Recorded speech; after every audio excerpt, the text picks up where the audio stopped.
Imagine, if you can believe it, a whole other world within this universe. In that world, people found supreme bliss in what can best be described as lucid dreams. Reality became blurred, or rather, redefined. But outside of their flawless reality, the problems of the material world remained.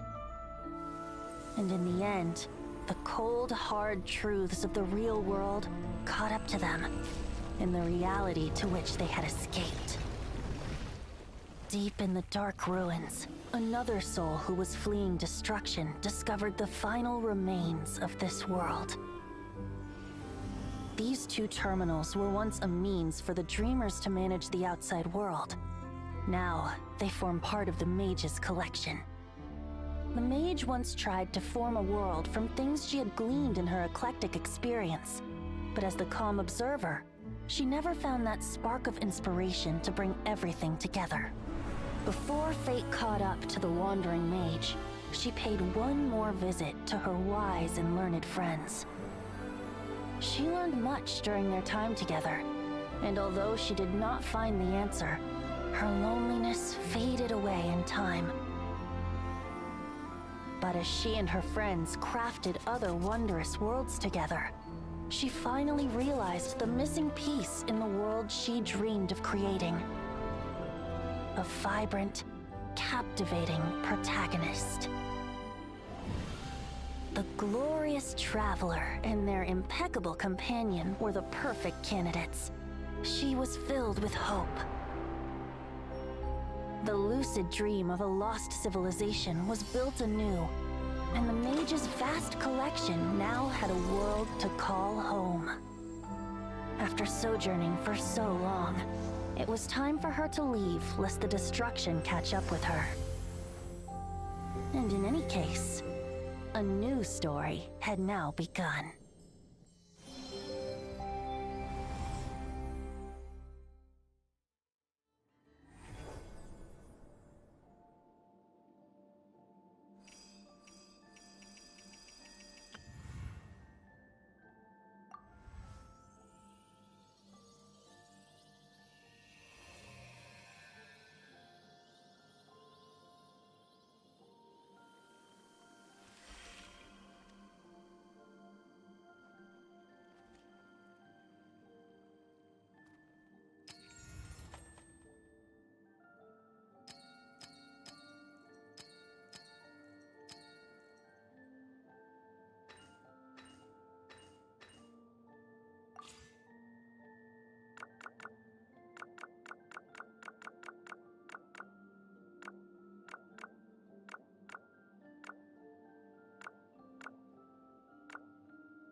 Sincerest greetings, traveler in Paimon.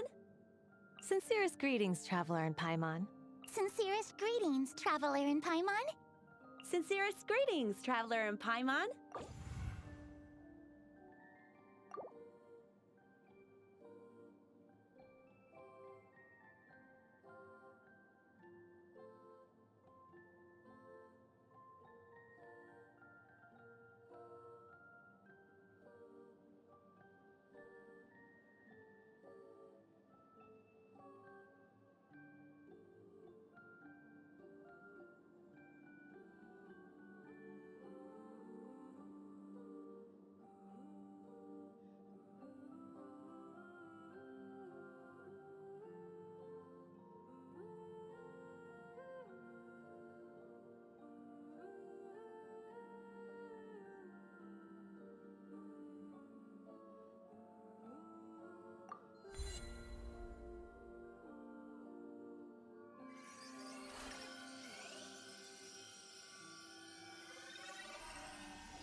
within.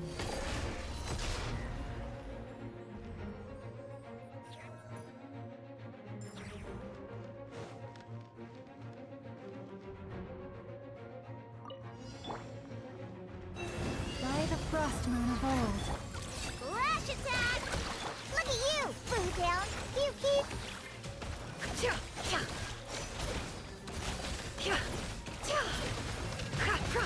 No more lies. Let's see what you're made of. The deception ends here. Can't hide the truth. Go claw! With one heart, we...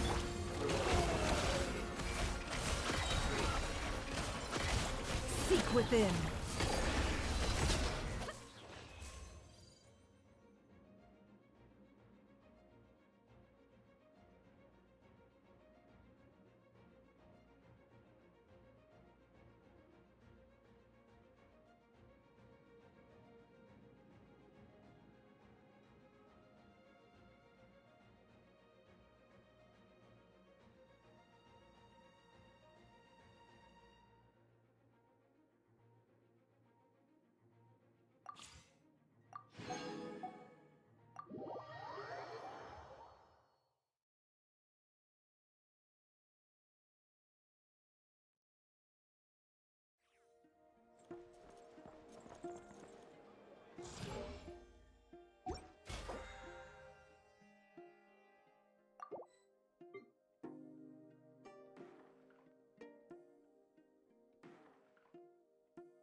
People ought not be so frightened of ghosts. They are merely talking shadows. Add as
Pleasure to meet you.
We'll discuss my fee afterwards.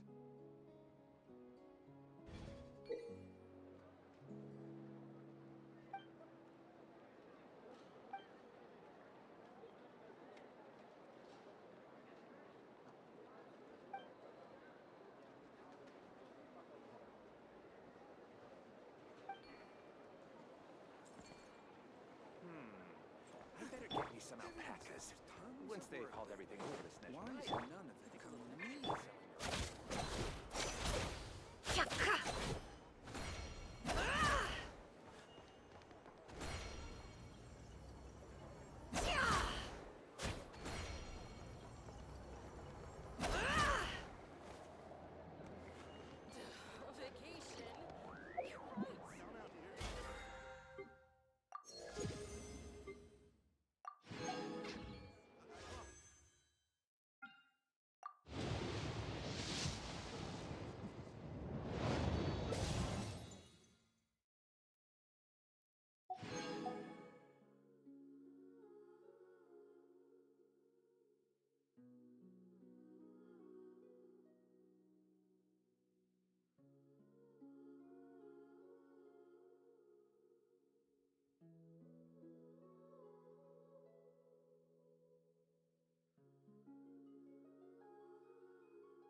Looking for me?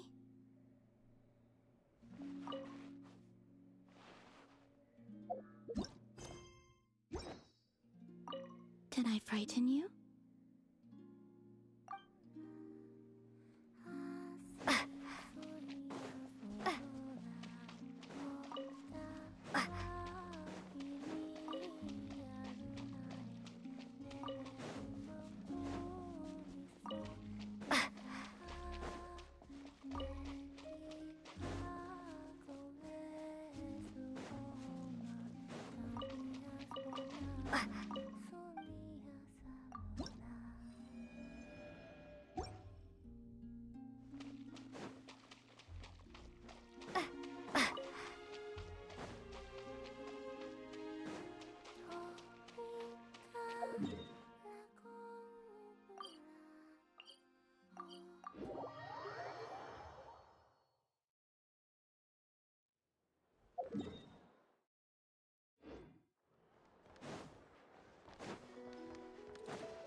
It all adds up.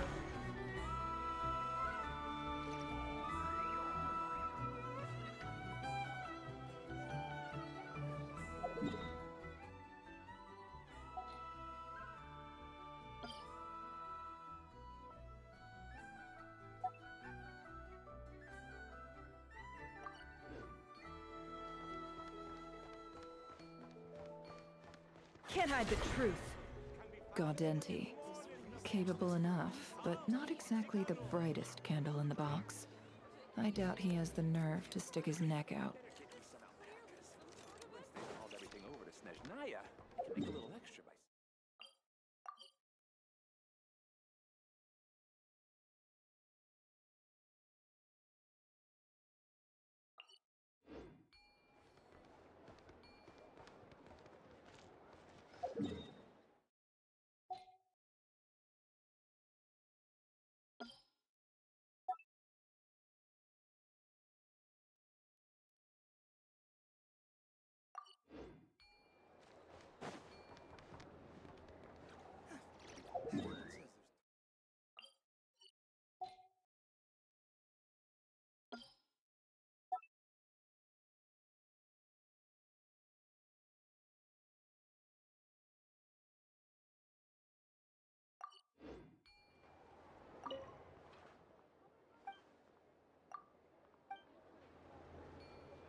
It all adds up.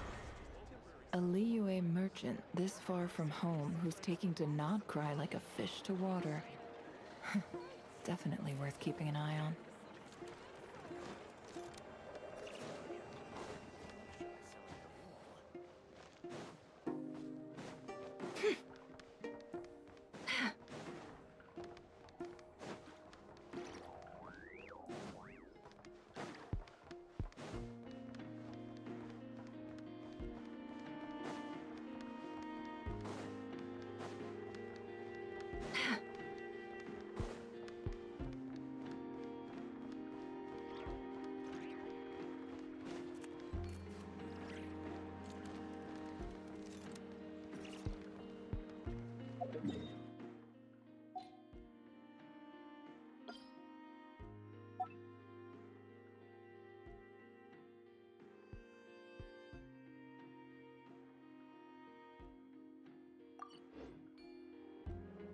Can't hide the truth.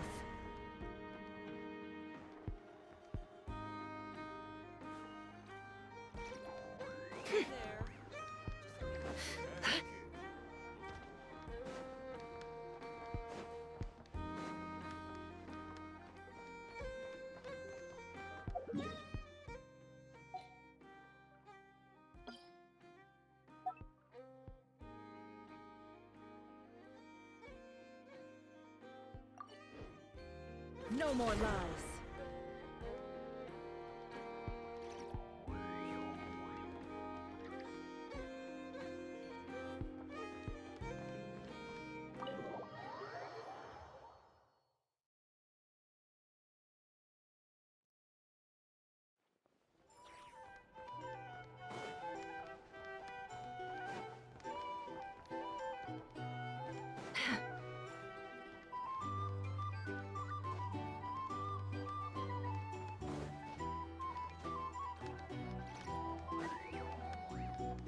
Here's the thing. You can't let go.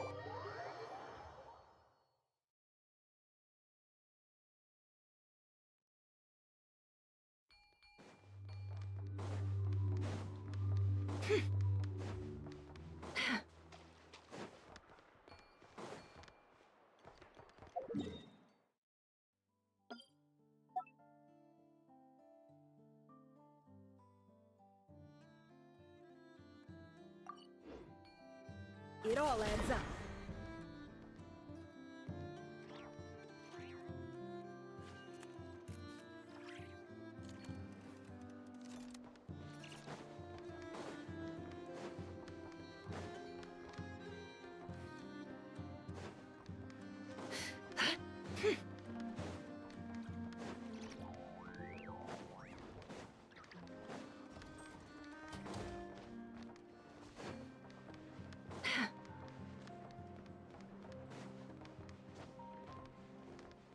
Add Astro.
for the everlasting forest. Ding dong, water bomb! Phew. Observe. Be silent. Steady now. Close your eyes.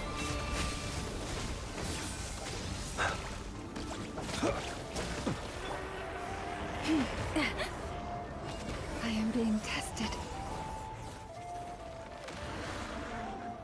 Branch into saw. Good luck! Look! Be silent. I will return. As in avalanche.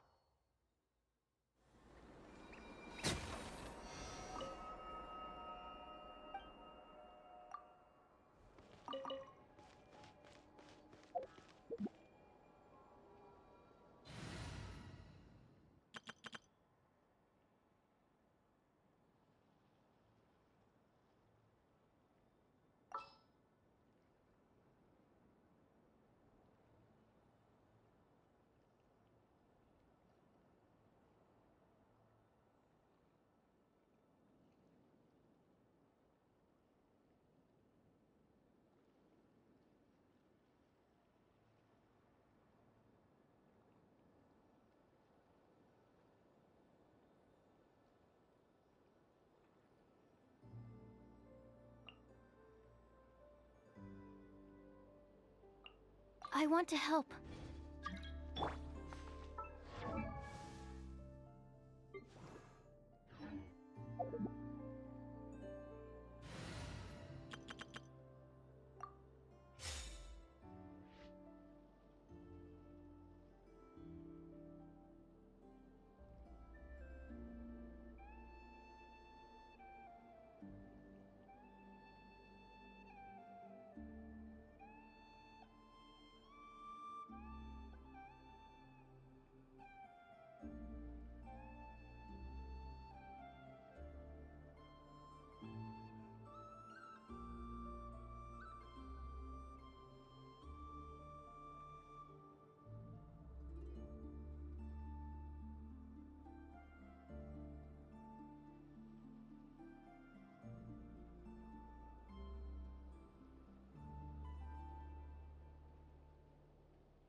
Animal test 6308. Animal hypos... Observe. Rash attack!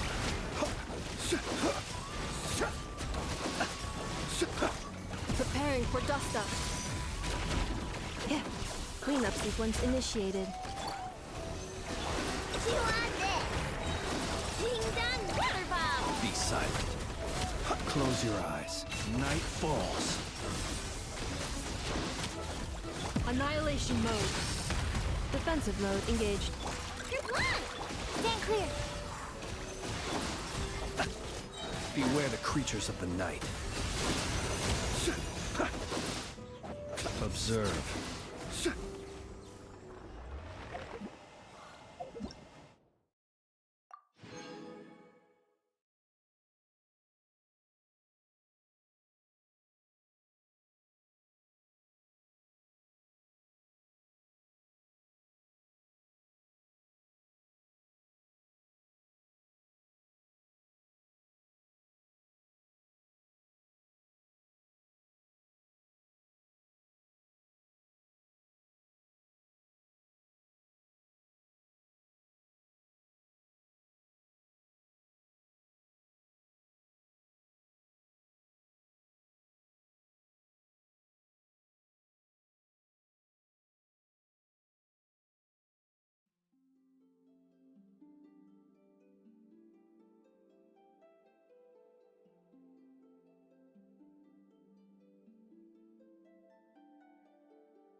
Let us have a modicum of patience for the richness and complexity of humanity.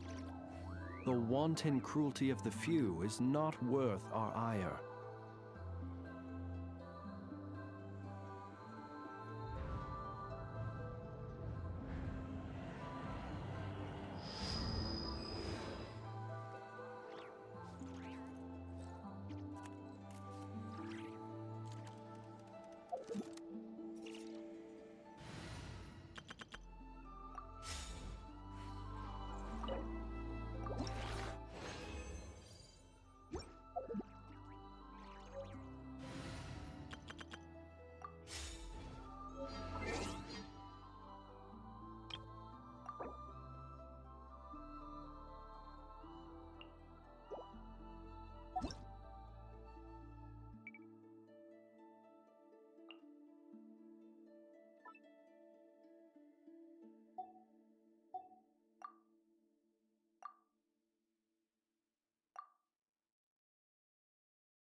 Cleanup sequence initiated. Preparing for dust up.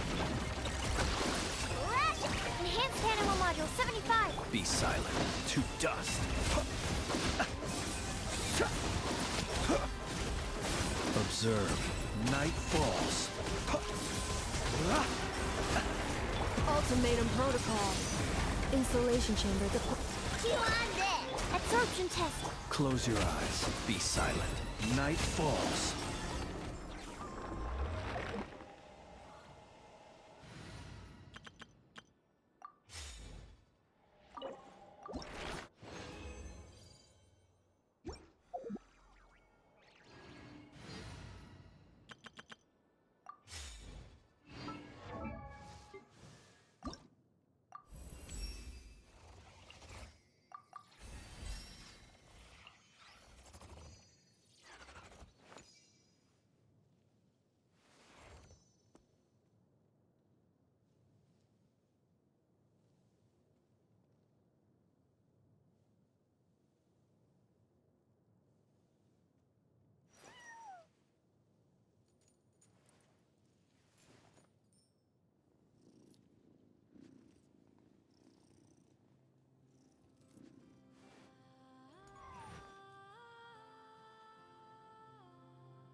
Go claw! Stand clear. Animal hypostasis emulation. Fear the dark. Close your eyes. Night falls. Preparing for dust up. Cleanup sequence initiated. Rash attack! Observe. Night falls.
Chew on this! Enhanced Animal Module 75, absorption test. Be silent. The night cometh. Close your eyes.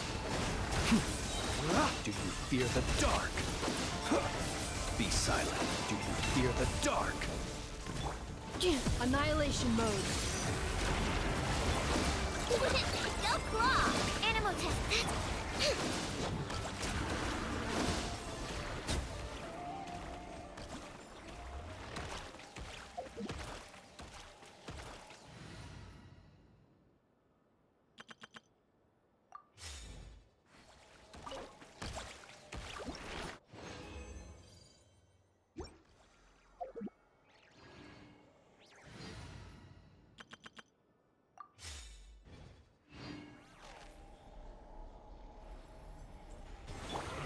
Defensive mode engage.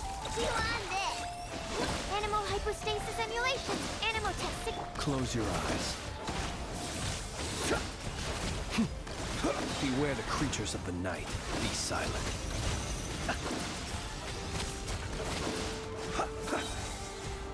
Cleanup sequence initiated. Preparing for dust up. Ding dong water bomb! Stand clear. Close your eyes.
Commencing task. Add as. Thank you for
A game of cards? Sure, why not? Most of my time is spent training, so I don't get a lot of practice, but I'll give it my all.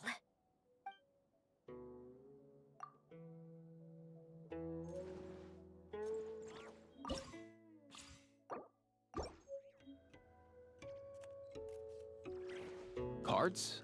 Sure thing, bro. I'm pretty good at this sort of game. Kill it, bro!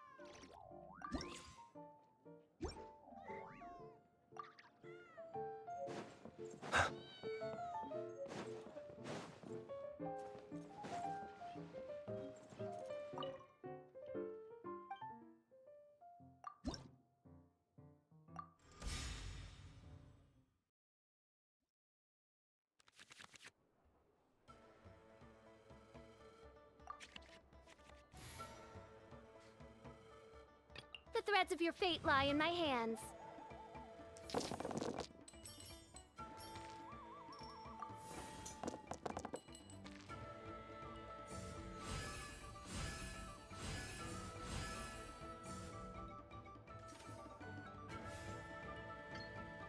No rest for the wicked.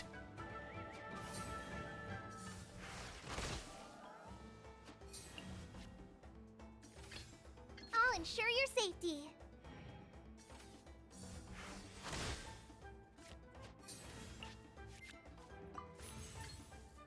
Go!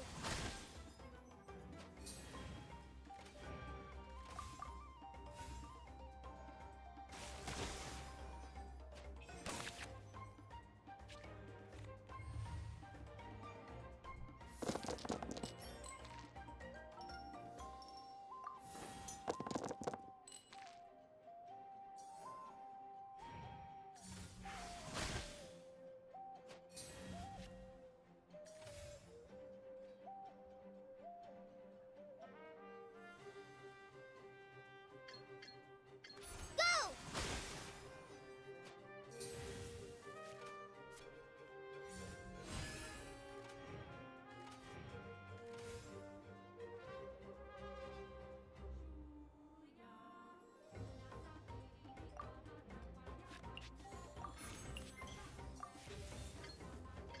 Just like we rehearsed.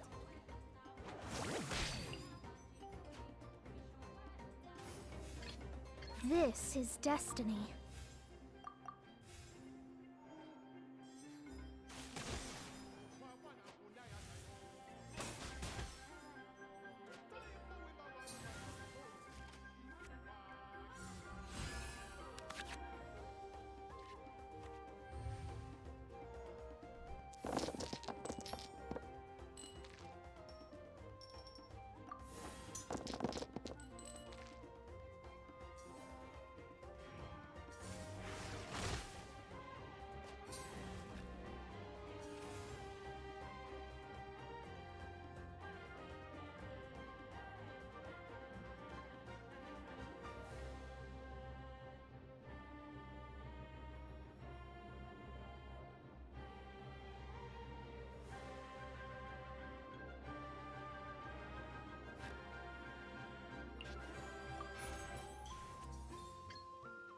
Shadows of fate.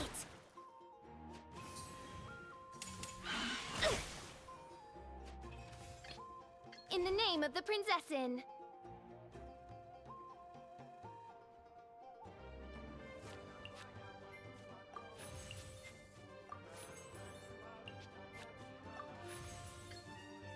No rest for the wicked.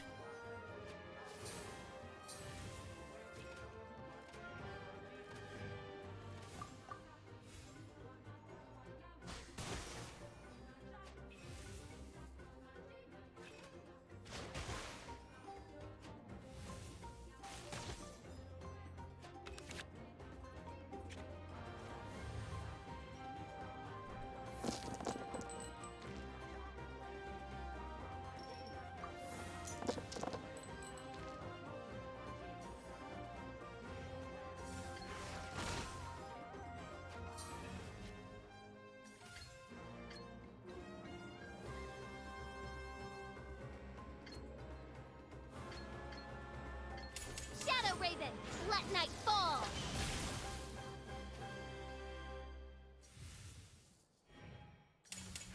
Ah!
The threads of your fate lie in my hands.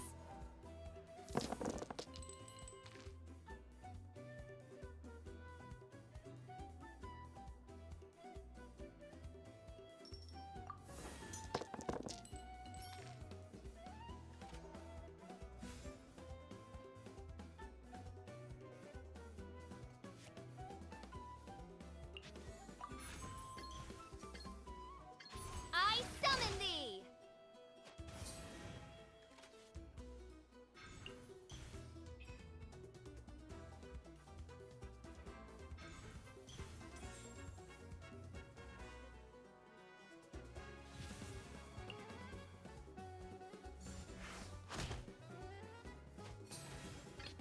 I'll ensure your safety.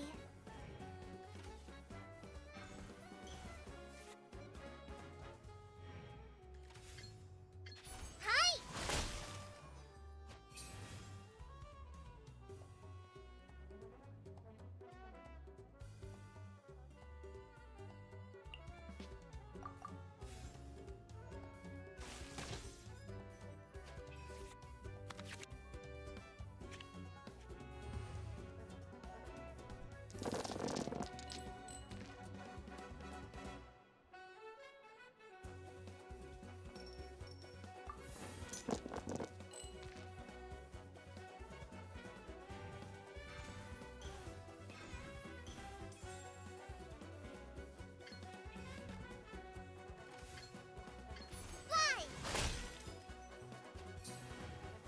Bloom as the flowers in Gurabad!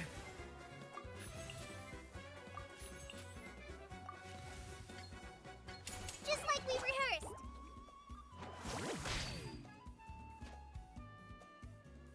For the eternal oasis! This is destiny.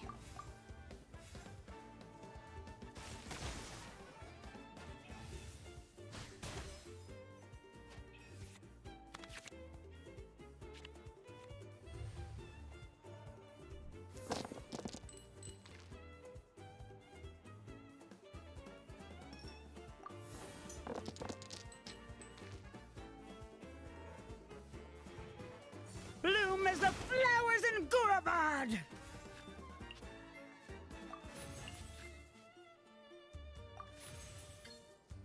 Delved into destiny. The eternal oasis at long last!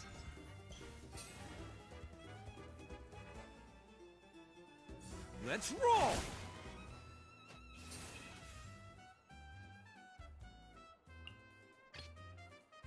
The threads of your fate lie in my hands.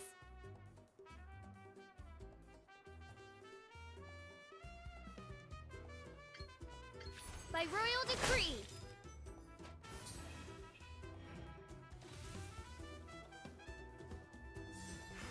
Ugh!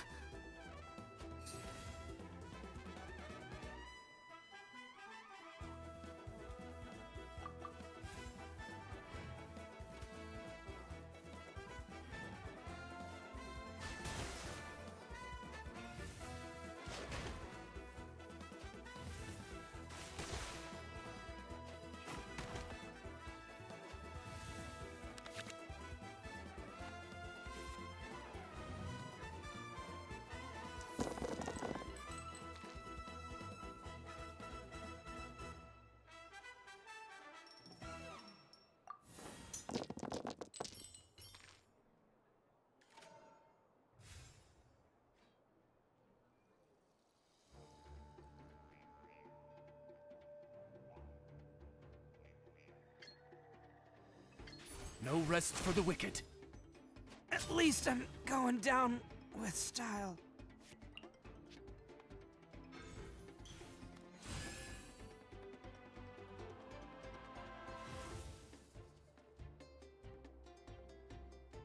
Advance!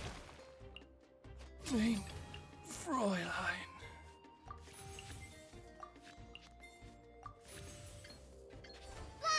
Ah!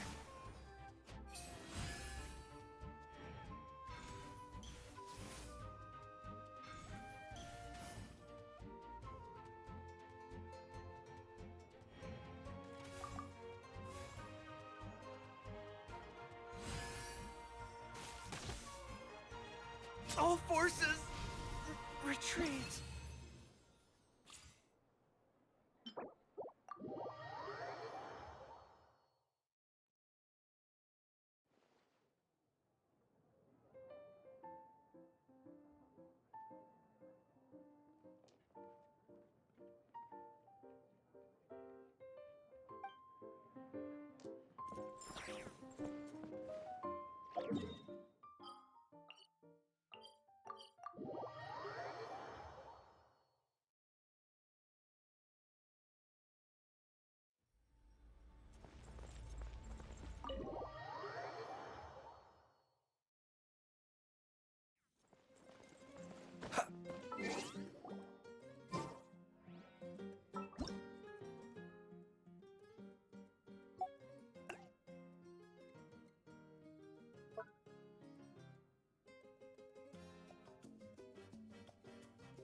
This realm is...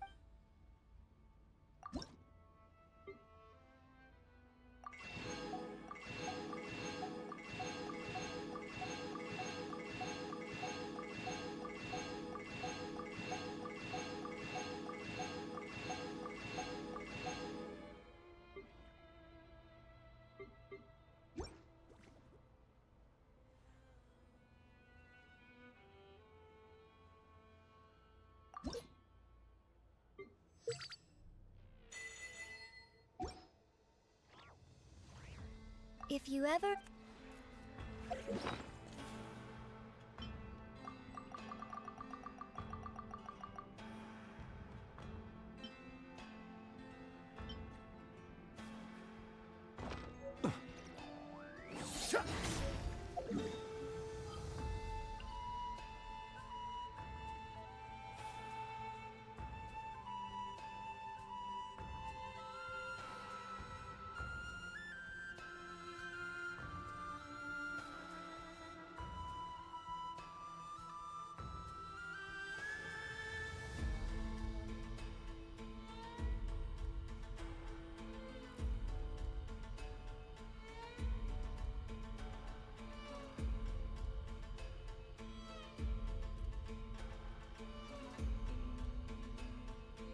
Let us have a modicum of patience for the richness and complexity of humanity. The wanton cruelty of the few is not worth our ire.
few days since we said bye to the others in Nasha Town.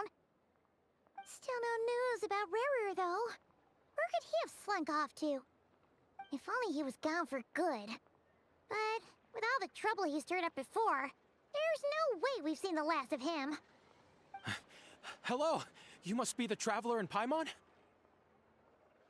Mr. Flint has been looking for you. Unfortunately, there's been a serious wild hunt attack over at the quarry. He thinks it's time to regroup and figure out a plan. The wild hunt? Oh, uh-oh. We better get over there, right away! Come on, let's go!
I can barely sense any Kuvaki at all.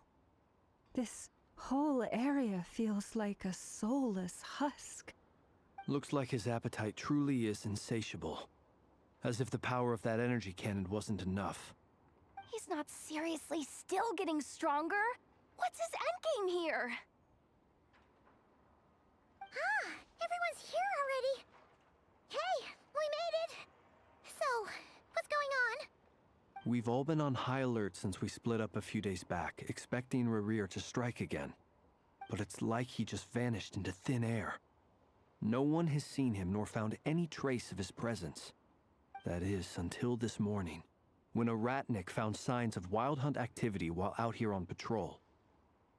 As you can see, the crystalline itself is physically intact, but the Kuvaki it contained is all but completely diminished.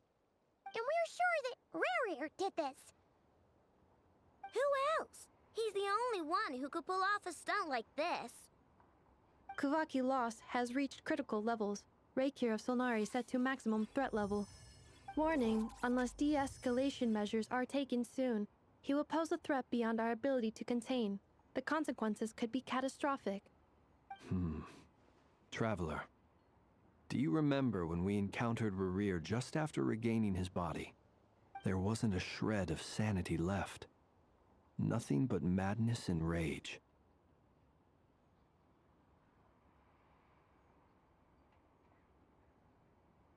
Yeah, didn't he shout out a bunch of names? Then he started raving about how nothing in this world mattered to him. Oh, Paimon gets chills just thinking about it.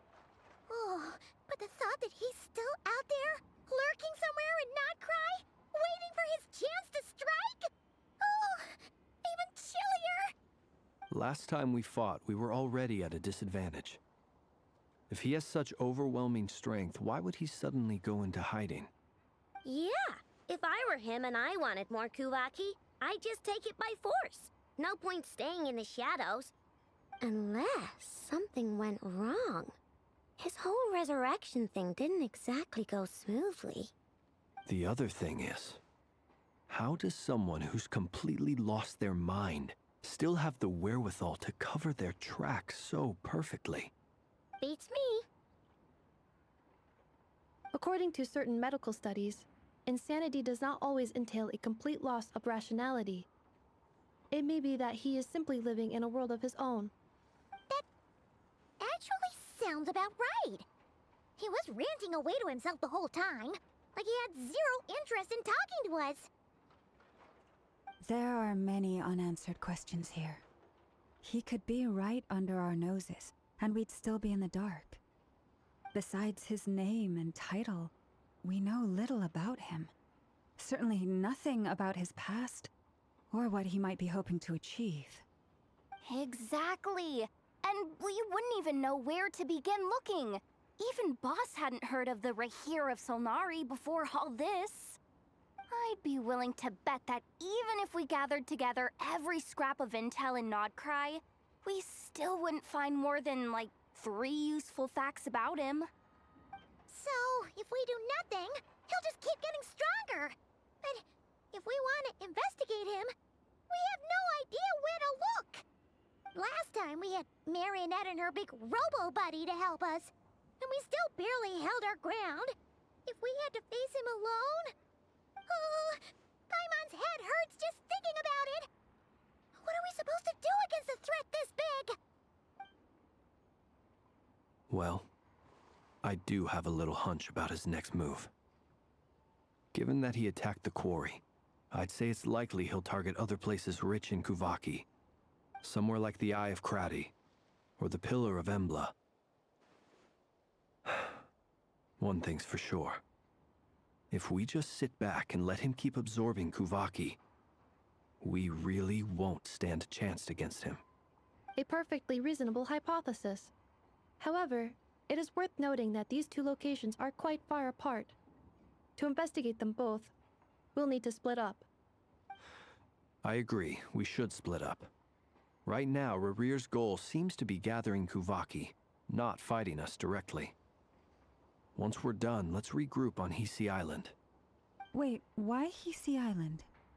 If I recall correctly, your largest goddess statue was carved from Kuvaki-rich ore, was it not? That's right. Yes, it could well be a potential target of his. I should head back and start evacuating the pilgrims.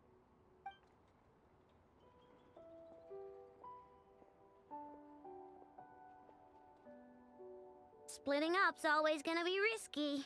But I guess we don't have much choice, right? We're in a race against time here. And if we do run into Rarir, what then? That's when you follow the 3rd rule of treasure hunting. Run like the wind. Didn't you say the 3rd rule was go with the flow? I don't know. Did I? Anyway, whatever. In this situation, go with the flow means go find backup. Agreed. If anyone finds so much as a trace of Rarir, do not pursue him. Get out of the area and alert the rest of us as soon as possible. We need to put safety first. All right, we'd better get moving. Come on, Nefer, let's go!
Any leads?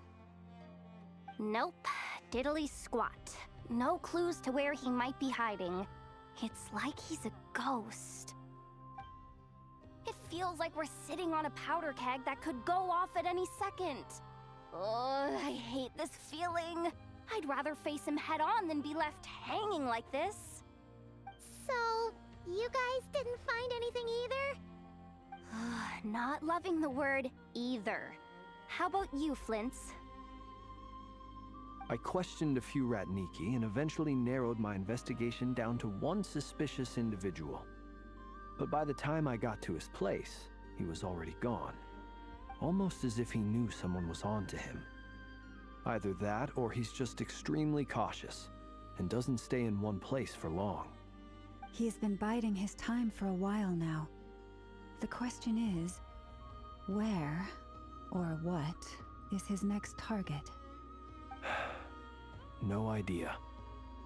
Since regaining his body, he seems to have lost all interest in the fragment in my possession. If he did still want it, he's had plenty of chances to take it. All we can do now is hope that Ino and Nefer turn up some leads. Darn it, Rerir! If you've got the guts, come face me one-on-one! Wait, he's actually here? I didn't mean it! I swear! No, it's coming from Silver Moon Hall. The Lady Kutar might be in danger. Let's get over there, quick!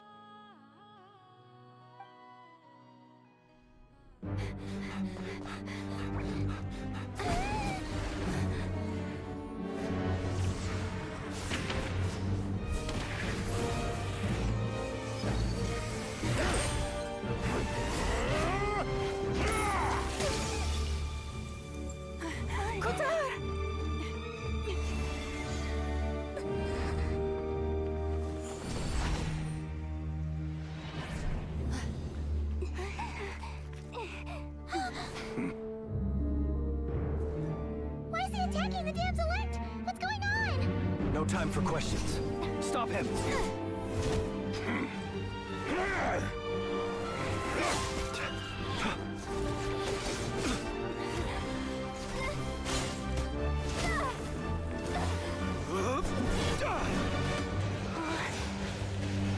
This is insane.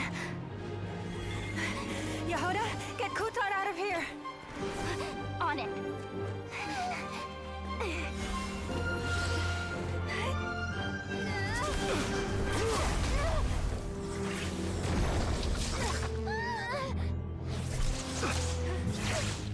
Look where your feeble light has gotten you. Now, you shall plunge into darkness. Thalindus, soon, I will find a way. Watch out!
Find them.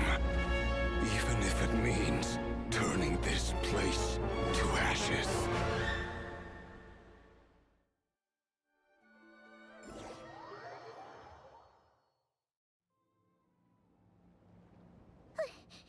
That was too close! We barely made it out of there alive. What's that guy's deal? How'd he get so crazy strong? He's a threat to this entire nation. I doubt his strength could even be measured by conventional standards. I have a question. When me and Nefer showed up, we saw him chasing after this lady like he wanted her dead. What was that all about? We weren't there for the whole thing either. They were already duking it out by the time we arrived. Yeah, we didn't see how it all started. It all escalated so quickly, we had no choice but to step in. Kutar, can you shed any light on the situation? Kutar. Cross-checking database. I see. So you're the one that the Frost Moon Scions refer to as the Moon Goddess?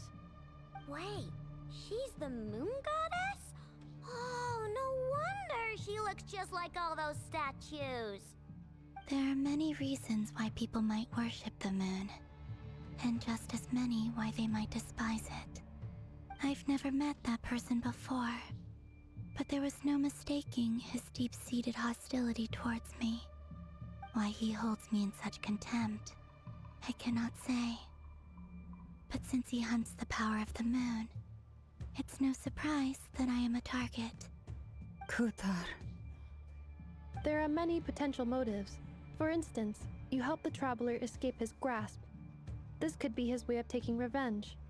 It is also possible that he covets the Kuvaki inside you and seeks to take it for his own. The list goes on. But right now, devising a counter-strategy should be our #1 priority. The likelihood of this location being discovered is close to 100%. A counter-strategy? But we don't stand a chance against an enemy like this. Surely our only option is to run. He's not gonna chase us to the end of the world, right? So as long as we can sneak out of Nodcry undetected. No, I can't say that. Come on, Yehoda. This is serious stuff. You can't suggest we all just chicken out. Running is our only option. Huh? You seem surprised, but what other choice do we have? We are facing an enemy we cannot possibly defeat in battle. Well, I mean, yeah, but still. It's not too late. I can distract him, so you have plenty of time to make your escape. Wait, what? You're gonna act as bait? Doesn't that make sense? I'm the one he's after. There's no need for you to risk your necks on my behalf. A coyote doesn't stop for bypassers while it's howling at the moon. What is it, Loma? The Frost Moon Scions have already grown accustomed to life without their goddess. My presence here is no longer essential, and this is not my home, so you needn't ask me to stay. We can't just roll over and let him get away with this. That's not our style. Yeah, we can't just call it quits after everything we've been through together. Besides, she'd pretty much saved my life back there. If I just ditched her now, I'd never forgive myself. We can't overlook that you have saved our lives multiple times now. To talk of returning the favor would be a little crass for my liking. But suffice to say that we are friends, and friends look out for one another. River's true objective remains unclear. Even if we were to sacrifice Miss Kutar, there's no guarantee he would stop.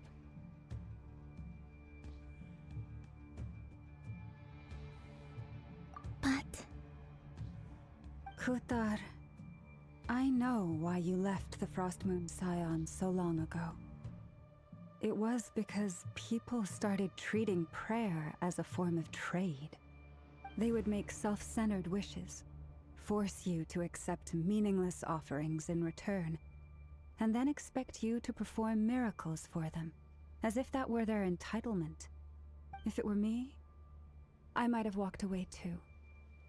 But I believe that time can change everything, and that sometimes it takes losing something precious to appreciate its true worth.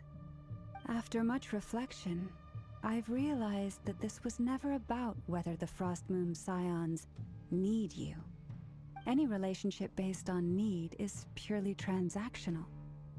What I truly hope is that you'll choose to stay, not out of obligation, but as part of our family. You were born here, and now you've returned. Who knows? Perhaps it was the moonlight that guided you home. Thank you, Lauma. But my power is on the wane. I'm afraid I will be of little use to you now. Very well then. I'll do as you say. Both times you saved us, we were transported across great distances in an instant. Is that one of your powers as the Moon Goddess? It is, but I find it very draining. I barely managed to pull it off just now, and it will be some time before I'm strong enough to do so again. Rejected by the world, my power is dwindling. Like a lake, cut off from its source, slowly shrinking away. Now, it has almost run dry. What do you mean, rejected by the world? The 3 moons belonged to the ancient bygone era in which they came into being. From the moment I was born, the world itself has been steadily sapping away at my strength. The 3 moons are not one and the same. As the goddess of the Frost Moon, I cannot wield the powers of the other 2. Yet moonlight has a way of blending together. Each can reflect the other's glow. So when our fingers touched, I was able to restore my strength by drawing Kuvaki from the eternal moon's marrow. But this method of recovery is painfully slow. If only we could find the...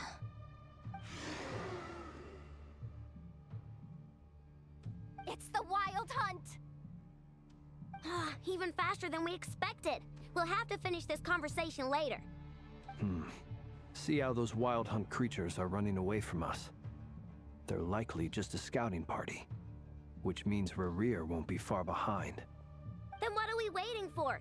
Let's get the heck out of here!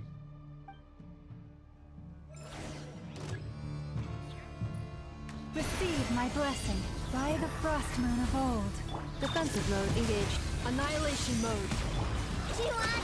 They just keep coming! This is driving me nuts! Rerir's closing in on us. We need to pick up the pace. There's too many of them! And this time, we can't fall back on Kutar's help to escape! This goes on much longer. Night falls. Cleanup sequence initiated. Preparing for dust up. For the everlasting earth. Go claw! Beware the creatures of the night. To dust. Be silent. Night falls. Observe. Night falls. Lush as the moonlight, with one heart, we Annihilation mode. Rush attack! Reply! The night cometh. Close your eyes. Be silent. Observe. Night falls. Be silent. Preparing for dust up. by the Frost Moon of old. King Dan Butterbomb! Beware the creatures of the night. Observe.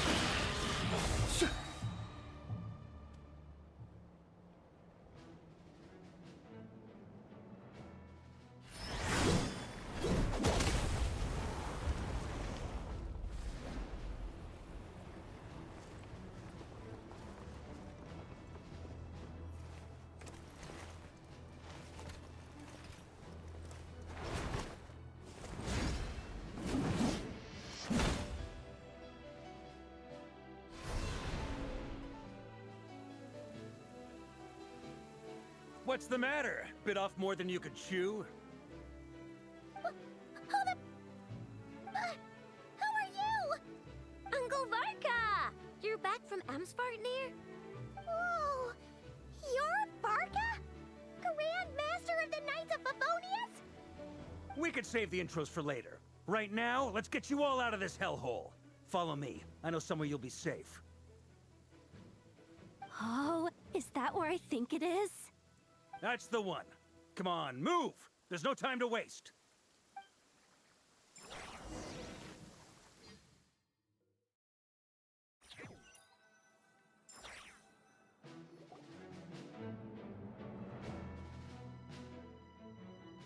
Wow! Where are we? This is so well hidden. Well, that goes without saying. This is the Knights of Favonius' meeting place in Nodcry, and a contact hub for the Northern Intelligence Network. AKA, the black market of intel. No matter what faction you're with, it's the place to buy and sell information. Their headquarters are in Nodcry, but they've got contacts in every nation. As an expeditionary force on foreign soil, working with them has offered us the most effective way of getting our hands on reliable local intel. This is where we meet, so naturally, it's secure. Anyway, where were we?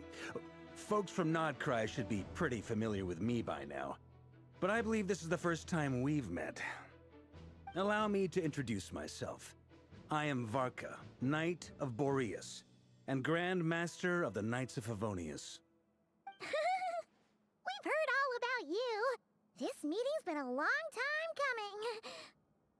You look way younger than Paimon expected, but you definitely have that Grand Master vibe. Well, I'm no spring chicken. Just not showing my age yet.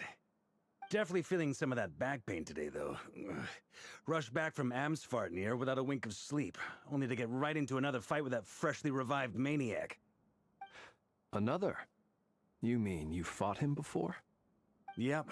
He wasn't nearly as strong back then, but he was still a formidable foe. I brought some of the knights along to give him a little surprise, but he saw us coming from a mile off. My squad took heavy injuries, and I barely made it out alive myself. We knew it might have been our last chance, so we staked everything on it. But still, it wasn't enough to stop him. I tried tracking him down afterwards, but he didn't leave a trace. Even in his unhinged mental state, he's as cautious as any trained operative. So, I decided to come find you. And as luck would have it, turned up to find you being ambushed by the Wild Hunt. The rest, you already know. Is that why he's been frantically absorbing Kuvaki these past few days? Because he sees you as a threat? Maybe I'm part of the equation, but even if I weren't, I'm sure he'd still be gathering power. He's clearly working up towards something. Note to self, Uncle Varka's strength rating officially upgraded. Guess it's my turn to ask questions now. So, what exactly has been happening in Nodcry? Why is the Wild Hunt returned in humanoid form? And why is it after you?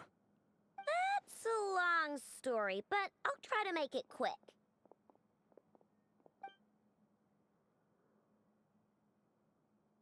Wow, I had no idea so much had happened.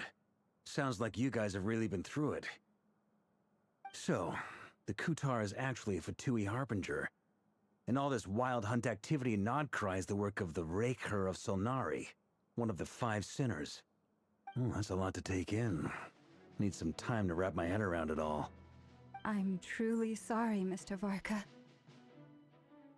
You stood with us against the Wild Hunt, and did everything you could to stop it from escalating into a full-blown catastrophe. And then, the one time you're away, it all comes to a head and all your hard work gets undone. You've got nothing to apologize for, Miss Moonchanter. You can plan 100 steps ahead and still slip up. That's just life. No one knows what tomorrow holds. You can't predict which way the wind will blow next. And, to be perfectly honest, I can't say I'm surprised. For all the times we've defeated the Wild Hunt in the past, we've never been able to completely wipe it out. Turns out, we were just delaying the inevitable. But now that a new variable has come into play, fate may well take a different course. A new variable? You mean us? Who else? And in a strange way, I think his resurgence might not be an entirely bad thing. The Wild Hunt is like an unrelenting force of nature, but Rerir is an individual with an agenda. He's gotta have a weak spot somewhere. That said, while I was explaining everything just now, some of the points that Mr. Flint's added caught my attention. You mean about our mystery ally? That's right. From what you've said, not only did they lead you straight to some key files, they also shielded Hisi Island from a lethal Kuvaki blast. I don't know who or what could pull something like that off. Heck, even Miss Columbina doesn't have a clue. I hadn't heard the story about those files. Would you mind repeating their titles for me? Wild Hunt Phenomena Log, a Nodcryan Ratnik's Field Journal, and Kuvaki Survey Log. Oh. No. still doesn't ring a bell. Another dead end. Guess all we can do now is hope that our mystery ally keeps showing up when we most need them. Still, it's safest to assume they won't be intervening again. From here on out, we'll have to resolve this crisis by ourselves. Your intel also explains something else I've been wondering about. The reason I led my team to Amsfarnir was because we'd had reports about a possible source of the Wild Hunt showing up there.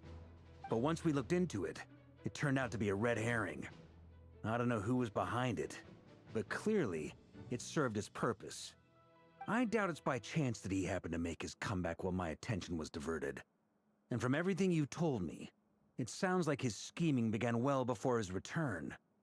So maybe luring me away was all a part of his plan. But is it even possible that he orchestrated all of this by himself? The Moon Maiden and the Raker of Solnari. Nodcry of all places. The way everything is unfolding, it can't be a coincidence. So, what do we do now? Got any ideas? Right now, we've got at least 3 things to consider. Let's go through them one by one. First, we need to figure out how to take down Rerir. If we can't beat him in a straight-up fight, the rest won't even matter. To my knowledge, the bulk of Nodcry's fighting force is already gathered here. But even with everyone united, we're still no match for Rerir in his current state, let alone with his power still growing. What if there was a way to tap into a new power of our own? How so? Have you thought of something, Columbina? 3 moons once watched over this world. The Eternal Moon was the largest. The Frost Moon was the brightest. And the Iridescent Moon was the most mysterious. They say that back then, the 3 moon goddesses wielded immense power.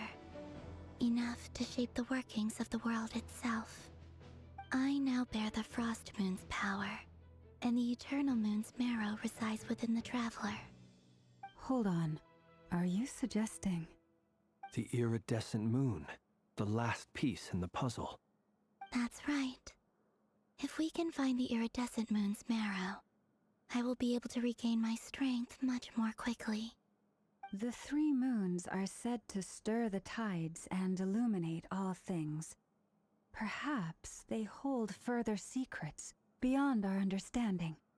According to my analysis, the solution is feasible. However, it is subject to one major condition. How do we locate the iridescent moon's marrow? I know a way, but we will need to visit the Fatui's Experimental Design Bureau. The Experimental Design Bureau? Are you saying we need to involve Marionette? Yes. I must speak with Sandrone. It's a long way from here to the Experimental Design Bureau. There's a high chance you'll be spotted. You shouldn't go alone. Then that's settled. Next up, our second priority. Somehow, we need to figure out Rerir's end goal. As you saw for yourselves, when he was still in his Wild Hunt form, everything he did was for the sake of recovering his body and resurrecting himself. His first act since then, after laying low for a while, was to try and assassinate this young lady. People's obsessions often reveal their greatest vulnerabilities. There must be a reason why he despises the moon so deeply. Perhaps it sheds some light on his title, the Raker of Solnari. The Wild Hunt has plagued Nodcry for centuries now. If we want to stop it for good, we have to get to the root cause of what's driving it. It's true. We still know very little about him. If Kuthar hadn't given us that lead, we wouldn't even know his name. But where would we even start? I doubt even the Intel Queen of Nodcry has a clue, and she has info coming out of her ears. Oh? That's a rather hasty conclusion for someone who's so painstakingly meticulous when it comes to dealing with machines. Ah, she heard me.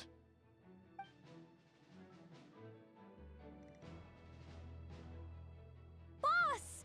What are you doing here? I'm now asking myself the same question. I received a letter from a humble knight of Favonius, requesting a meeting to discuss a major business deal. But it looks like this humble knight had something else in mind. Details, details. Miss Nefer, the important thing is that you've arrived at the perfect time. Since his failed ambush, I've been racking my brains trying to come up with a plan to fight Rerir. Given the severity of the situation, I think it's fair to say that our only chance lies in uniting as one. And I'm talking all the factions in Notcry. We can't do this without the Curatorium, but I knew it'd be a tough job to win you over. So, I took the liberty of reaching out for a little chat. Wait a sec. How did you even hear about this place, Nefer? Didn't you say this is meant to be the Knights of Favonius' meeting spot? And a contact hub for the Northern Intelligence Network? And isn't it supposed to be super hidden? You really think he could have gotten settled in Nodcry without my help? Besides, I'm the one running this gig. Of course I know where the meeting place is. Allow me to introduce the current head of the Northern Intelligence Network. If it's intel you're after, she's your woman. Pretty much seen and heard it all. Please spare me the flattery. Let's cut to the chase. Seems like you've run into some trouble, huh?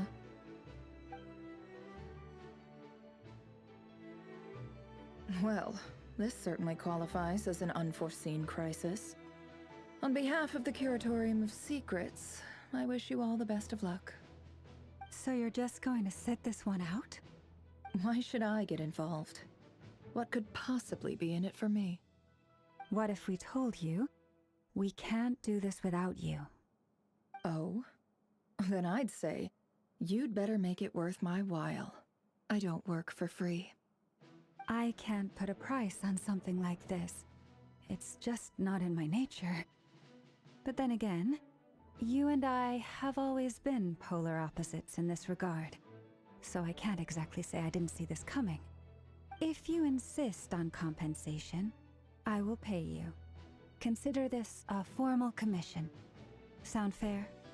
You just don't give up, do you? Too bad. I know you well enough to know you can't afford my prices. The riskier the job, the more it'll cost. And a Moonchanter's stipend isn't exactly generous. Unless you're planning to start passing the donation box around among the faithful. Boss, just a thought. If they come up short, maybe you can take the difference out of my next few paychecks. Things got really dangerous during the fight with Rerir. If this girl hadn't saved me, I'd be ley line fodder by now. I'd be gone for good, boss. If there's any way we can make this work, I'd really like to help her. Please? I'm begging you. This is why I'm always telling you never accept favors. They are the hardest debts to repay. You have to be careful who you get involved with, or you invite all kinds of misfortune.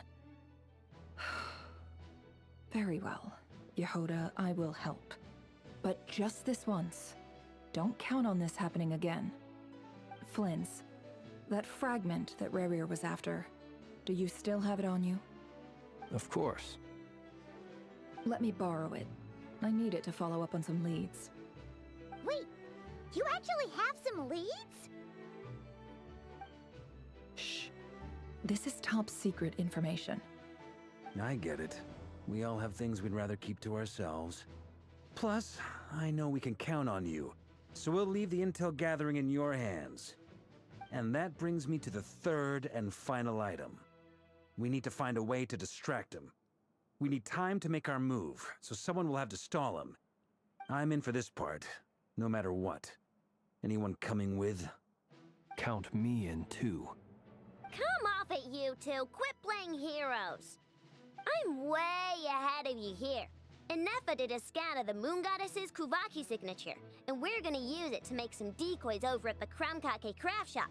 Anyone who's in, follow me. Once they're ready, we'll deploy the decoys across Notcry.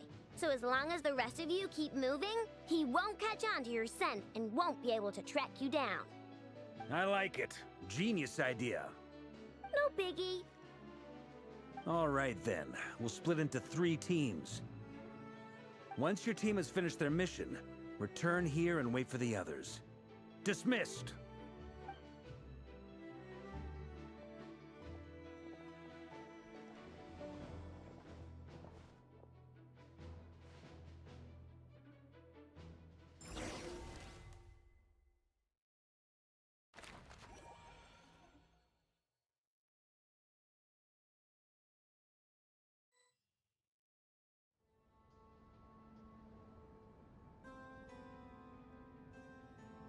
Lady Damselette.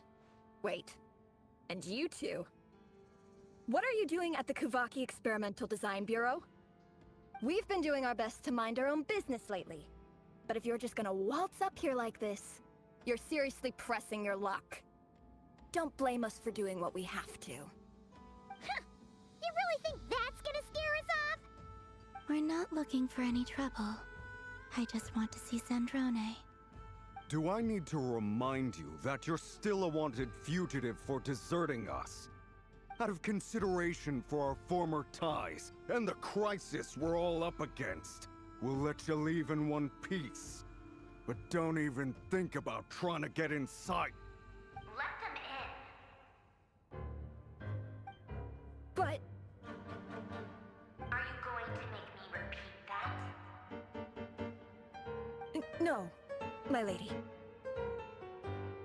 Zandrone seems to be in a good mood. Must be maintenance day.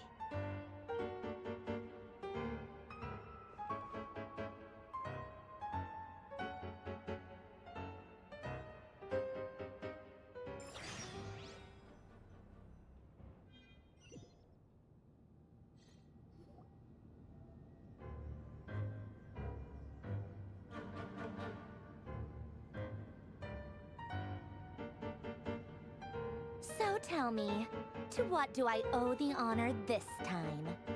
Actually, before you answer that, just so we're clear, we're not colleagues anymore, Columbina. I don't owe you anything. I promise it's nothing big. It seems like you've gotten the wrong idea here. The only reason I let you in was because I was bored. It seemed like a way to kill some time and satisfy my own curiosity. Whatever miscalculations I may or may not have made in the past, I haven't lost the plot enough to even consider sticking my neck out for your sakes. I'd like to speak with Arlecchino. What? Huh? You mean the knave? I'd like to speak with Arlecchino. Is she in Nodcry? No, she's not. Once the work on this facility was completed, she went back with the Rooster and Regrator. The only ones in Nodcry are me and... What is it you need to speak to her about anyway? Rerir is hunting me. If I'm going to face him, I must first retrieve the lost moon.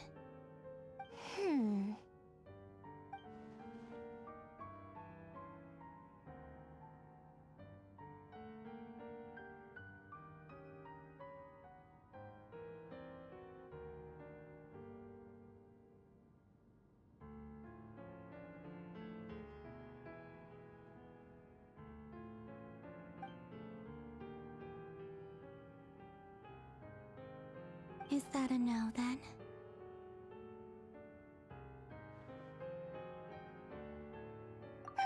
As if I need reminding. I was this close to settling things with him before someone decided to whisk me away to their weird little garden. Have you held any tea parties lately? Tea parties? Yeah, obviously. You don't seriously think we'd pack it all in just because you aren't here. If anything, they've been more eventful than ever. Just me, Arlecchino, and a bunch of insolent and sensitive guests who won't stop asking where you've gone. Oh, they've been a real joy. I bet you served them the worst tea you have. Just like you used to do to me when I upset you. Who cares about how good the tea is when there's no one around to drink it? I keep losing people. First Rosaline, now you. I'm running out of people who can make me laugh. Honestly, what could be more ridiculous than the multi-centenarian goddess, who's only ever had the plain herbal tea she received as offerings? You'd always brew a different type of tea for me each time. Was it really just to see how I'd react?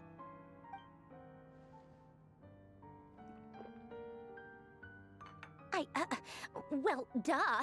Why else? Watching you squirm was practically my only form of entertainment.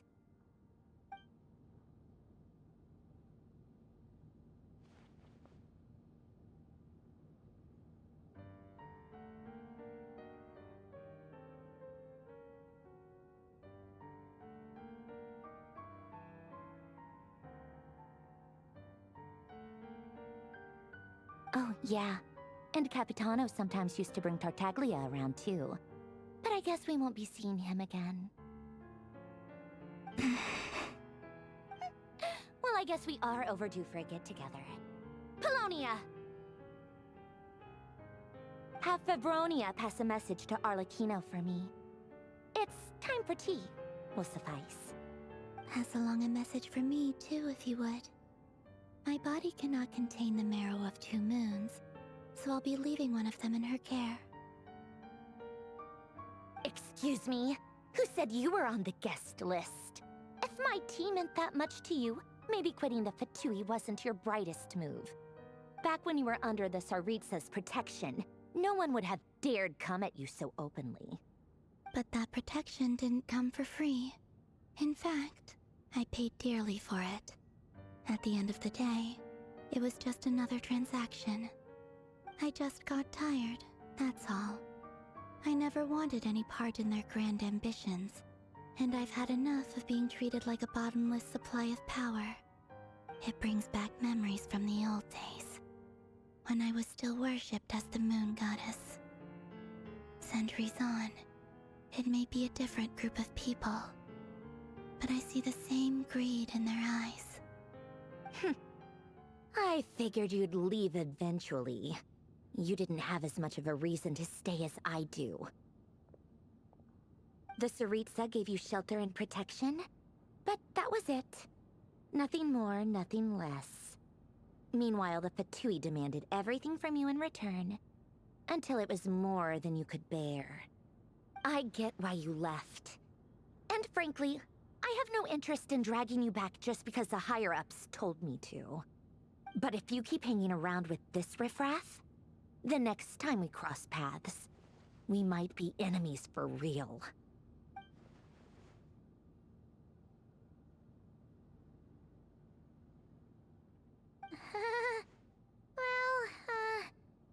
Guess that's our cue to leave. That might be your plan. But it sounds like someone else wants you to stay a little longer. Huh? What do you mean? Listen.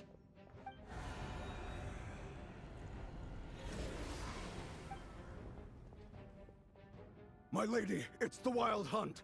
A horde of monsters is headed straight for the facility. Another uninvited guest trying to crash my tea party. Clear the area. I'll handle this. Wait, what? You want us to leave you here by yourself? Huh. You'll be lucky to make it out of this alive. You really think you can afford to worry about me? Go on, get out of here. You may have stopped Polonia from crushing him last time, but I've made sure that won't happen again. The entire Experimental Design Bureau is rigged for war. Stay and watch if you want, but it'll be at your own risk. You're not flagged as friendlies in the weapon system. Don't tell me what to do! Look, if you're leaving, make it quick. Or you'll just get in my way. There's a secret passage on the 2nd floor. It'll take you right to the plains out back. Stare all you want, Columbina. You're not getting another invitation to my tea party. I know. But thank you anyway, Sandrone. This is exactly why you shouldn't hang around with those people. All their melodrama and sentimental nonsense is rubbing off on you.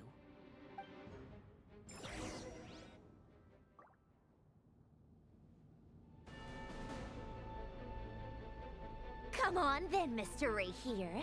Let's pick up where we left off. It's your Wild Hunt monstrosities versus my beautiful creations. Let's see who comes out on top.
Polonia, get him! I've upgraded Polonia again since our last encounter, and uploaded every last scrap of your data.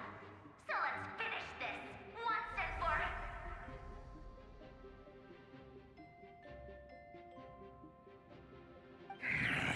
here.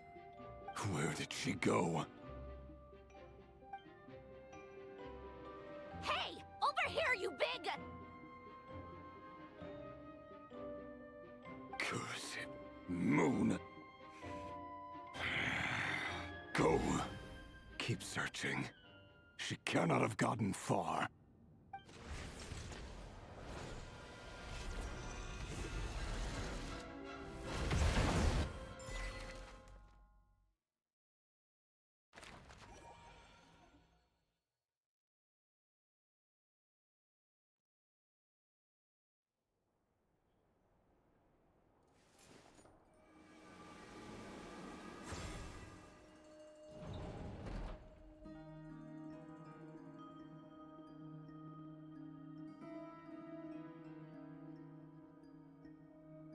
So this is your method for investigating Rarir's past.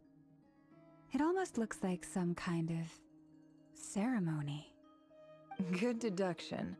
But it's quite a different affair from what you're used to with the Frost Moon Scions. Whoa! First time I've ever been in here. Boss always said it was off limits, so I pictured some kind of creepy dungeon. But it's actually kinda nice. Oh, I guess this must be Sumero decor? That's where Boss is from. And that nice shopkeeper who sold me my treasure compass. I'm not sure exactly what you've got planned, but it looks like you're all set. When do we begin? Whenever we wish. But for some reason, I've got a feeling this isn't going to end well. I've never faced Rarir myself, but from what you've told me, his power is beyond anything I could imagine. I, on the other hand, am just an ordinary businesswoman. Our paths should never have crossed, yet here I am, forced to make an enemy of him. If you ask me, you're about as far from ordinary as it gets. So what are you saying? You're getting cold feet? Once I take a job, there's no backing out. Still, I have to ask myself if the power I'm relying on will even work on an opponent of this caliber. And also how to make sure I come out of this alive if things spiral out of control. Death is the one thing we can take for granted. It is the great equalizer, however fortunate or unfortunate we may otherwise be. So it's important to consider how to spend what lifespan we have left. Come on, boss. Lighten up. Quit talking about death. It's bad luck. For once, I agree with you. When you're up against a foe like Rarir, there's no such thing as being too prepared. Is there anything I can do to help? That won't be necessary. I've already made up my mind. Time to cash in a precious favor I've been saving for a rainy day. Yehoda, I need you to find someone for me. The sooner the better. Eh? Find who? That shady merchant who sold you an overpriced treasure compass the other day. Come on, boss. You're pulling my leg again. In what way is she shady? She showed up when I was completely lost and sold me a neat little gadget that was exactly what I needed. Trust me, she's a good person. Anyway, I know who you're talking about. Don't go anywhere. I'll be right back.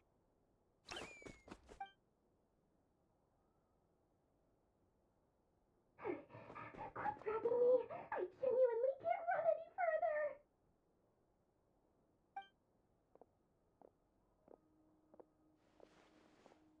Hey, aren't you? What is it? What's the big rush?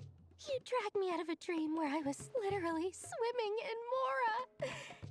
I'm charging double my usual attendance fee. See, look how easygoing she is. After that rude awakening, she could have completely snapped at us. But instead, she kept it together and just asked for an extra fee. Dori Sangama Bay? I never would have pictured you two doing business together. If you want to make it big and not cry, it's all about connections. Lady Nefer just so happens to have a lot of intel that interests me. And she also did me a big favor in the past. It was back when I first arrived in Notcry. My trusty assistant, the genie in my lamp, had an adverse reaction to the Kuvaki and fainted. And wouldn't you know it, that's when I suddenly find myself in a life-or-death situation. Good thing my compatriot was there to swoop in and save the day. I've been giving her a 30% discount off all of my goods ever since. Now, so that no one here feels left out, I'm willing to extend a 20% discount to fellow friends of Boss Nefer. Plus, any other friends you send my way will enjoy 10% off. What can I say? The great Lord Sangamabe is nothing if not generous. So, let me guess. You've run into some trouble? I've got everything you could possibly need, and the more you buy, the more you'll save. You guessed correctly. What have you got in the way of survival gear? The one type of gear I've never been short on. What are you looking for? A jetpack fresh from the Academia's labs? An ancient suit of armor dredged up from the bottom of the sea? At the very least, I need to know what kind of opponent you're dealing with here. If even you're worried about staying alive, it must be pretty serious. What if I told you it's someone with the power to bring a nation to its knees? Is that so? Then we really are talking top-shelf treasures. I don't have anything like that in stock right now. I'll have to ask my supplier. Your supplier? A powerful woman, make no mistake. I can't reveal her identity, but luckily for you, I hear she's planning to visit Notcry in the near future. If you're willing to wait, I can ask her when she's here. Can't say exactly how long that'll be, though. Then, let me put it another way. What would you do if you encountered an enemy like that? Roll over and serve yourself up on a silver platter? Of course not! I have a handy little trinket from one of my generous suppliers, which... Hold on. What exactly are you getting at? No, no! This is for my personal use only! Let's just say I'm borrowing it, all right? Just for insurance purposes. You'll get it back later.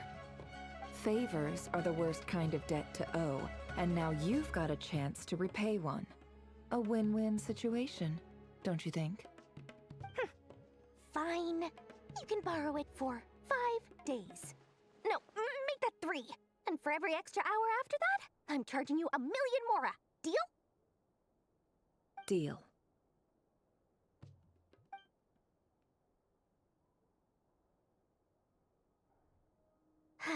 What a way to start the day. Now, was there anything else you wanted? Or can I go back to bed now?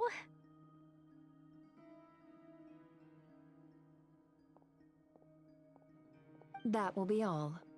Take care now. Don't trip up on your way back, friend. See you later! You're my favorite shopkeeper.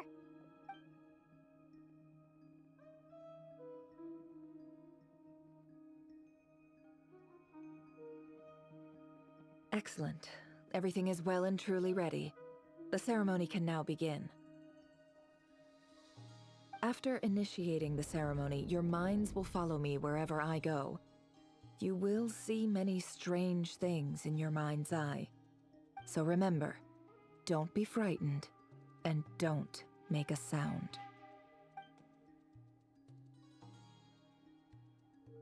Now then, let us peer into the Recher of Solnari's past.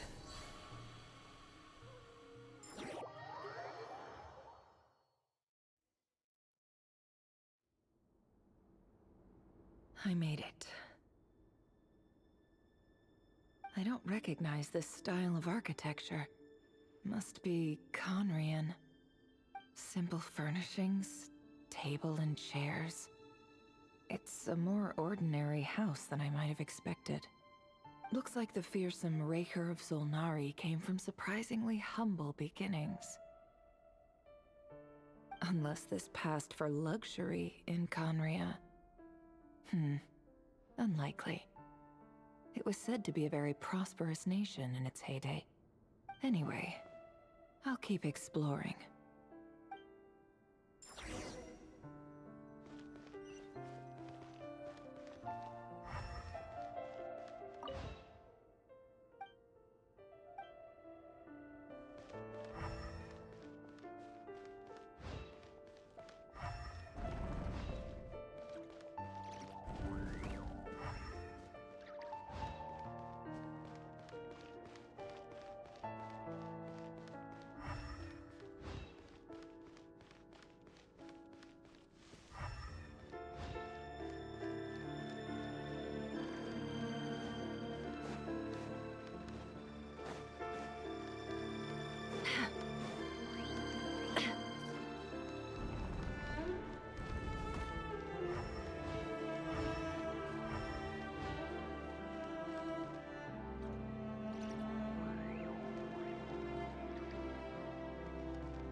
Hi, River.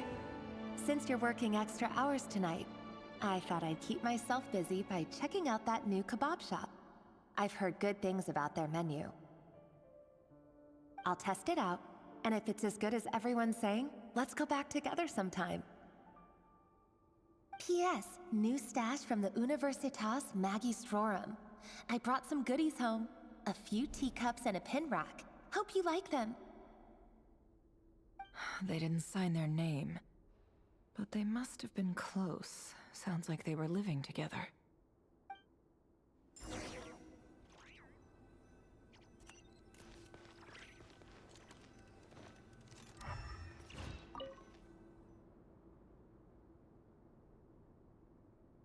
I went over to Joseph's for drinks today. They have a fine collection, but I went alone. Felindis was tied up with something and couldn't make it. Joseph asked why I came alone, but I didn't really have an answer. He then went on to ask about other things. If you ask me, someone who asks that many personal questions is too nosy for their own good.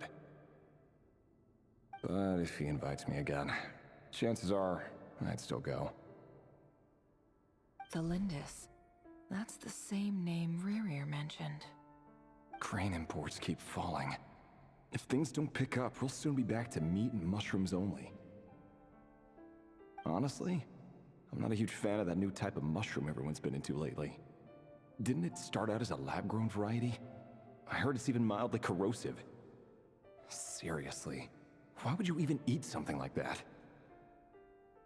I don't care if it's an impressive feat of alchemy. That just isn't the kind of thing I like to eat. Grain has to be imported, and they're eating a diet of mostly meat and mushrooms. Could it be because Conria is underground, so it doesn't get much sunlight? That would explain why they use so much stone in their buildings. They even use alchemically modified strains for food. Seems like the people of Conria don't have many options when it comes to dining. I've just about saved up enough now. Time to buy it and keep it somewhere safe. Making a big purchase. I wonder what it is.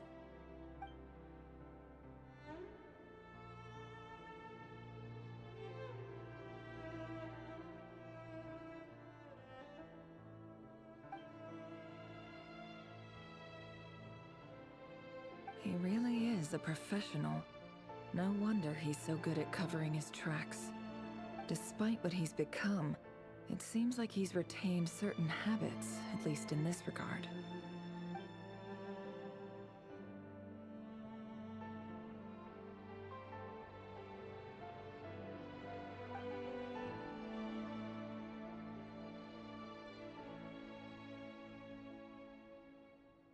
Did Rary rip it out himself?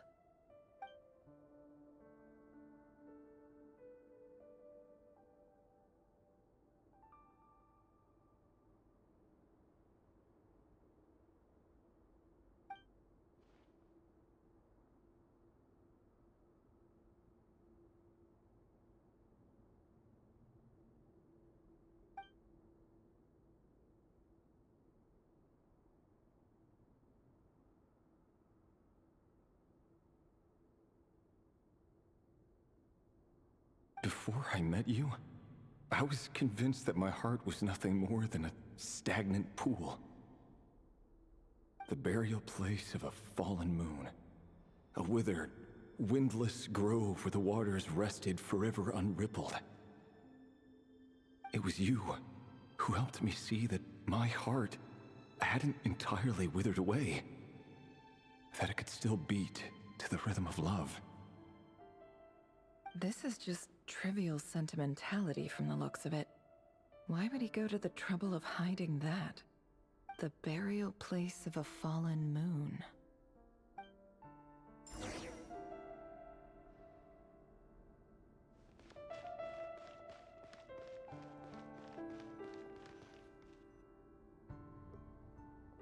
Reverie, over here. Dane! Oh, and, Vediflin here? What a surprise to see you here, sir. Hello there, Reverie. You need not address me so formally outside of court. He doesn't get that much free time, so I invited him over for a drink. Even the court prophet deserves a break every now and then, right? Well, I'm flattered. So, what are we discussing today? Hey, don't look at me. As far as I see it, we don't need an excuse to have a few drinks. Come on, don't give us that. Didn't you say you were about to pop the big question? How's that coming along? Who'd have thought the great Twilight Sword was an even greater gossip? I just didn't expect you to be the first one to settle down and get married, that's all. Yeah.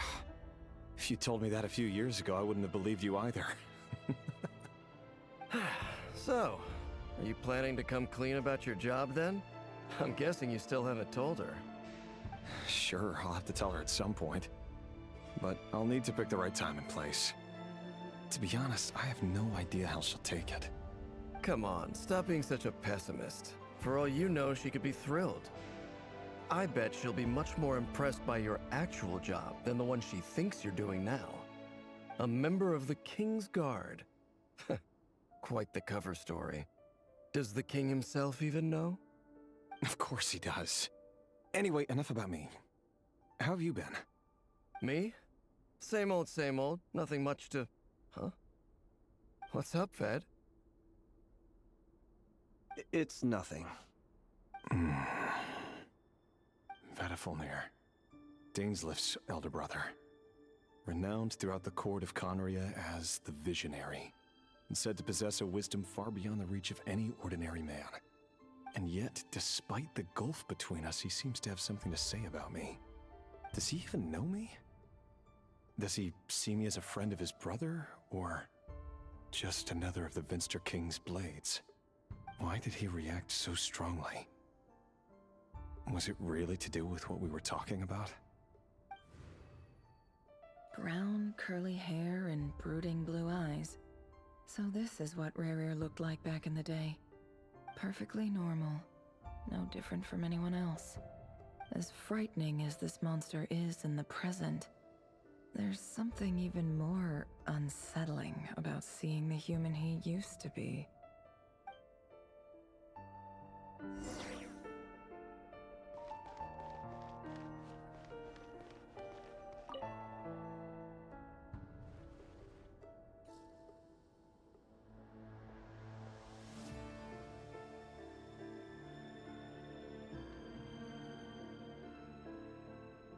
Felindis?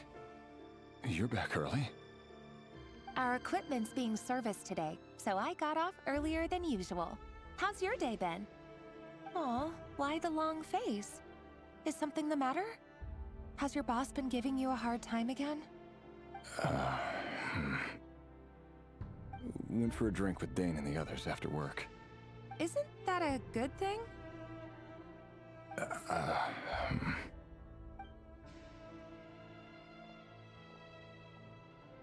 Vediflin showed up today, too.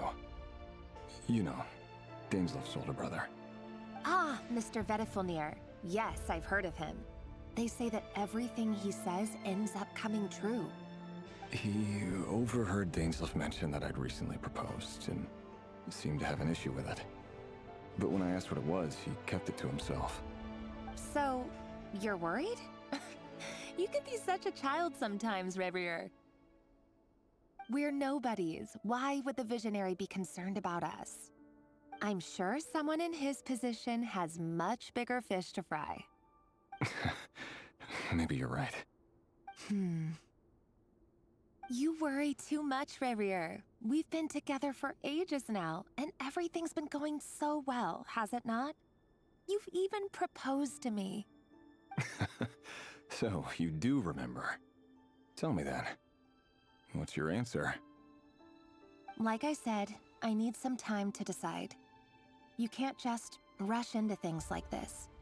We may be nobodies in the grand scheme of things, but if we want things to work out, we've still got to plan ahead. All right. Take your time.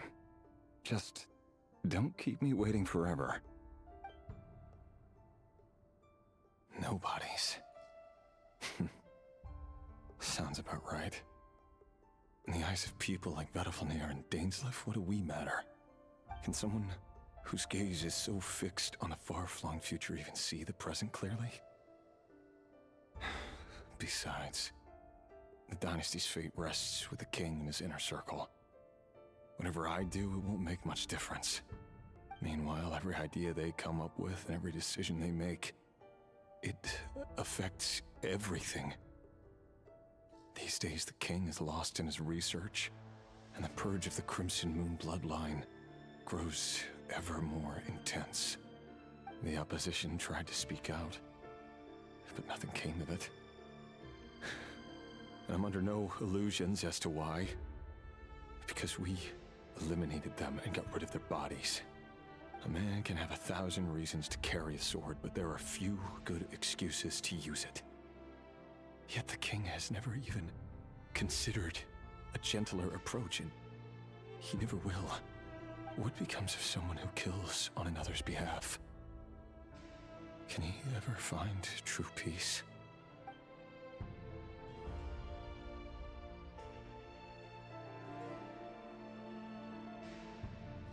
Thelendis,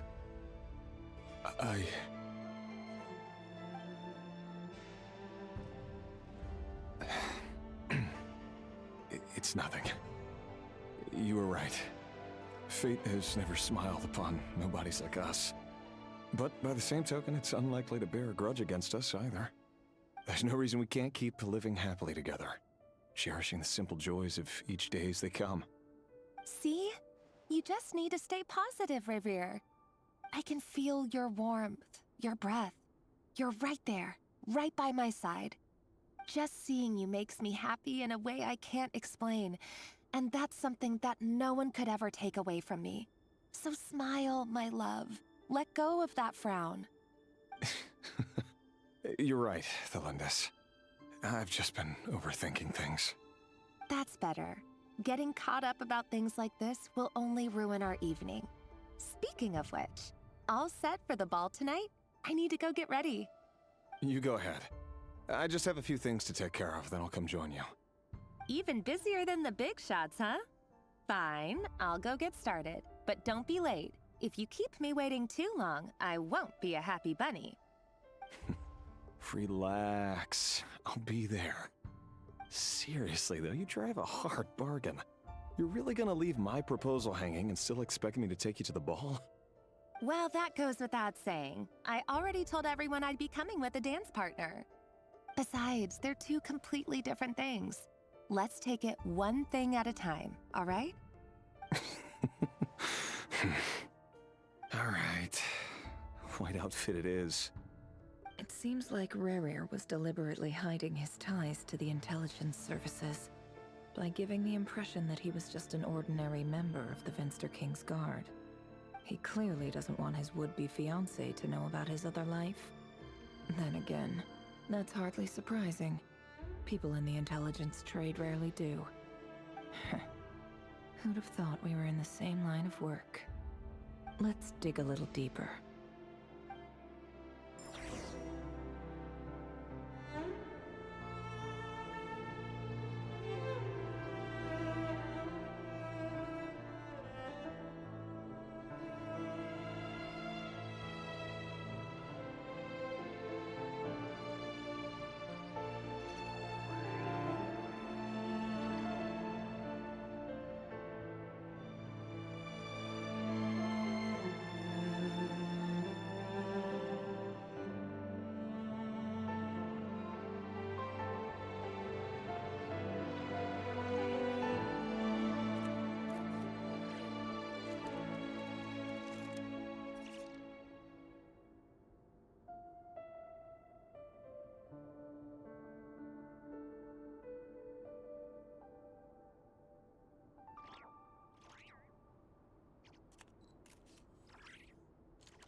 Our last operation was a resounding success, and all thanks to you, Rayhir of Solnari.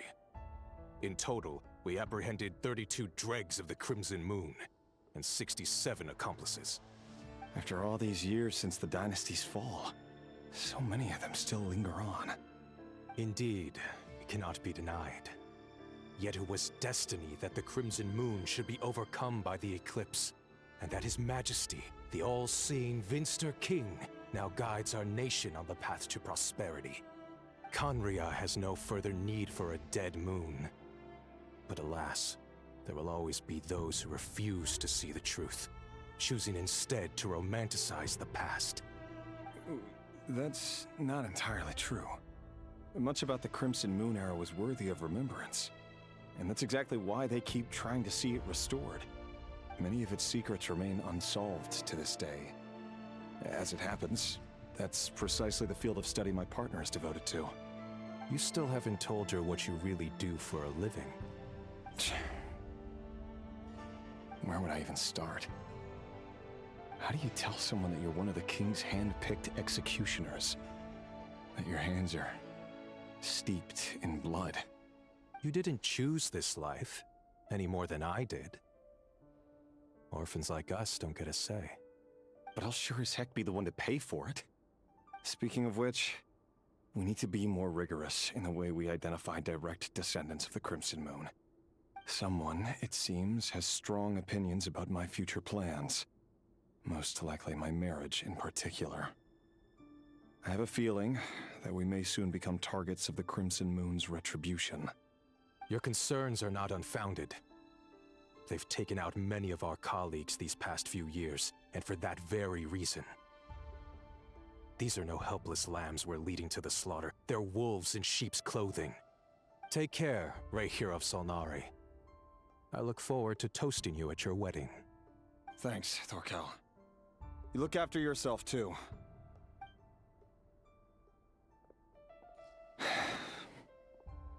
Thelindis, I never wanted to keep this from you. You're the last person I would ever want to lie to. But that's exactly why I can't tell you everything. There are things you shouldn't know. Things you cannot know. The Moonlit Dynasty's are a thing of the past. Yet even now, with the sun shining high in the sky, there are those who would call forth a dead moon's ghost. Could that be why Vedalfnir held back? Or was it because of some court secret he's not at liberty to share? I have to get a clear answer from him. No matter what happens, I will protect Thelindis. Rayhir seems to be very concerned by Vedalfnir's reaction. Vedalfnir and Dainsleif, the Visionary and Twilight Sword. So that's what they were really like. I've investigated this whole area now. There doesn't seem to be any other memories here. Should I try somewhere else? Wait a second. What's this black smoke?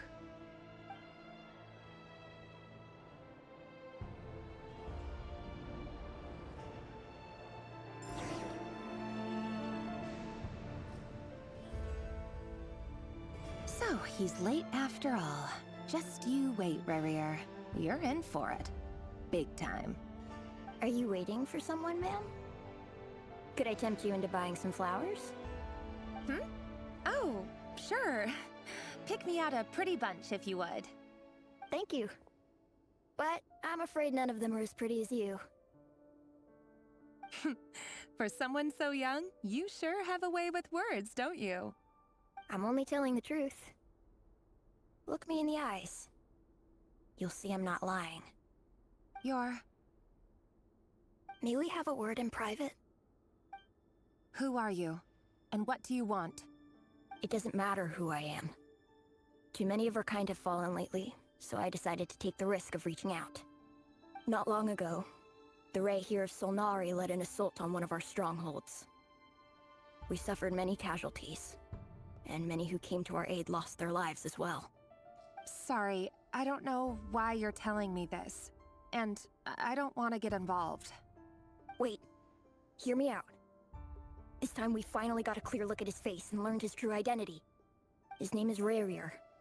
and he claims to be one of the king's guards. What did you say? A cruel irony, isn't it? The man you're set to marry leads a double life as a brutal executioner. But surely, you must have caught a whiff of the blood on his hands. Why are you telling me all of this now? Simple. It's because... How strange. Rerir was nowhere to be seen in that memory. It clearly belonged to Thalindis. Rerir couldn't possibly know what happened if he wasn't even there. Why would her memories appear in his fragment? The ceremony won't last much longer. I think it's time to call it a day.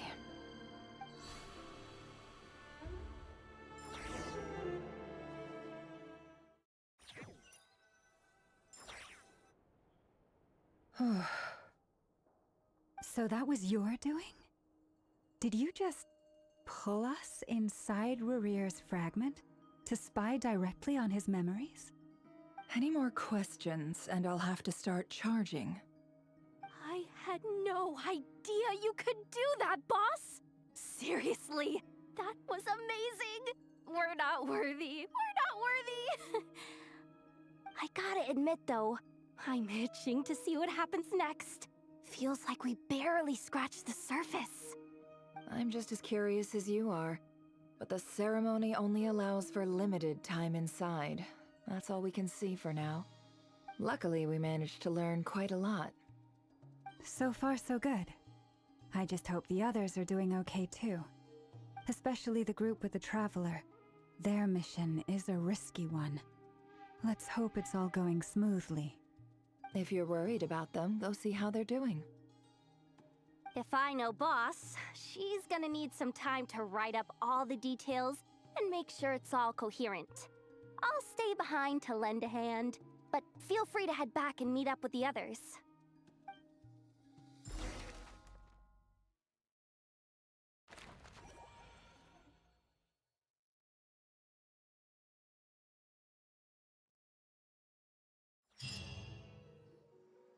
Oh, they've been prowling around for nearly 2 days now.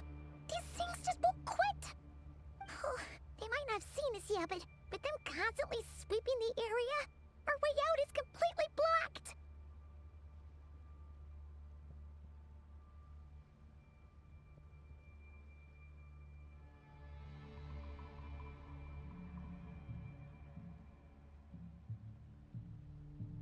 Oh, that's never gonna work. One little slip up and it's game over. If they spot us, they'll run straight back to Rerir. And once he knows we're here, it won't be long before he's breathing down our necks again.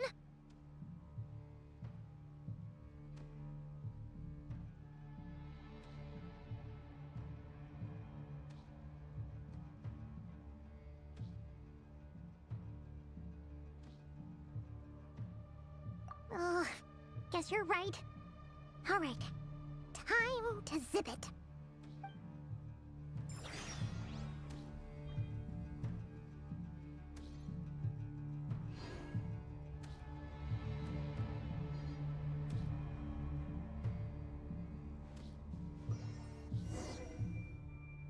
Oh, they've been prowling around for nearly 2 days now. These things just won't quit. Oh, they might not have seen us yet, but them constantly sweeping the area, our way out is completely blocked. Oh, that's never gonna work. One little slip up and it's game over. If they spot us, they'll run straight back to Rerir. And once he knows we're here, it won't be long before he's breathing down our necks again.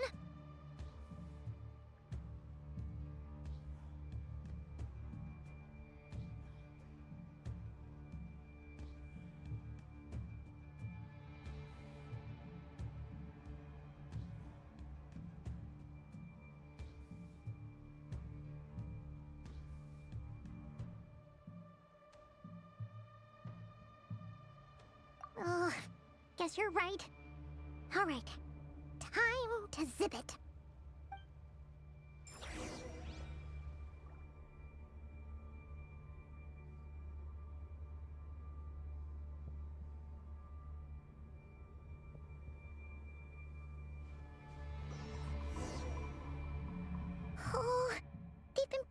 around for nearly 2 days now. These things just won't quit. They might not have seen us yet, but with them constantly sweeping the area, our way out is completely blocked.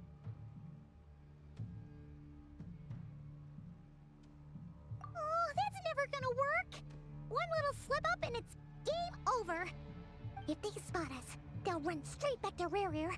And once he knows we're here, it won't be long before he's breathing down our necks again.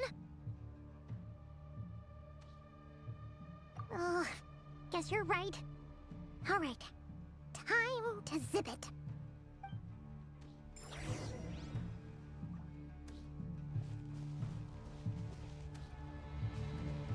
Quick, hide! We almost got spotted! Phew, that was a close call.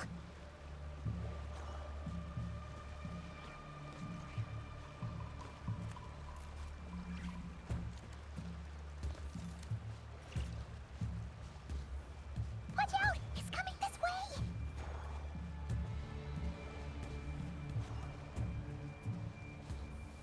Keep going. We're nearly there. This is the final hurdle.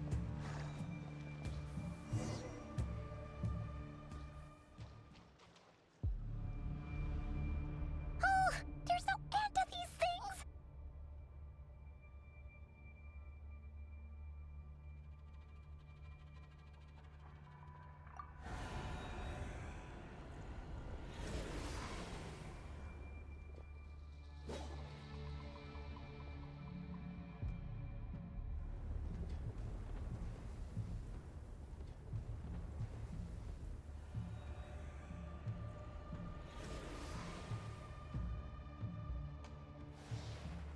Fire. Fire? Wait, what's that smell? Oh no, there's a fire!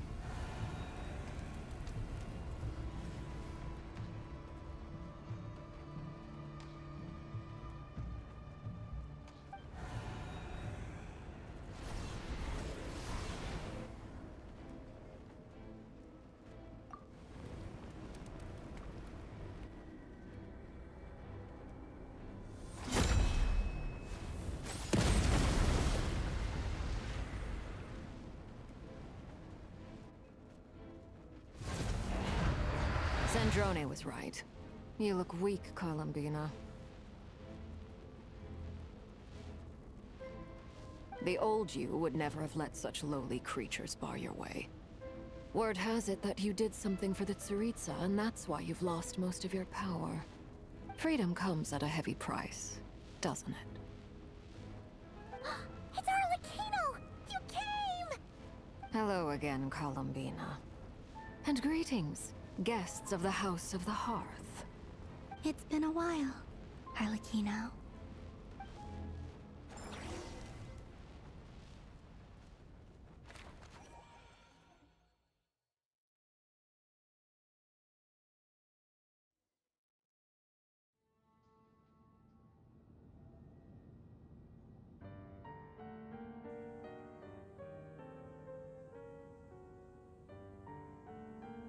Stupid right here of stupid Solnari. Ugh, whatever. I've got all the data I need. Next time we meet, you're finished.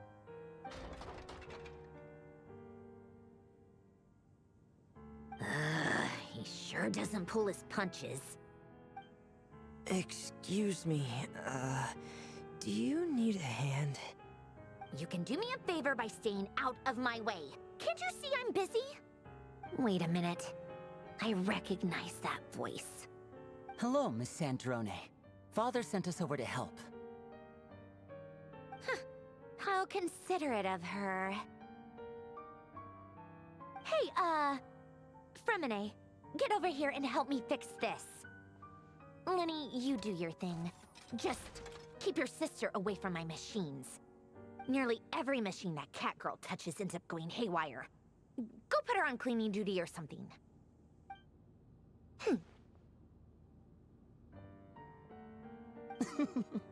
Then let's start downstairs.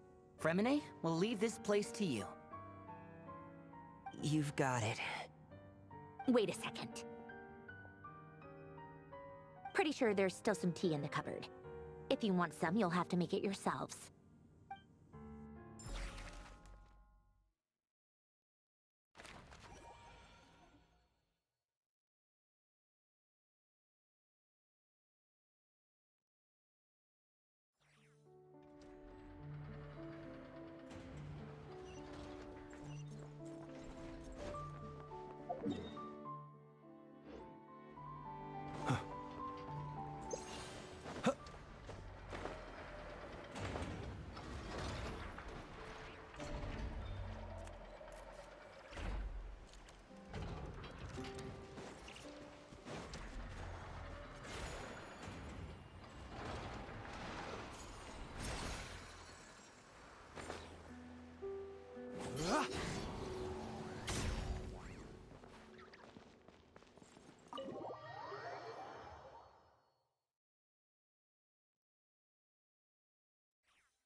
It's a relief to see you all made it back in one piece.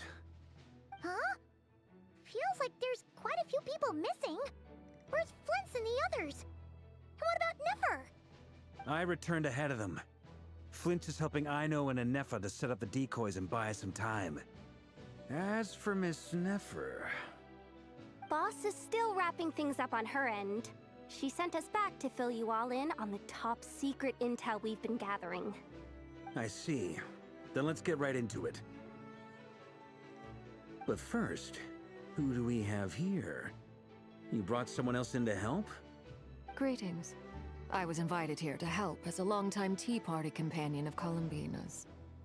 You may call me Arlecchino. Surely it can't be. Those eyes. Oh, where have I seen them before? Wait, of course. In those memories we just saw. The only Arlecchino I know is the fourth of the Fatui Harbingers. So either you share a pretty uncommon name, or you're more than just a Tea Party buddy. You are well informed, Grandmaster. A man from Mondstadt living all the way out here in Nodcry, and yet the people and affairs of Snezhnaya seem to hold a special place in your heart. Oh, the feeling's mutual. Sounds like you know all about who I am, too. A Fatui Harbinger. The atmosphere in here just got really tense. Guess we can't just start trusting Fatui Harbingers, even at a time like this. I must admit, though, I'm a little curious. Seeing as the Moon Goddess no longer belongs to the Fatui, what makes you so willing to put your neck on the line here? Nor does Nodcry belong to Mondstadt, Mr. Varka. Yet still, you're fighting for it all the same. Things don't always have to have a tangible payoff. Sometimes, stopping things from spiraling out of control is a higher priority than chasing the spoils of victory. Of course, I can't say there's nothing in it for me at all. But that's between Columbina and myself.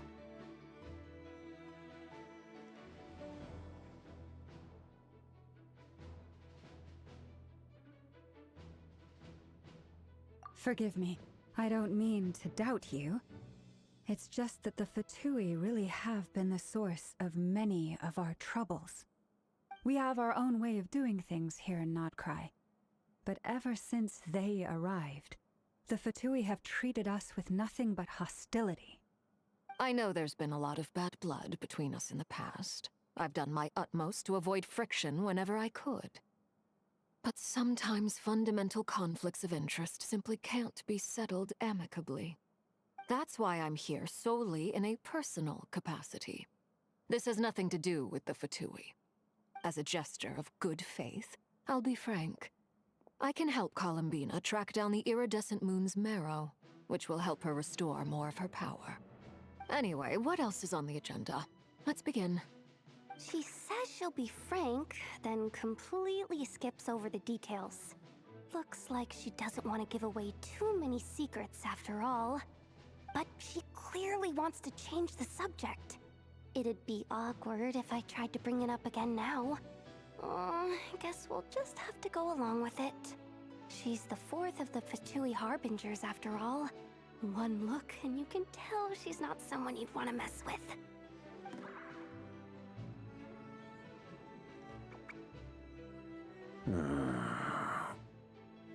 Well, since Miss Arlecchino sounds confident in her ability to handle that, we'll proceed to the next topic. Yehoda, time to share that top-secret intel.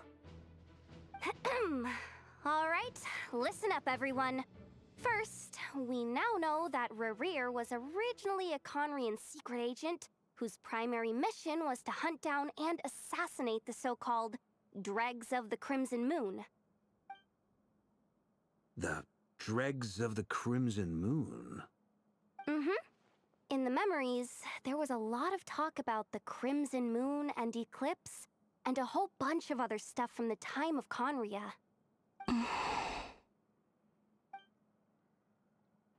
To my knowledge, those were the names of two different Conrian dynasties. Long, long ago, it is said that the people of Conria worshipped the Crimson Moon, drawing a mysterious power from its reflection. But one day, a coup saw the Crimson Moon eclipsed, hence the name of the new dynasty that replaced it, and how it became the new emblem of Conria. Still, long after the Crimson Moon dynasty had fallen, the last ruler of the Eclipse dynasty, the Vinster King, still coveted the secrets it left behind. So, he sent the Reikir of Solnari to secretly hunt down the Crimson Moon's few remaining followers. In those days, Rerir showed no signs of madness. In fact, he was as normal as any other person. Oh, and he had a fiancé, or at least a would-be fiancé, called Tholindis.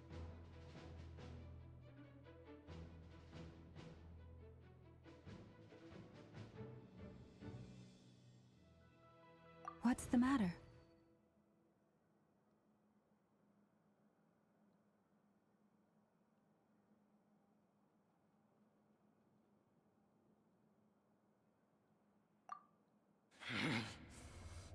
Verfnir, Freindaughter, Flinders, Flinders. Interesting. Anything else? What about this would-be fiancé of his? Do we know anything about her? Well, she was a researcher at the Universitas Magistrorum, but it felt like she was hiding some kind of secret. Oh, and one more thing. For some reason, Rerir's fragment also contains some of Tholindis' memories, though only a very small portion. Well, no shortage of potential leads, I'll give you that. In any case, it sounds like we can conclude that while Tholindis was still around, Rerir appeared to be lucid and quite normal. Tholindis, it seems, must have been the one thing in this world that he couldn't let go of. Tell me though, were these pure-blood Conrians we're talking about here? Why do you need to know that? Hold on. If she was a pure-blood Conrian... Oh yeah! Just like how it was with the captain! If we could somehow find her, do you think there's any chance Rerir might regain some of his sanity? It's possible, but it would take a miracle. We can't pin all our hopes on that. That merchant who Nefer knows, Dori Sangama Bay. Maybe we could hire her to look into it. All right then. Let's keep working in our separate teams. Traveler, Paimon, Kutar, and Miss Arlecchino will go look for the iridescent moon's marrow. As for the others... On the way over here, I noticed that the Wild Hunt monsters had grown even more frenzied in their search for Kutar. At this rate, the people living here will be in grave danger too. So I'm thinking of gathering together some of our followers to go wipe them out. I'll head back to the curatorium and meet up with the boss. Feels good knowing we've all got something to be getting on with.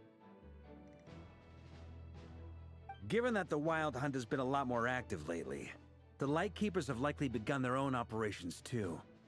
If that is the case, someone will need to pass the news on to Flint's. I'll hold the fort for now, then discuss our next move with Flint's, Aino, and Nefer when they get back. All right then. Well, the clock's ticking. If that's everything, we'll be on our way. We'd better get moving too. We'll try to buy you as much time as we can. Relax. Just do your thing. I decided to call in some backup since things are getting so hairy. Our reinforcements should be here any minute now. Stay safe, everyone. Dismissed.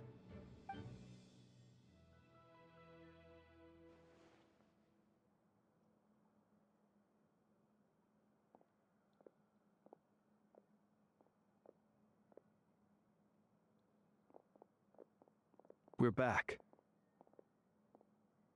Did we get here a little early? Or a little late? A tad late. The others have already set off.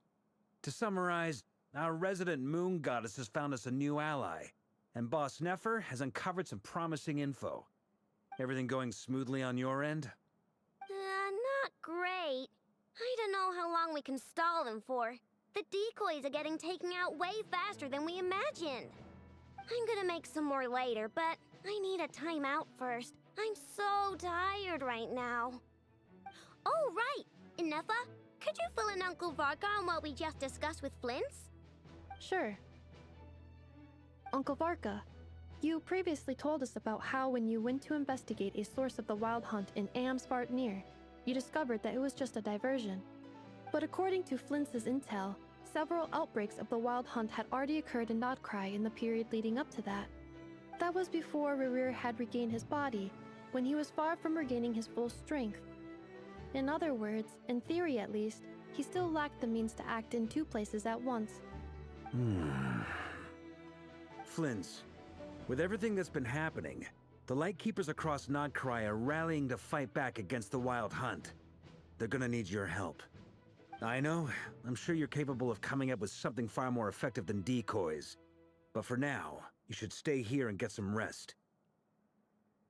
And Nefer and I will head back over to Amsvartnir to see if there's anything I missed. I told you Uncle Varka would say that, didn't I? A deal is a deal. Not a word about my snack intake for the next week. Database updated. Reliability of Aino's predictions increased. What does that mean? They were betting on how you'd respond after hearing their intel. It's the obvious choice, isn't it? That's hardly worth betting on. We already decided that Nefer should go investigate the situation over at Amsvartnir on her own. You might as well stay here and keep watch. Someone needs to hang back and oversee our strategy meetings. And besides, you still haven't fully recovered from ambushing Rerir. So I've ended up with the easiest assignment. Well, I appreciate it, everyone. See you when you get back.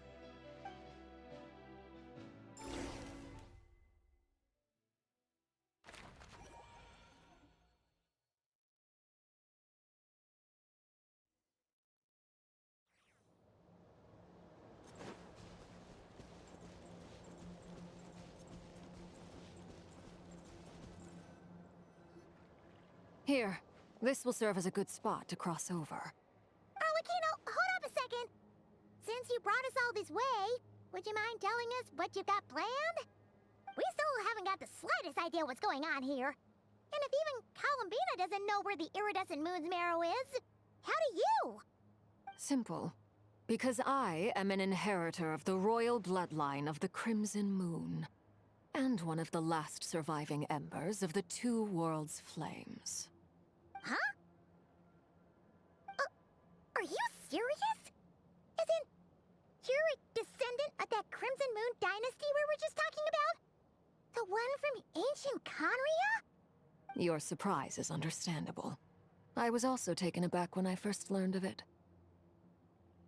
But the more I thought about it, the more I realized the signs had been there all along. When I was young, I discovered I could wield a very special kind of fire. It coursed like blood through my veins and smoldered away inside my nerves.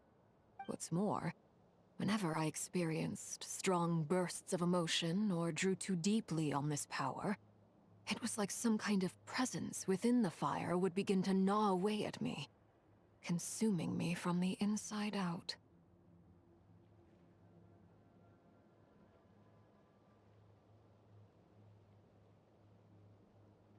Exactly. That is why my hands are like this, too. At first, I saw it only as a curse, but once I became a harbinger, the Jester apprised me of the truth. Together with my own investigations over the past few years, there are several things that I have gradually come to understand. For instance, take the so-called Crimson Moon.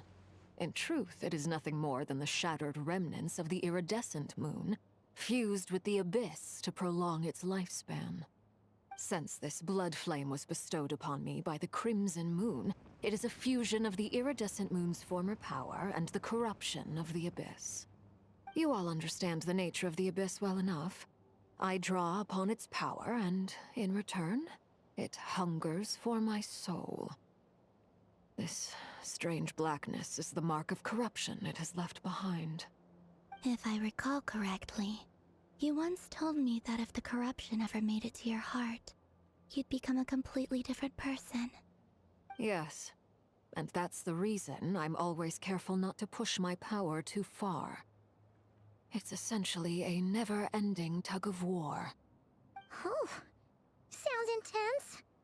Anyway, the rest of my story can wait.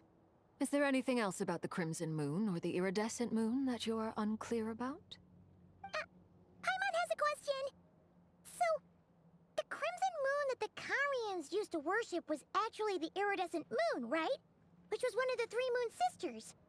Does that mean that the Karians were to the Crimson Moon as the Frost Moon Scions are to the Frost Moon? So much of that history has been lost.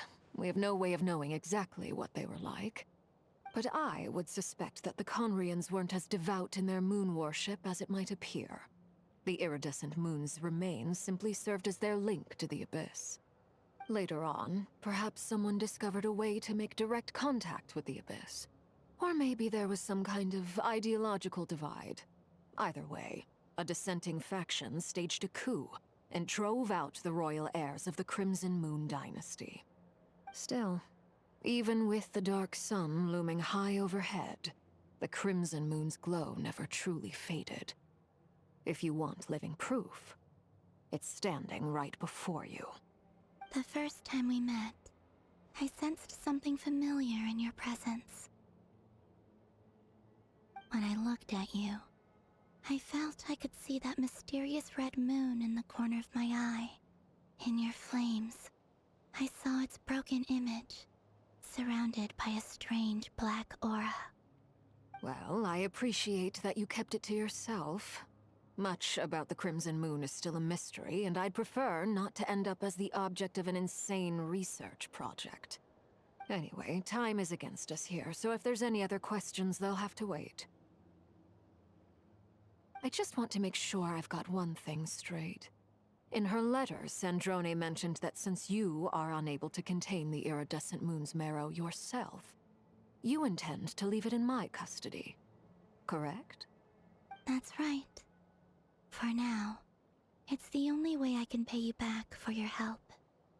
The iridescent moon is already part of who you are, so with its marrow in your possession, you'll be even more powerful than before. Deal. Then let's get started. Get what started? What does this place have to do with the Crimson Moon? When I first became a Harbinger, the Jester gave me a book called Parenheri, also known as Leobranto Inamorato. You should be able to buy a copy next time you're in Fontaine. It's a love story set in the Crimson Moon era, but setting aside the tangled romances of its characters, it also records a few interesting details. In the Crimson Moon era, or so the story goes, there was an orphanage that received children from beyond the bounds of this world, and subjected them to a peculiar induction ceremony. Beyond the bounds of this world? For real? And what kind of induction ceremony? The Crimson Moon Sages looked beyond this world for beings with powers that surpassed the gods. But fearing they might lose control, they subjected these children to a process of refinement. They made these children crawl up a fireplace and kept asking them, "Have you died? Did you see it?" Until they finally admitted to having died and seen a crimson moon. The adults embraced the children who passed the ritual, telling them, "Within the fireplace, you have traversed the flames between two worlds. Here and now, you are born anew." The book leaves much unsaid, but I suspect that this was their way of branding the children they had enrolled, leaving an indelible mark upon them so that they would forever live in the Crimson Moon's light. That explains why I can't sense the Crimson Moon's marrow in this world. It makes sense that it would be sealed in a special space that can only be accessed temporarily through some kind of ritual. But there's no fireplace here. Do you see a chimney anywhere? Oh, are we supposed to build it ourselves? Okay, fine. Paimon will go find some bricks.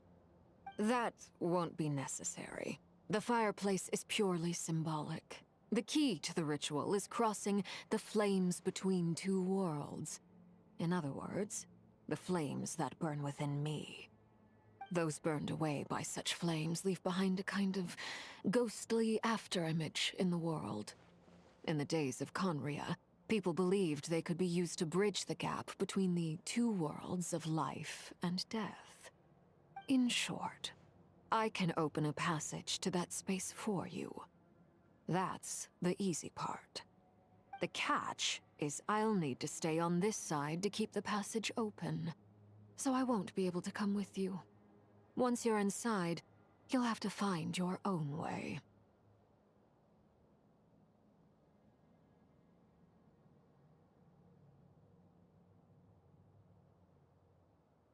Very well. Then I'll open it up. Traveler, spare me a little more moonlight if you would. I may need it.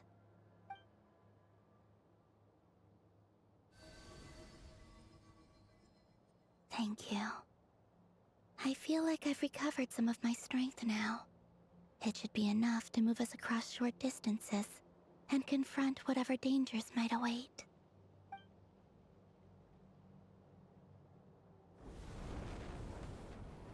Mistress of the seven hues of ages past, great mother of the present, crimson-clad sovereign of the two realms, by fire severed, by fire renewed, I offer myself now and beseech your descent.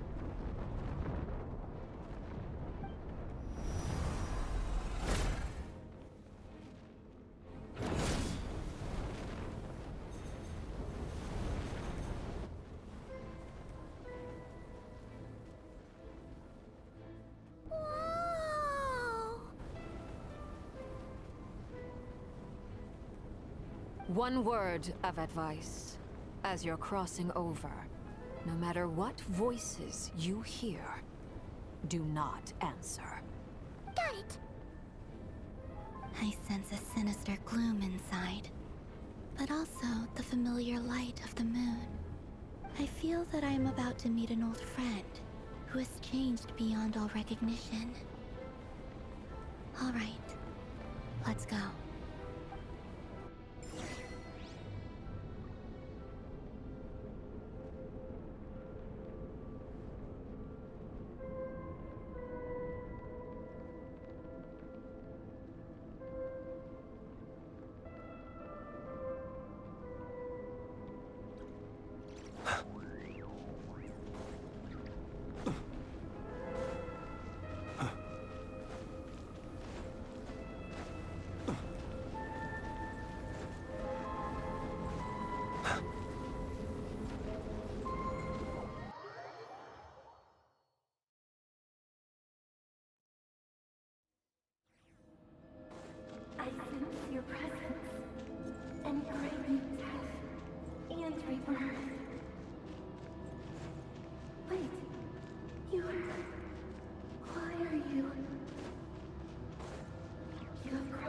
over from another world.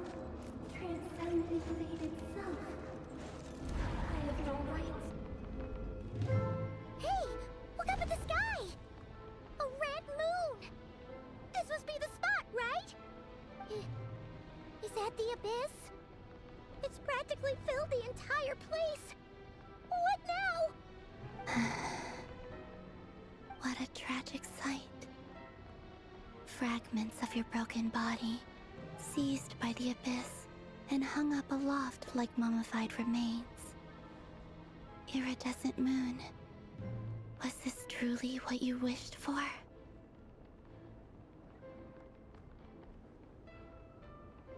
Careful! There's something spooky about this place. Feels like something is lurking in the fog. Haimon's right behind you. Whatever you do, don't run off without her.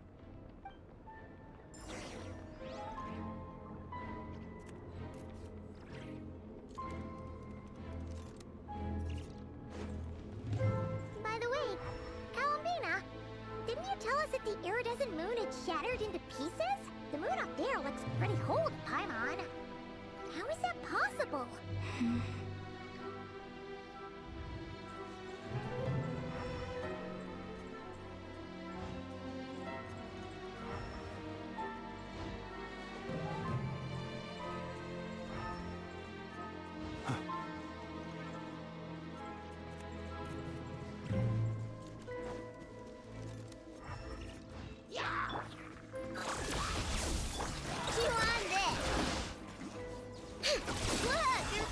Be silent.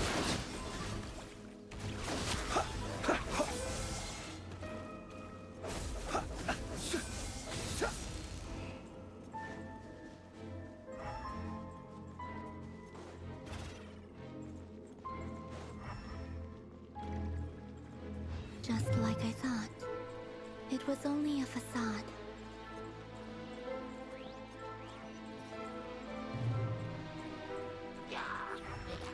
Ultimatum protocol.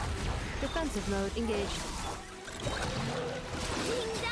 Observe. The night coming.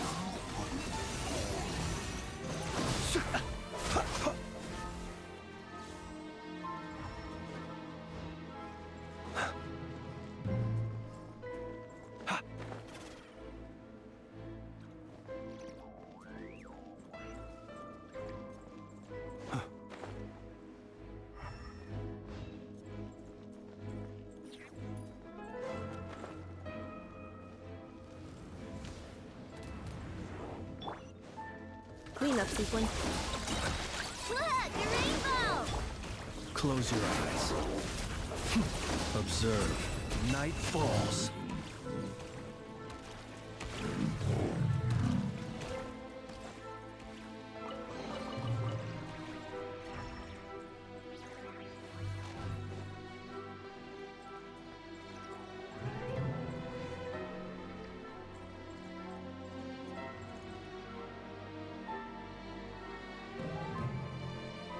Huh? Huh? For real? That's way too high! There's no way we'll be able to reach it! No. I'm not sensing anything up there. It's coming from under the mountain. Let's see... Ah! There's some kind of weird shadow over the water! Wait, see that? Looks like a mechanism of some sort. Let's check it out!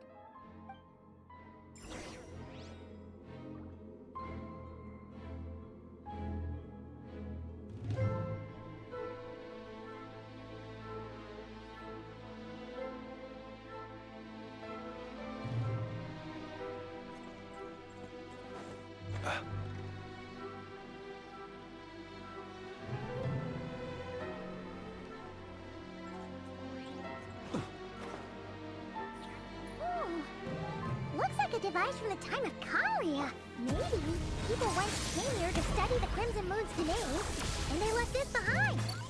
Oh, if we can activate it, we might find some clues.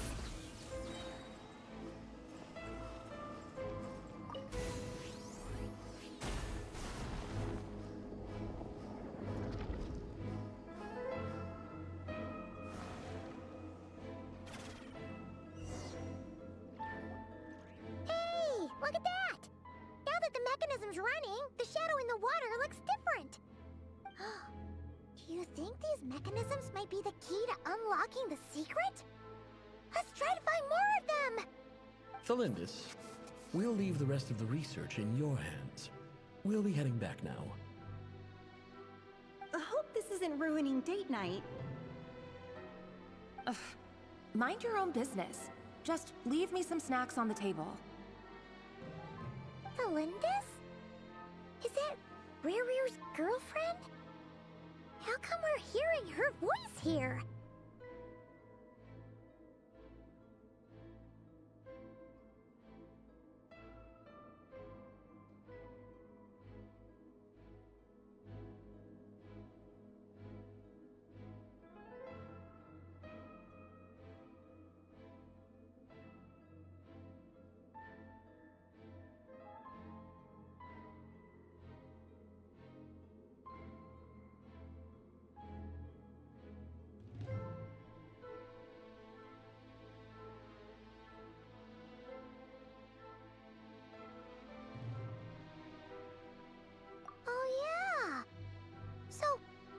Do you think she was studying this strange space all along?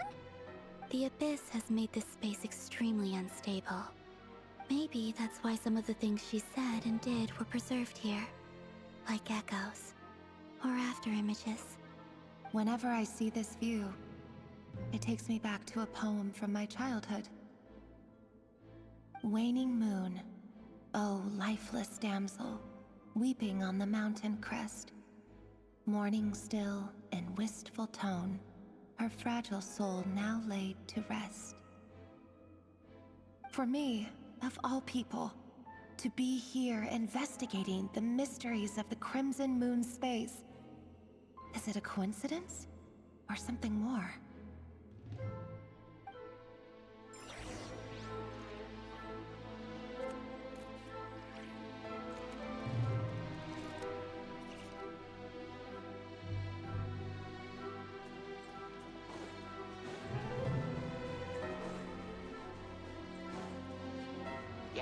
Cleanup sequence in.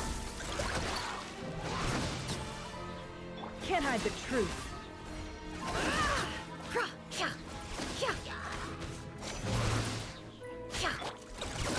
It all adds up. Time to come clean.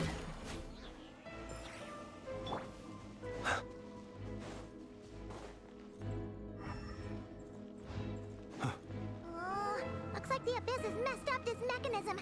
We need to find a way to get it working again. Let's see if there are any other devices nearby.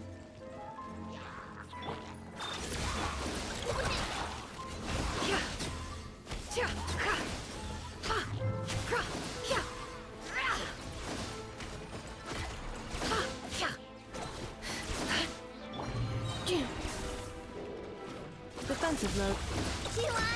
Can't hide the truth. Time to come clean. The mystery unravels. It all adds up.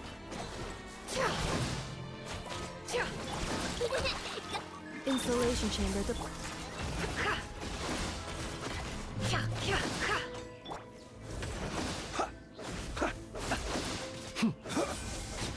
Close your eyes.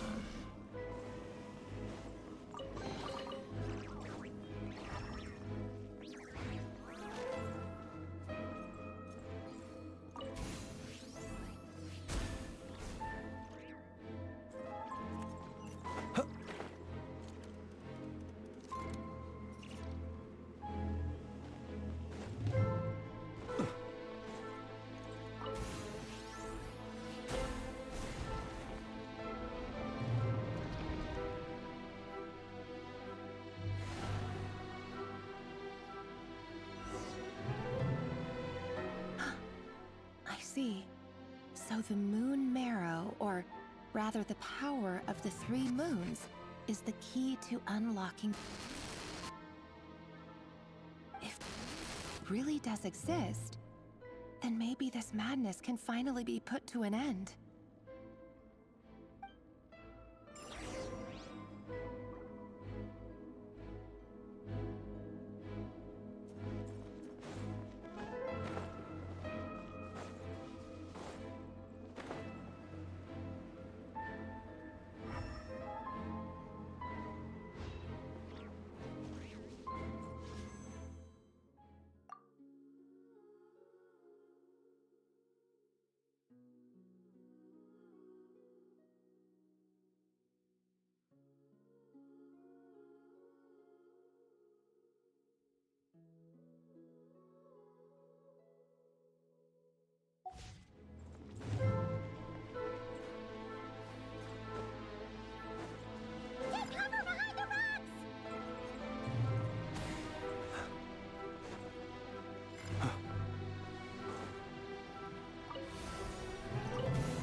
With the Abyss inhibitors in place, I should be able to access the chamber with the Moon Marrow. Oh, Rerir, with every step you take, you're drifting further from what you truly desire. But you're not the root of the problem. Ever since that outsider set foot in Conria, the Vinster King has sunken deeper into madness. If only I could get my hands on that outsider.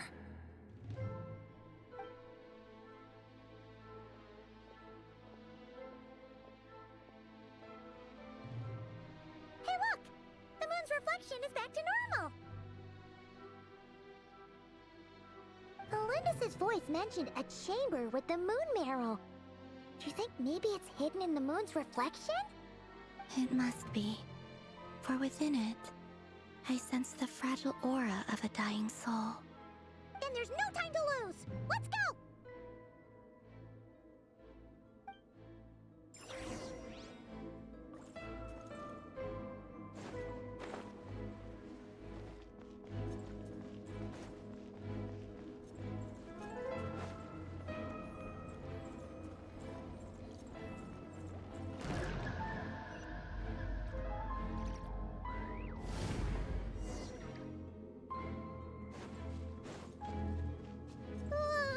These things are so creepy!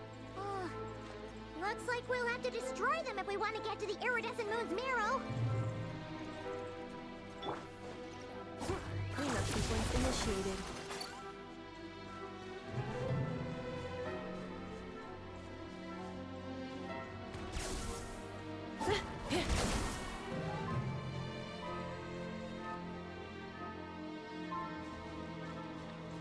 That must be the iridescent moon's marrow!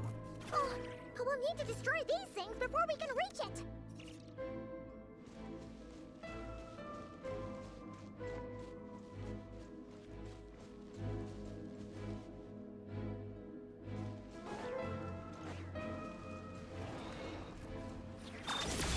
Chew on this! Lash attack! Preparing for dust up. The long sleep beckons.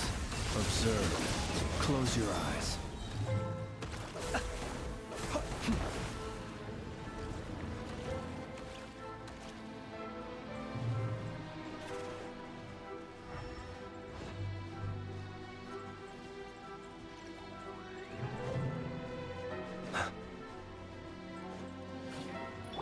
Defensive mode. Observe. Do you fear the dark?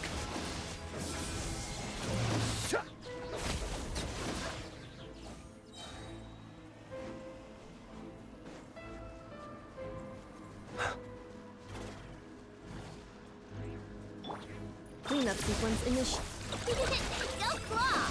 Be silent. Beware the creatures of the night.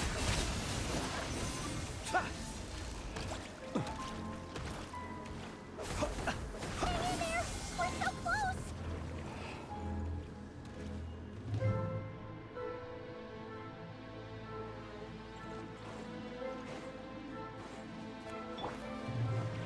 Annihilation mode. Defensive mode engaged. Ding dong water pop! Observe. Do you fear the dark? Close your eyes. Do you fear the dark?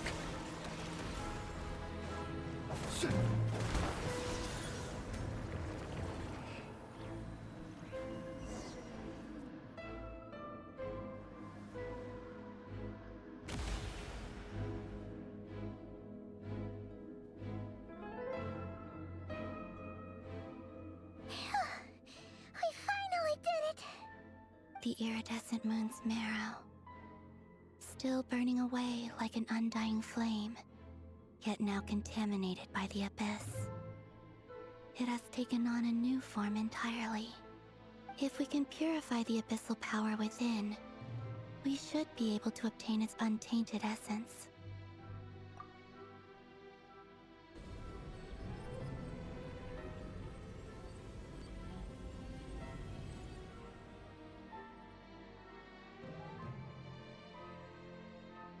It's so cold.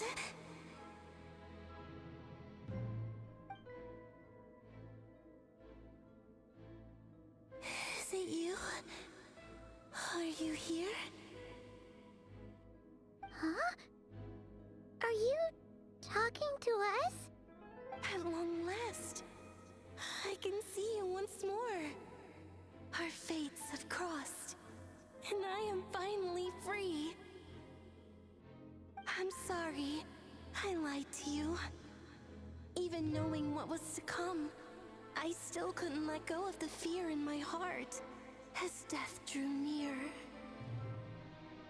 The moment the moon shattered, my body began to split apart piece by piece. Like I was being cut into pieces by 1,000 blunt blades. My thoughts scattered as the cold crept in, but I could not bear to fade away like that. Tell me, what was it that brought you to us all that time ago? If only I had possessed your courage, then I might have been spared this torment more painful than death. You look so puzzled.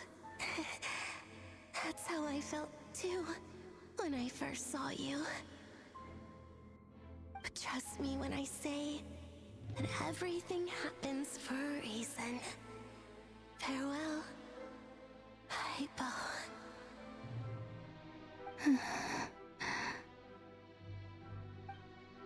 What was that all about? Was that the goddess of the iridescent moon? Oh, it sounded like she was speaking to a long-lost friend. But none of us have ever met her before, right? Perhaps. She took me for the goddess of the frost moon she once knew. For a fading soul like hers, our auras must be too similar to tell apart. But anyway, we've got the iridescent moon's marrow now. That should help you regain your strength, right? Alright, time to leave this place and meet back up with Arlecchino. Let's go!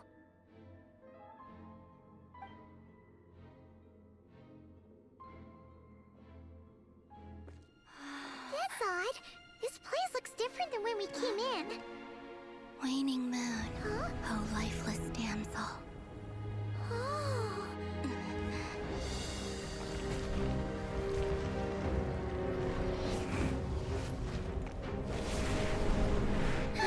Hurry! The place is collapsing! It wants to trap us here. Who's it? The Abyss? Now we've taken the moon marrow. All that's left here is a dark will. It will show us no mercy.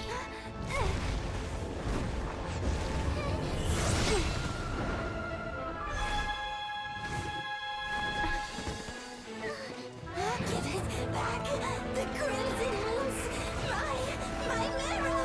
My heart!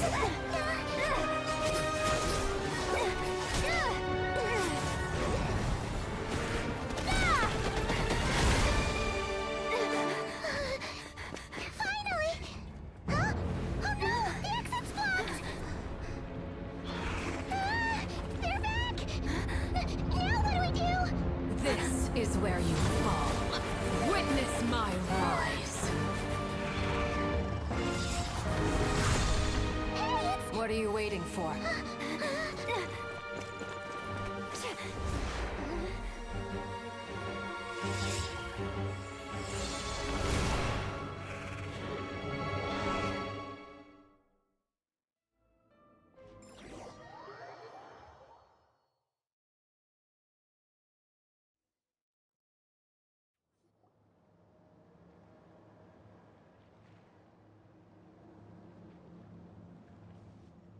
Oh, we made it! Was that you, Arlecchino? Did you save us? Wait, your hands! They're... Oh, this? Don't worry. It's a small price to pay. The Abyss wanted to trap you inside, and I defied its will by bringing you out. No wonder it's a little angry.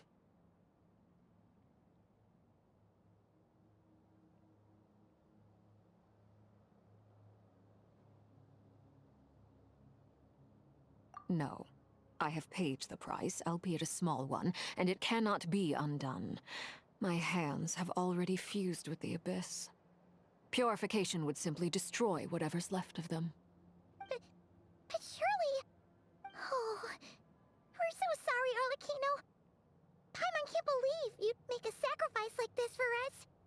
As much as I'd like to call it a favor, the truth is I was simply holding up my end of the deal. Well, Columbina. Yes, you did your part. And as promised, I will leave the iridescent moon's marrow in your care. From this day forth, may the two worlds' flames burn ever more brightly.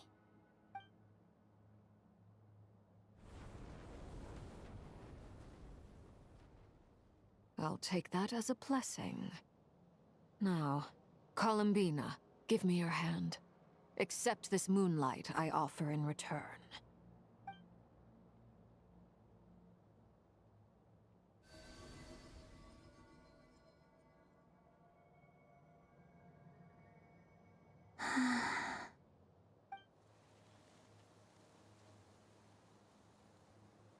Feeling stronger? Hey, Columbina! Are you okay? I'm fine. Our powers are a little at odds, that's all. By the Frost Moon's authority alone, wielding the power of the other moons was always going to be a stretch. Still, I think it's fair to say that your strength has returned. At least to the level it was at as Third Harbinger. It's still not enough. There's no way I can hope to challenge Rayrier like this. Just one more ray of moonlight, if you would.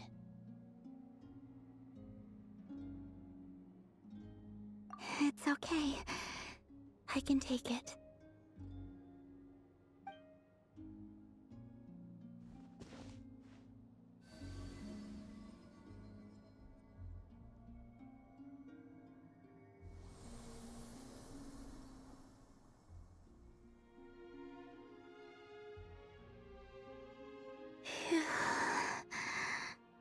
How about now? Fighting fit? At the very least, I won't have to stay hidden like before. I want to see him gone from Not Cry. The Rayrier of Solnari and his wild hunt must be sent back where they belong.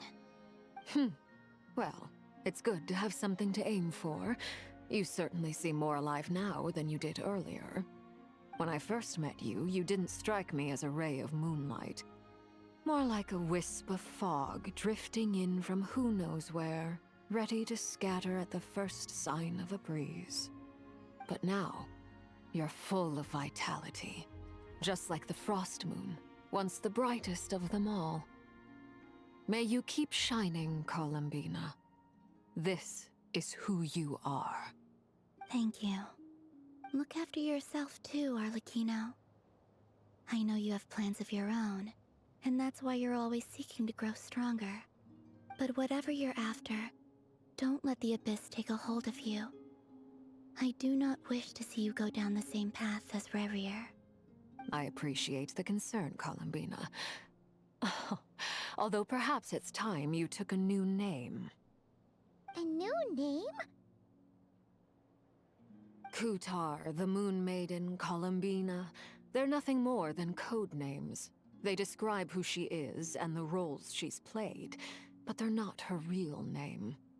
We often use code names in the House of the Hearth, too.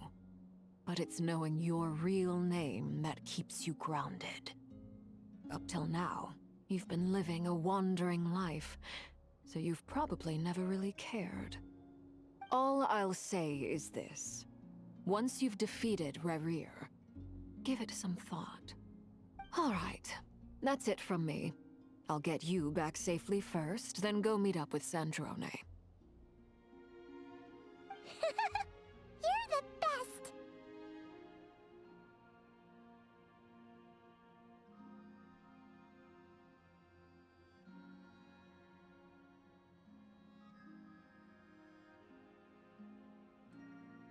I appreciate the gesture. It speaks to your good character. Anyway, let's get going. There are more urgent things to do right now than trade compliments.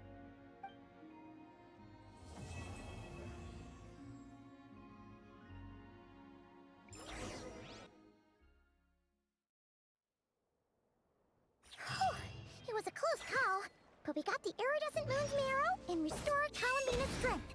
And that's all that matters.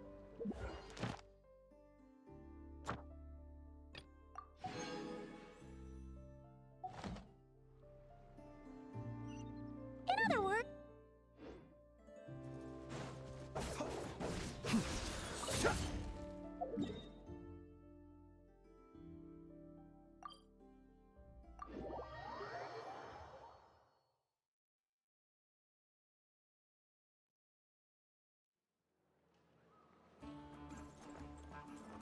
Ad Astra.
Do you think the others are making good progress?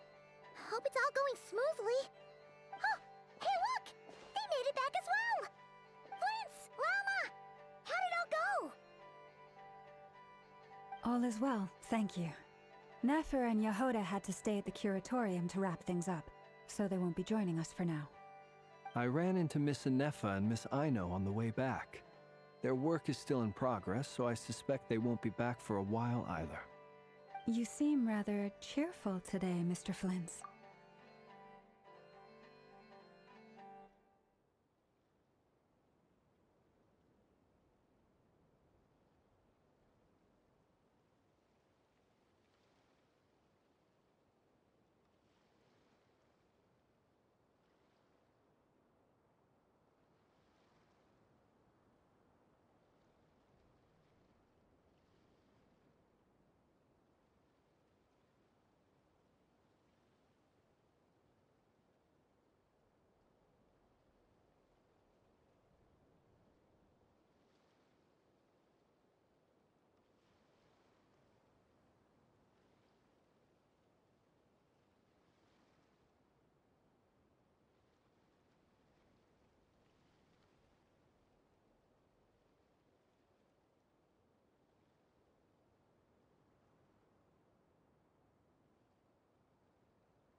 I certainly am. I achieved what I set out to do and came away with more than I bargained for.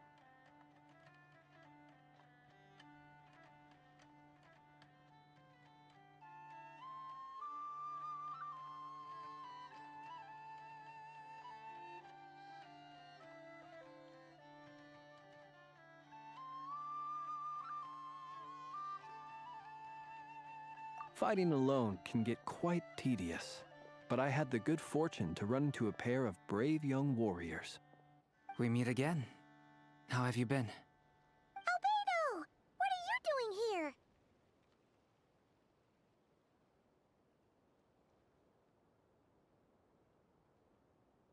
Thankfully, tracking you down turned out to be a lot simpler than we envisaged. These two courageously lent me a hand while I was fighting the Wild Hunt. When they told me they were Servarka's colleagues, it all made sense. And given how people of outstanding talent tend to cross paths, it's no wonder you're already acquainted. So, who's your travel buddy, Albedo? Why don't you come and introduce yourself?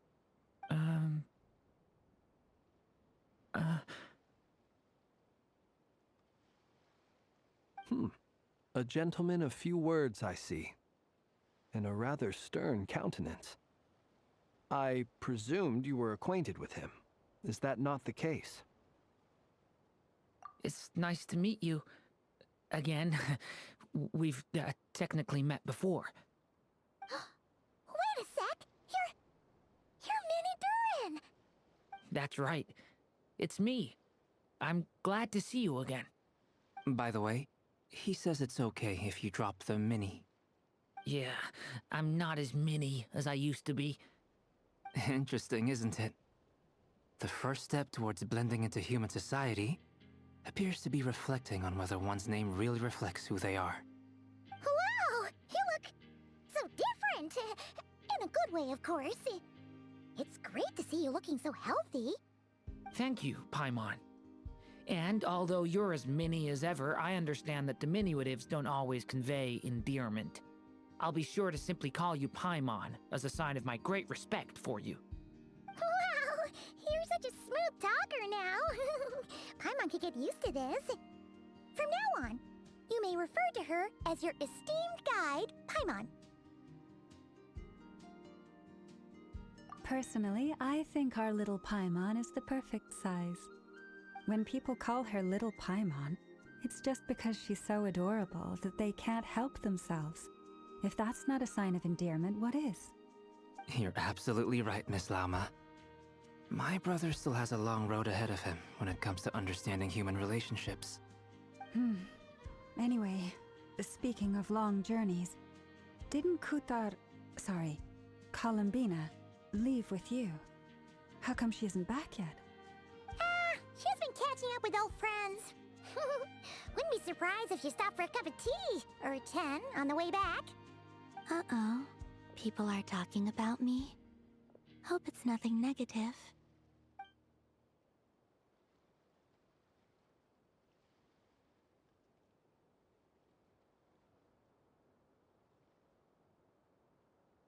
Judging from your expressions, I'm guessing it all went well?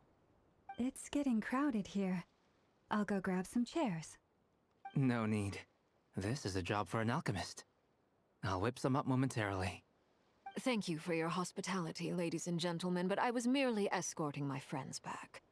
I'll be meeting Zendrone shortly, as we still have some things to discuss. It's been a pleasure, everyone.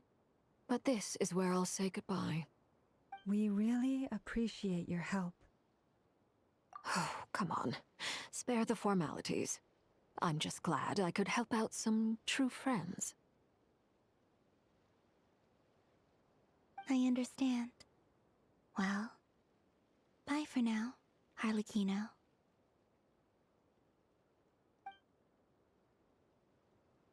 Oh, this place is hopping. It's probably a good thing one of us left. Otherwise, we might not fit all these people in. Are you saying we're about to run out of chairs? As a matter of fact, I am. Come on in and see for yourself.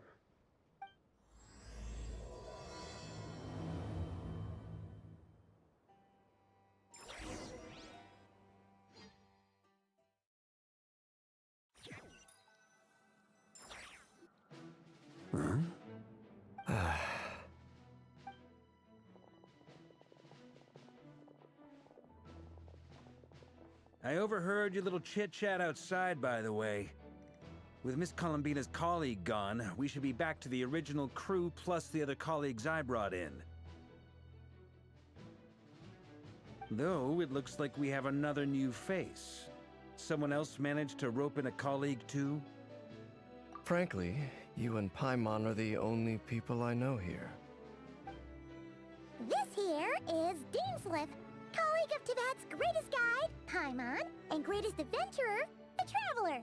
Well, not exactly colleagues, more sort of friends. When someone else jumps in to do the announcing, you know you're speaking to someone important. Let's hear what he has to say. Note to self. Once Paimon knows your name, the rest of the world will soon follow. When he comes looking for us, it's usually something important. Paimon's guessing you've heard about the Wild Hunt, then. From the looks of it, you're about to hold a meeting. If I were to say that the Wild Hunt is our mutual enemy, would that earn me a seat at the table? As the saying goes, the enemy of my enemy is my friend. Mr. Dainsliff, there's a seat with your name on it. Though, I can't promise the same for everyone else. Hey, Albedo, think you can rustle up a couple more chairs? After all this time apart, Grandmaster Varka's first order is to rustle up a couple more chairs. I've missed this. Is he being sarcastic? Hey, he's your brother. Why are you asking us? I've still got a lot to learn about the nuances of human conversation. Trying to decipher Albedo's way of speaking has been like jumping in at the deep end. Oh, good point. Paimon gets you now. Don't sweat it. There are people who go their whole lives without getting the hang of it. You're ahead of the game already.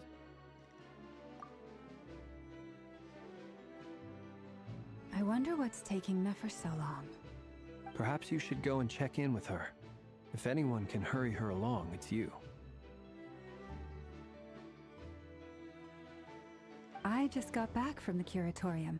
Besides, aren't you curious to see what's taking her so long? Miss Nefer doesn't strike me as the type to share secrets. And since gathering intel is her specialty, I'm guessing she'd prefer to keep her methods confidential. Under such circumstances, would it not be tactless for me to impose? Oh, but it's fine for me to impose. What can I say? You have an unrivaled ability to garner people's affection, Miss Moonchanter. Besides, you have far more in common with her than I do. All right, then. Impressive. She barely fought back at all. I admire your powers of persuasion, my friend. As I'm sure Miss Lauma will realize soon enough, the trick in life is to always pitch in with other people's responsibilities so that you can be selective with your own. Another trick is to simply hide in the background. Spoken like a true sage. Anyway, looks like we've got some time to kill before the meeting. Let's take a little breather, folks. And feel free to chat amongst yourselves. We'll get down to business once the other two arrive.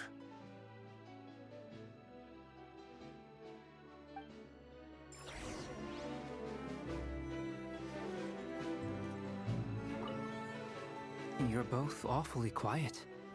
Why don't I start us off with an icebreaker? Much obliged. Have either of you ever had your portrait painted? If not, I'd be glad to help. That sounds like a lovely idea. You know how to paint, then? I dabble occasionally. He's an excellent painter. Tables, chairs, people, dragons, you name it. He'll paint it for you. I'm flattered. If I ever get the chance, I'd like to give it a try myself. I'll bear that in mind. Anyway, how about you, Durin? What sort of portrait would you prefer? Oh, I'd be fine with anything. Whatever style feels best to you. Very well. Then I'll play it by ear. You can replicate any style I want? I can try. If you show me a sample, I'll do my best to match it. Thank you. In that case, I'll dig up some reference material for you.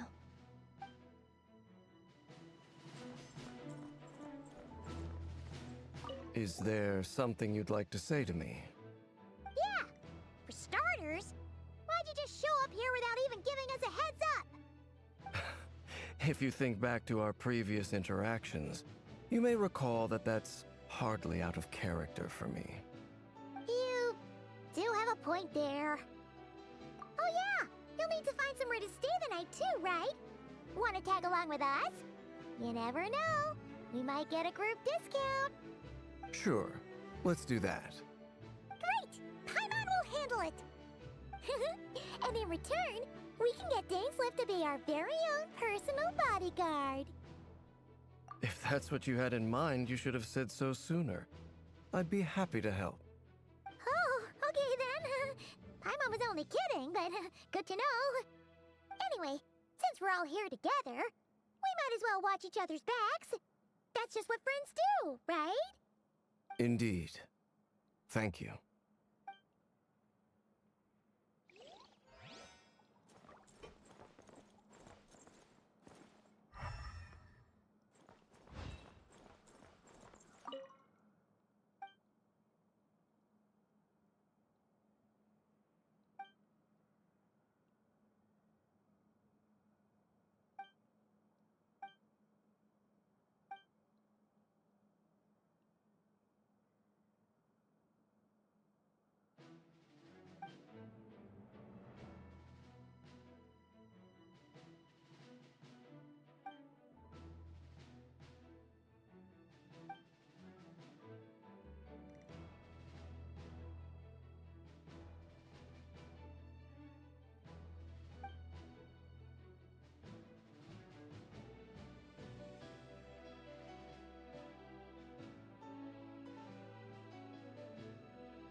Truth be told, I can't remember the last time I was in a meeting with so many people. You're not alone there, my friend. The Lightkeepers also struggle to bring everyone together for a serious discussion. I don't doubt that. I've only ever met two Ratniki, one being you, and the other being that young guy, Itlua. Itlua is a good apple. I'll give him that. He's kind, honest, and regularly delivers supplies to my lighthouse. A true Ratnik to the core. In that sense, he puts me to shame. So you're what? A fake Ratnik? That's what it sounds like you're saying. But I get the feeling that's not quite what you meant.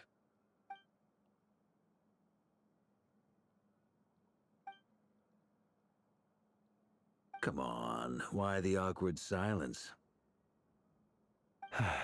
Sorry. I'm not even gonna bother trying to hide it.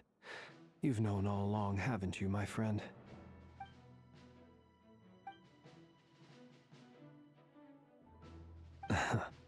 Now that was an awkward silence. Let's just keep this between ourselves. Probably best if Itlua doesn't know, huh? That goes without saying. Gotta be careful what you share with youngsters, after all. Anyone else in the know? Let me guess. The Traveler and Paimon? It's dangerous being too sharp for one's own good, you know. Then, in the name of the Animo Archon Barbados himself, I swear, your secret's safe with me. When we went for drinks, you said that you and Barbados were practically best buds. In the light of that claim, do you really expect me to take your oath seriously? Of course. Just as long as you don't go spreading around the fact that I'm close with Barbados, all right? Fair enough, then. Nothing like a bit of mutual leverage to seal the bonds of friendship.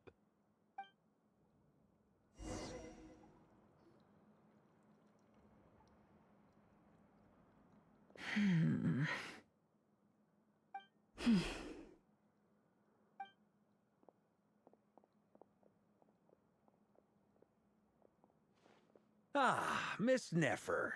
You made it after all. But what about Yehoda? I'm here to give you an update on how things are going on our end. Once this is over, I'll be heading straight back to continue my work. I left Yehoda back at the curatorium to watch over things while I'm gone. Huh. So much for just this once.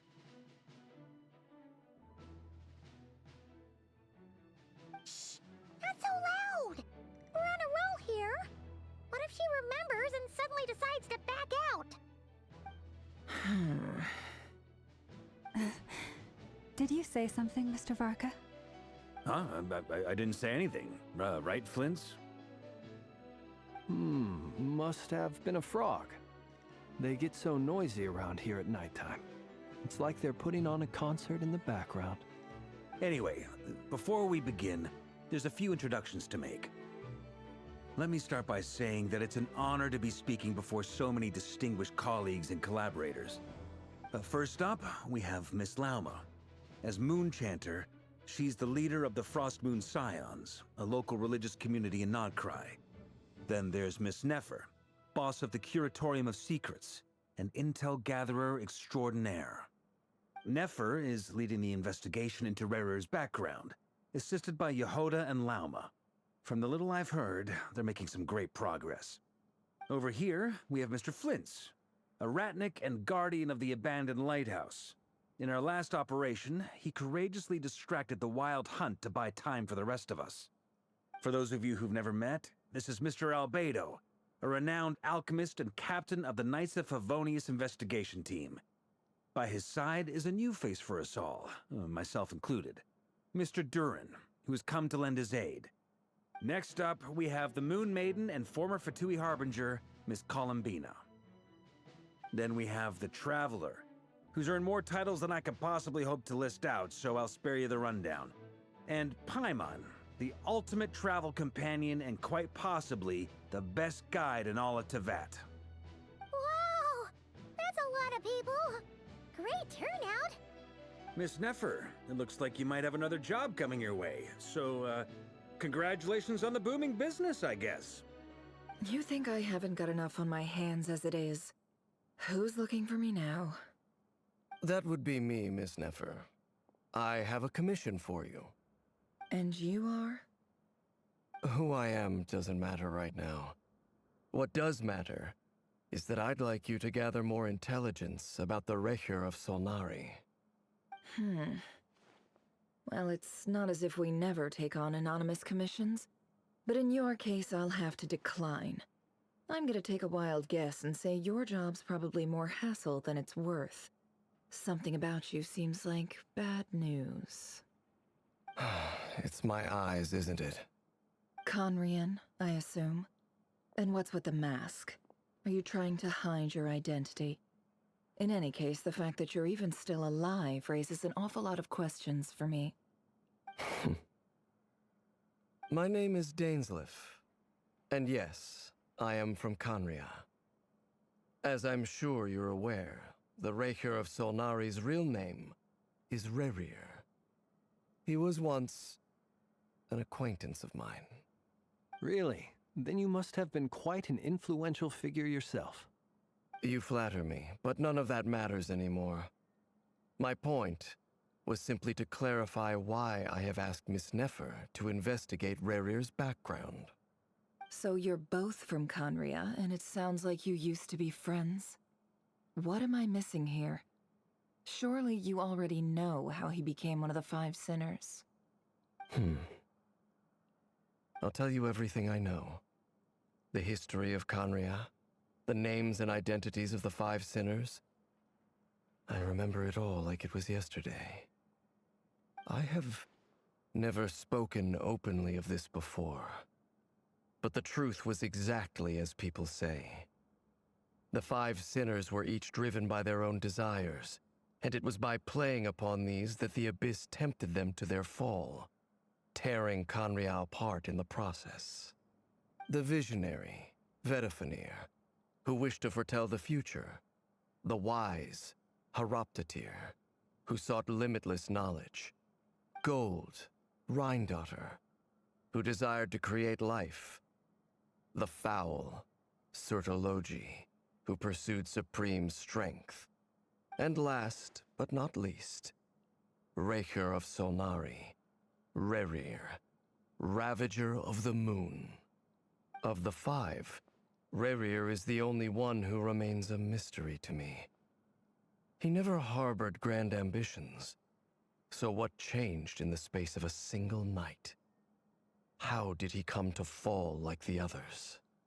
In other words, you're saying that his change came as a shock to you, and you have no idea what actually happened? That's right. You mentioned how the Abyss tempted them, which led to their fall. But what did that look like in practice? And what other context can you give me about the events of that time? The more detail you can give me, the better.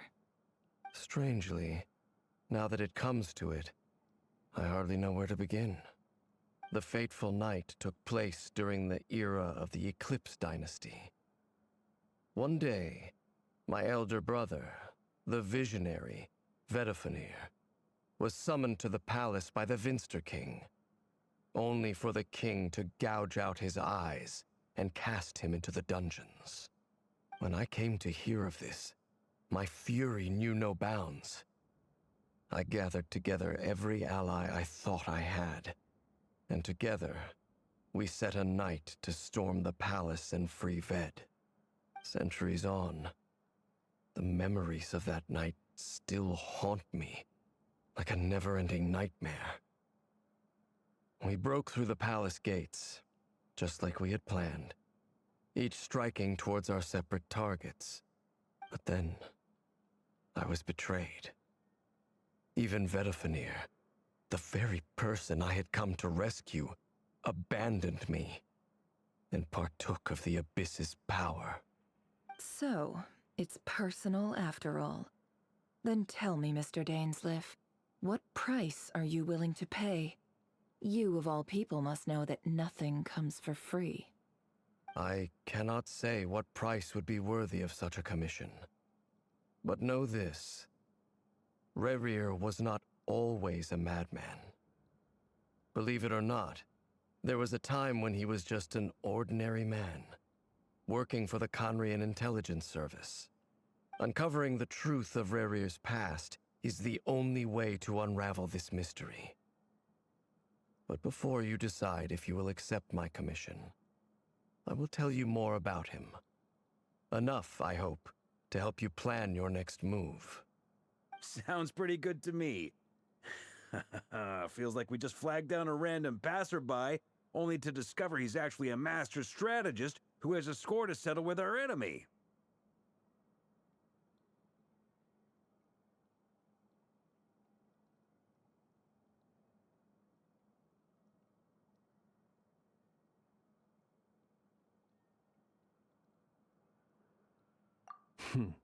Can I borrow your halo?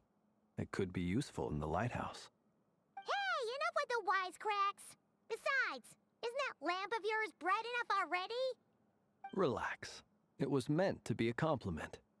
If that was a little over the top for your liking, I'll make sure to tone it down next time.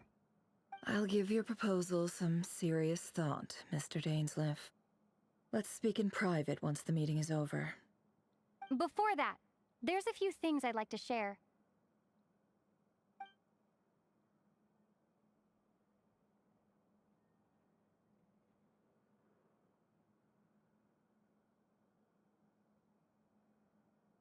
Now that we've united the hearts of the three moons, your power should be greatly enhanced.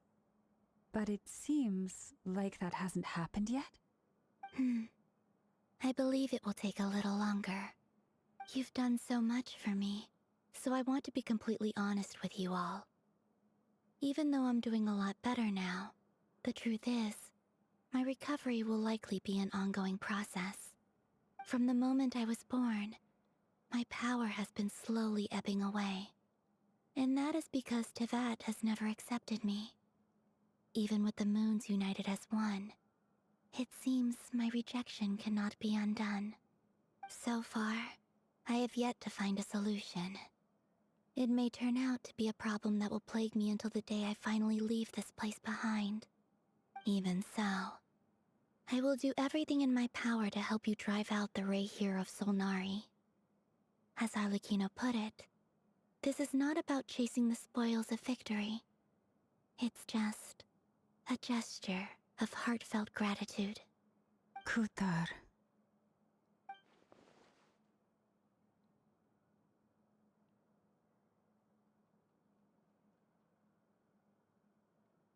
Defeating the Rahier of Solnari will be no easy task. While my strength slowly recovers, we'll also need to gather more intel. Naturally. We should take all the help we can get if we hope to defeat him.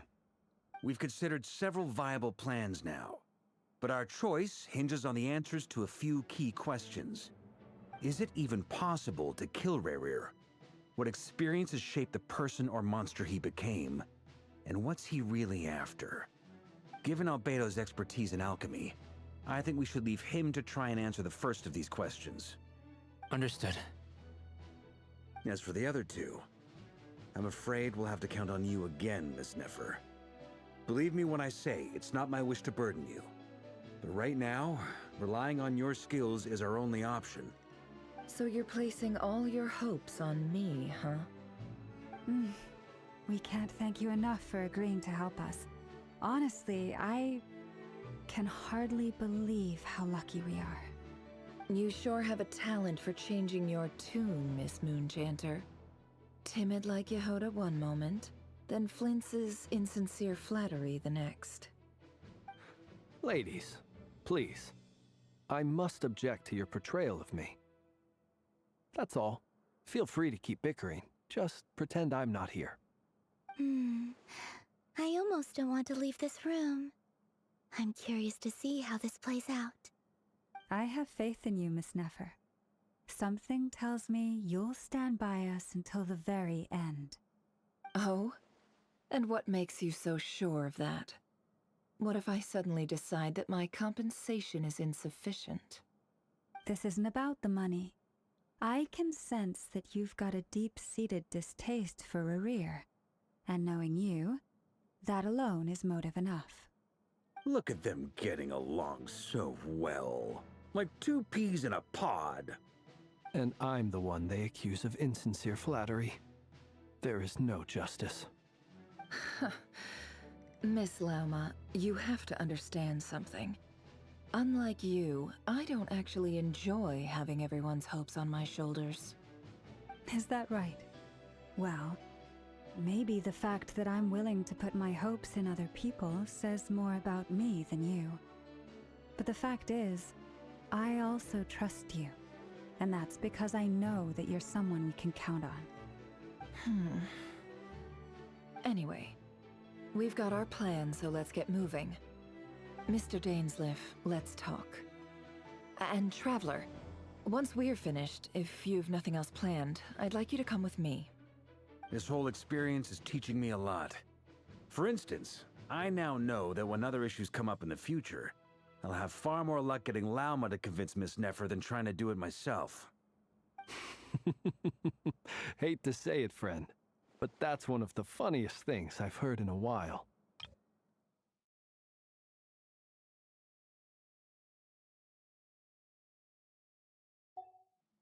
Why? You think I've got it wrong? Quite the opposite. But what makes it so hilarious is how long it's taken you to realize.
Thank you for waiting. That's okay. We actually used the time to help Dainsleif get a room at the hotel. That's very considerate of you.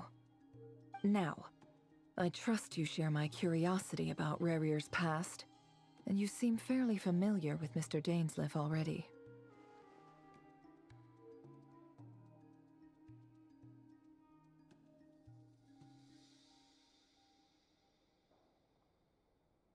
We spoke at some length after the meeting. He was the one who suggested I should invite you to join this operation. He feels confident that these secrets will be safe with you. Dane has a lot of faith in us, that's for sure. Likewise. I appreciate that you got right on board without interrogating me about why I invited you.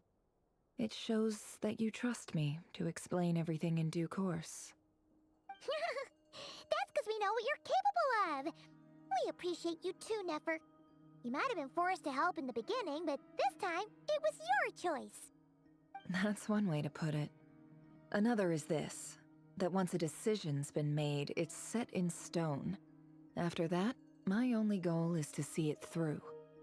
Alright, so here's how it is. I'm going to access Rarier's thoughts again using my confidential method. Now, I'm sure you've seen things like this before on your travels, so you're surely well aware of how dangerous it can be.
The reason I've gathered you all here is to ensure my safety during the proceedings.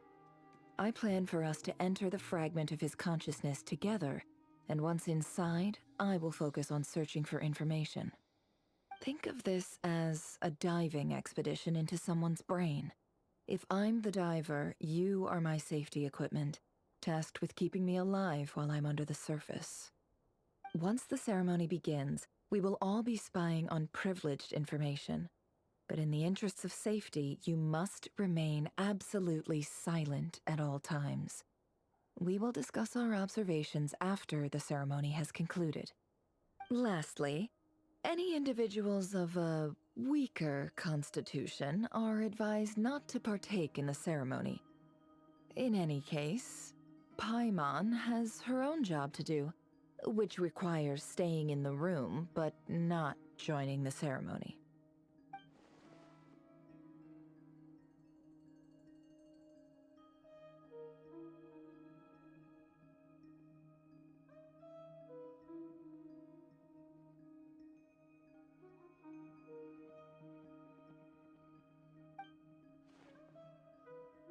Well, good luck, everyone! Sounds like all Paimon can do is cross her fingers and root for you guys. There's a little more to it than that. I was being serious when I said you have a job to do. While the rest of us are inside Rarir's mind, it's imperative that we have a team member on the outside. In the event that something goes wrong, you will be our first responder.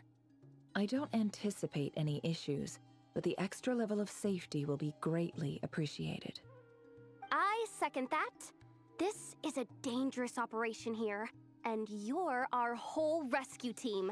That's pretty much the most important job in the crew. So, Paimon's like the lifeguard? Yeah, that makes sense. All right, got it. Good. Please, take a seat. We'll get started momentarily.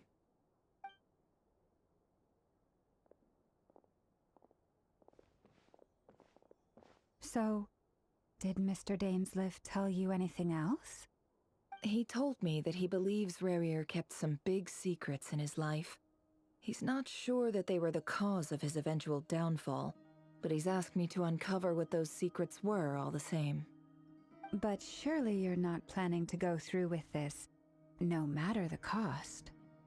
If you think that, you'd be overestimating me. I'm a businesswoman, not a mercenary. But I do have my own professional reasons for taking this job. You think I'd turn down the opportunity to get a first-hand glimpse into Conrian history? No chance. Well, as long as you don't let morbid curiosity get in the way of safety concerns, we're good. We'll do whatever we can to help you. You're such a killjoy.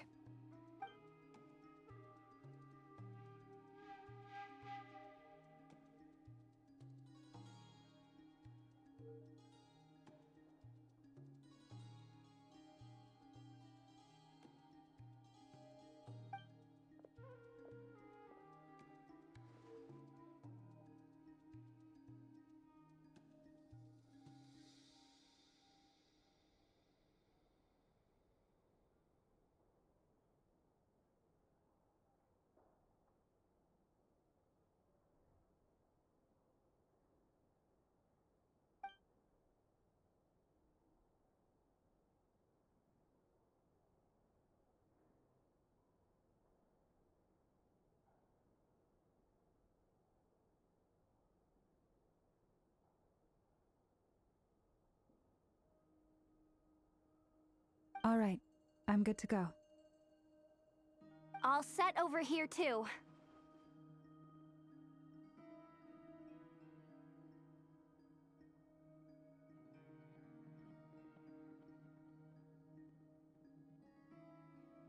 Promise, Paimon, you'll be extra careful. All right. Let your whole body relax. We're about to begin. Close your eyes.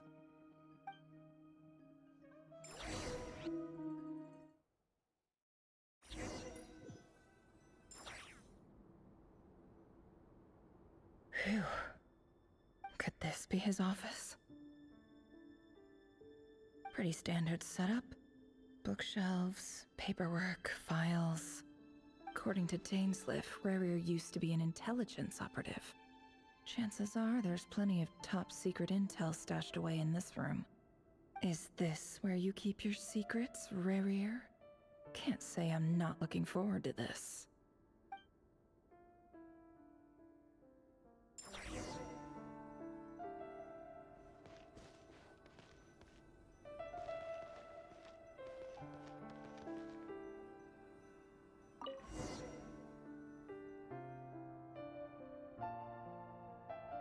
Today's files are in.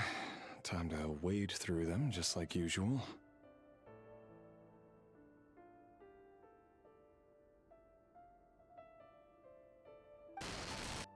Male, 51.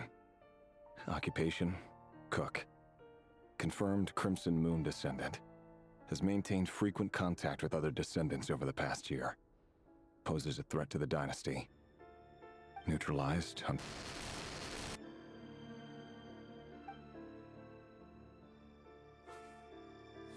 This one should be archived under purged targets.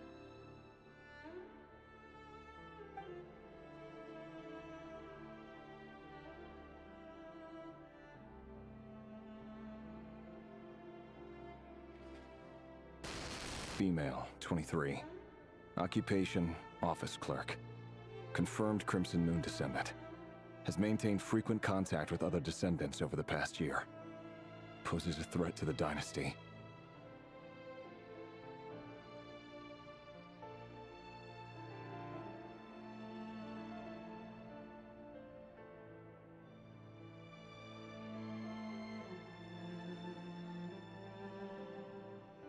Neutralized on...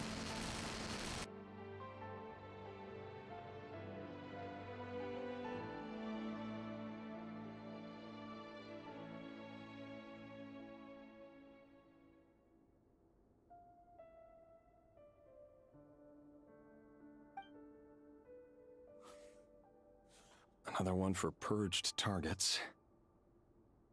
Sounds like she was that other man's daughter. Never mind. What's it got to do with me?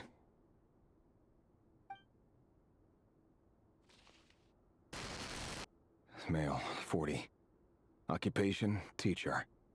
Confirmed Crimson Moon descendant. Has been observed making contact with other descendants during the past year. Poses a threat to the dynasty. Neutralized on...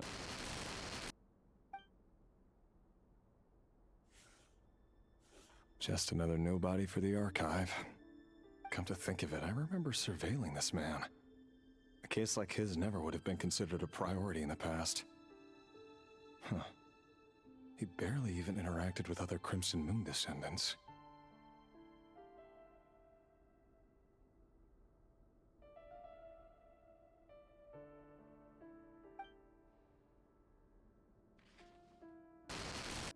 Female, 16. Occupation, none. Orphan and confirmed Crimson Moon descendant.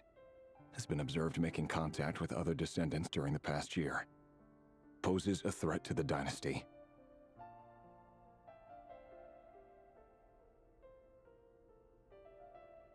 Neutralized on...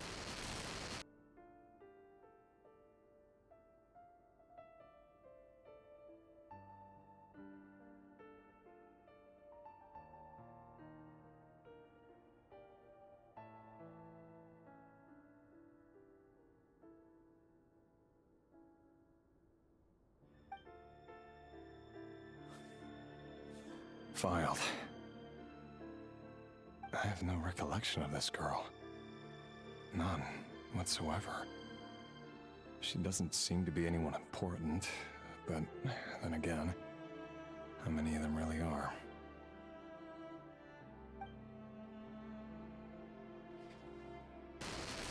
Female, 13. Occupation, none. Orphan and confirmed Crimson Moon descendant. Has been observed making contact with other descendants during the past year. Poses a threat to the dynasty.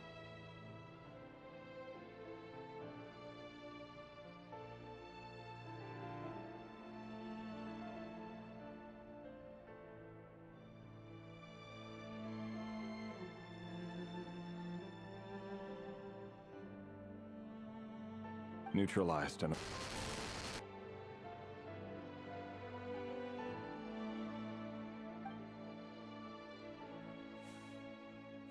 filed.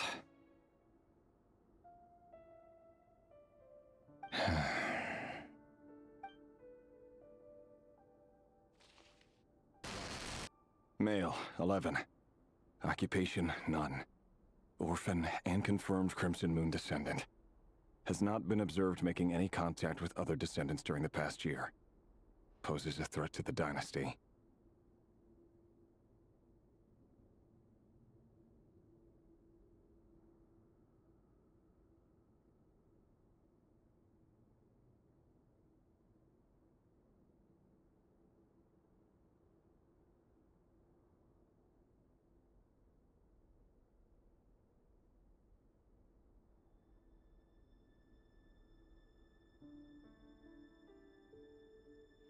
Neutralized and...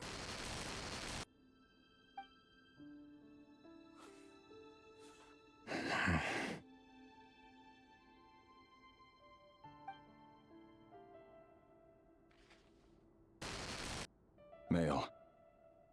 6. Occupation, none. Orphan and confirmed Crimson Moon descendant. Poses a threat to the dynasty.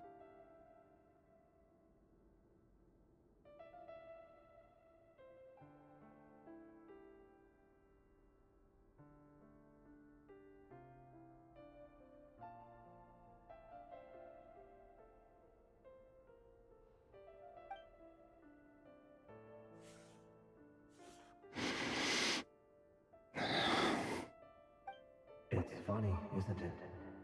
Your job is becoming both harder and easier at the same time, depending on how you look at it. Sooner or later, the Crimson Moon descendants will be completely wiped out. But as their numbers dwindle, they become harder and harder to track down. That's not how it is. Fortunately, however, most of the able-bodied adults have already been taken care of. The remaining weaklings will be increasingly easy to deal with. No!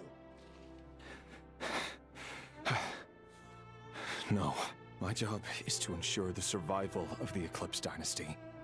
And the only way to do that is by eliminating any and all potential threats. It's a perfectly legitimate line of... Every single one of my colleagues can attest to my fairness. And if my friends were aware of the facts, I know they'd back me up too. Assuming, of course, that they were aware of all the facts. He looks even gloomier than last time. I wonder what's changed.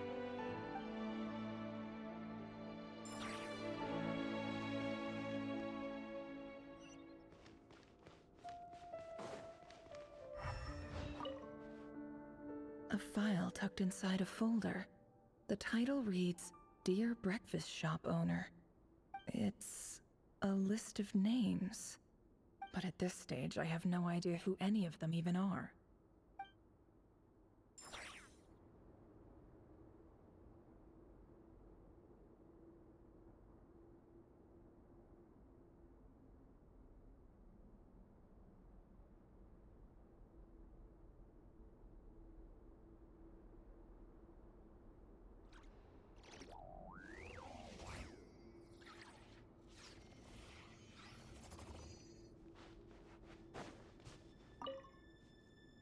Wonder what kind of encryption technique this is.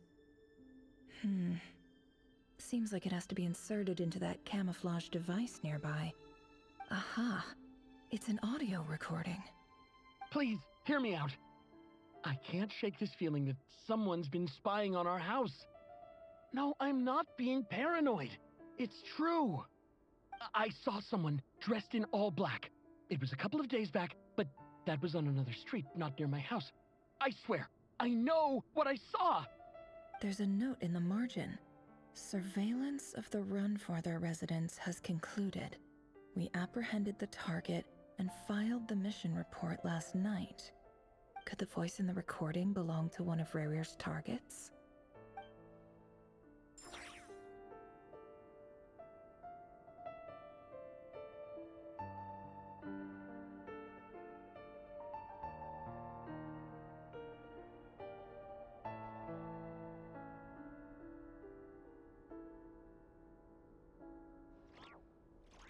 Emotions are like a raging torrent that surges through the mind. More often than not, if you try to hold them back, you'll be swept away by their unstoppable force. And if you try to ignore them entirely... Bookshelves full of documents. Looks like these are all files, packed with the personal details of individual Conrians. The Crimson Moon dynasty preceded the eclipse. Since Rerir worked as a secret agent during the latter, it stands to reason that he was tasked with purging remnants of the old dynasty. Yep, lines up exactly with what Dainsleif told me.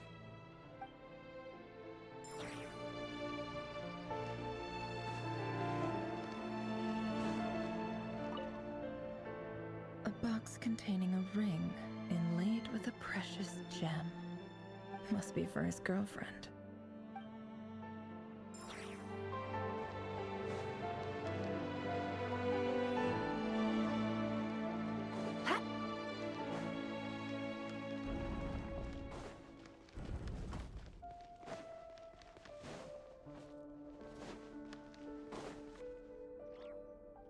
Mr. Vedifalnir?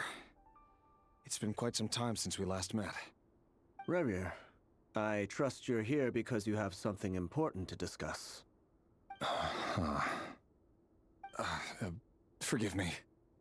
I wasn't tuning out, it's just, I noticed you didn't even phrase that as a question. As if you knew I was coming. Tell me, does someone in your position ever feel the need to ask questions at all? It is indeed within my power to foresee certain things. Things like your arrival. I was just thinking. It won't be long before I'll be inviting both you and Dane to my wedding. That isn't a lie, but nor is it a fact as such. It's a wish, isn't it? No fooling a prophet, is there? Ever since that day we met for drinks, I knew it was only a matter of time before you came looking for me. Does it feel good? Knowing how the future will unfold. I'm afraid the notions of good and bad fail to capture the complexity of what such a power entails. Once you've seen what will come to pass, it can be all too easy to succumb to fear and melancholy. Unless, of course, you learn to abandon these feelings.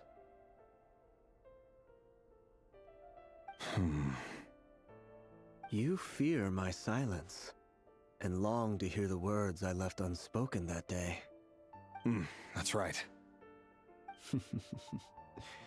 You must have noticed my reluctance to broach the subject, and the reason is simple.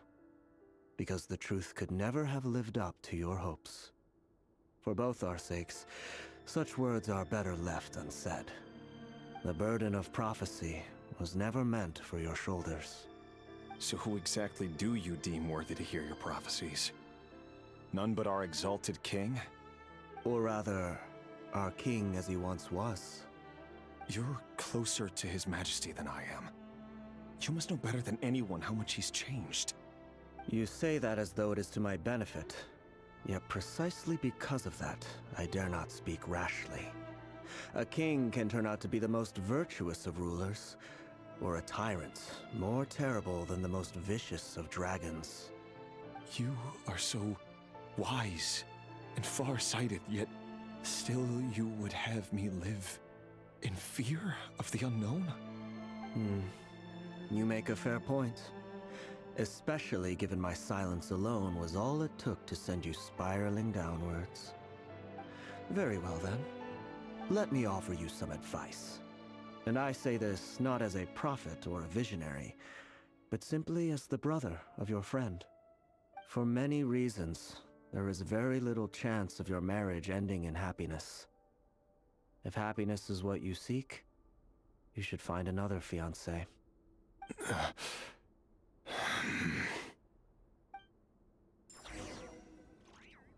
Hold on. There's that same black fog again. Could this memory belong to Thelindis? Guess I'd better tread carefully.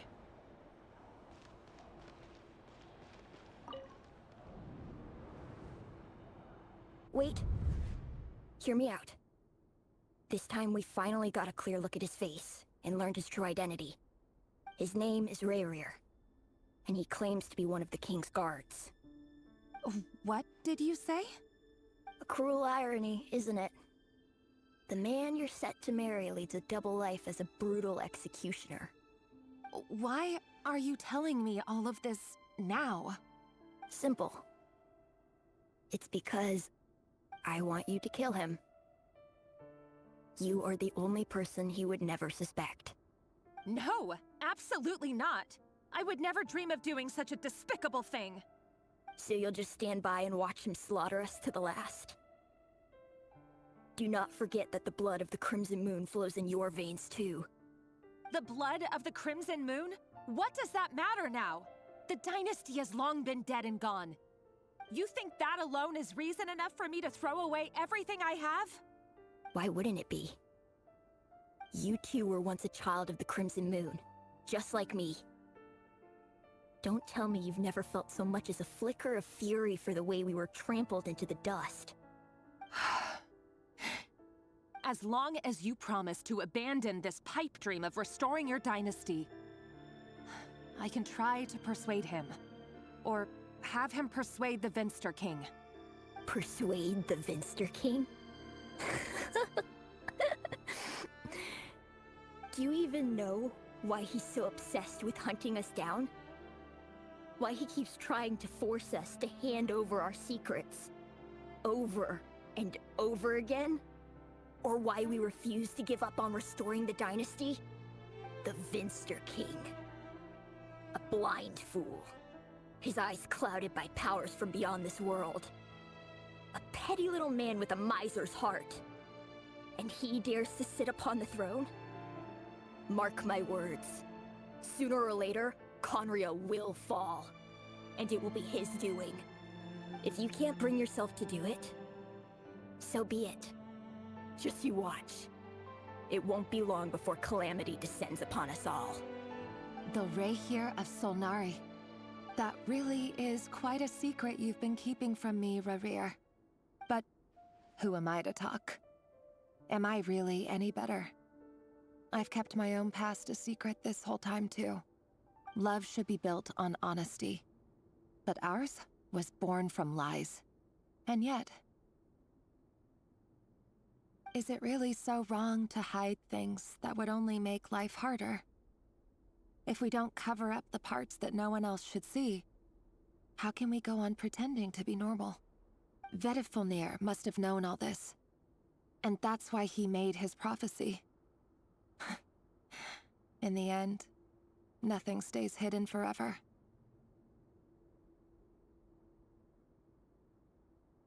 But I won't just sit by and watch this disaster unfold.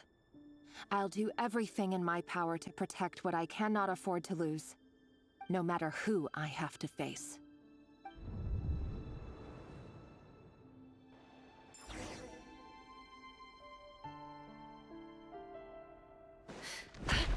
Huh? Was that Rerir who just walked past the window? Doesn't it give you the chills that he still takes the same road to work every day? As if nothing ever happened. Those people at the deli. Enough already. They're clearly pretty taken by their own disguises, so just smile and play along. Pull the rug from under beasts like that, and you'll risk having your throat torn out. Deli? Oh. They're talking about those people from the opposition. Right. I'd almost forgotten they used to run a deli. People of no consequence always vanish so easily. And no one even remembers them.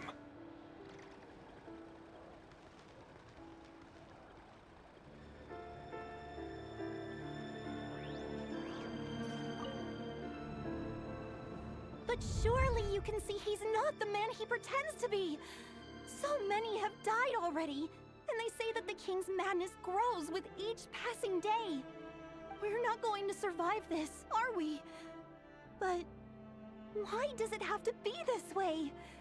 Do we really deserve to die just because of the blood that runs through our veins? Felindis, are you even listening? Sorry, Freether. My mind was off wandering. I heard you, though. You're talking about what Rerir said. He's just following the King's orders. He's a secret agent, and it's his job to hunt down rebels and dissidents. By the time you first met him, he'd already taken lives. Maybe he was using you from the very beginning. No. Rerir has no idea I have anything to do with the Crimson Moon. My family are only distant relatives of the main lineage, and besides, my eyes are perfectly ordinary. Truth be told, apart from my teacher, pretty much no one knows I have any connection to any of it. It's been a long time since my family severed ties. But as Orlog said, who could possibly talk sense into that raving lunatic of a king? No one. I'll work something out. Trust me, I'm with you all. But for now, you need to keep yourselves hidden. Don't let anyone find you, anyone at all.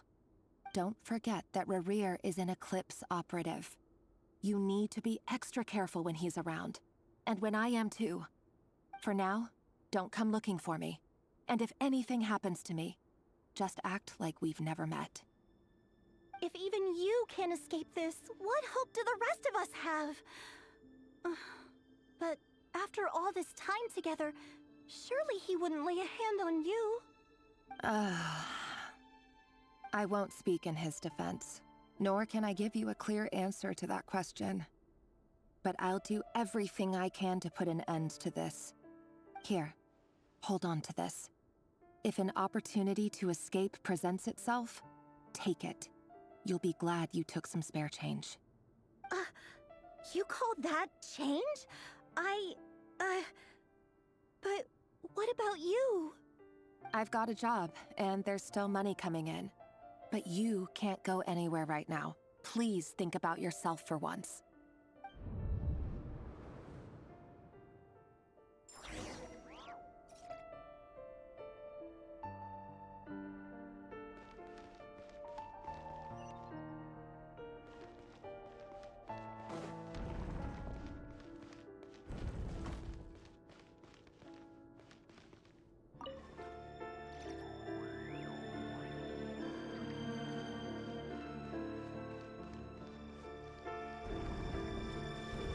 Another day, another round of assassination training. Training ground is just beyond this hidden passageway. When you kill a person, doesn't it bother you when you end up covered in their blood? Why would it? Aren't we all just walking blood bags? But not everyone is accustomed to hunting down others like prey. You've been a hunter for so long now, you seem to have forgotten that most people don't just go around killing one another. Leave me alone.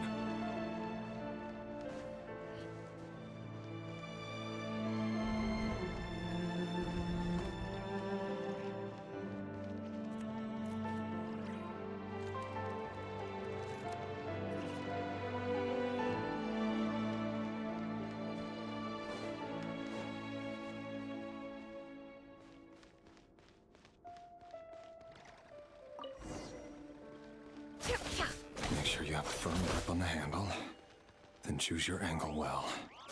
Keep your movements light and brisk, and the prey won't sense a thing. I doubt that. I'll bet no one's ever died a quiet death at your hands. I work clean. No traces.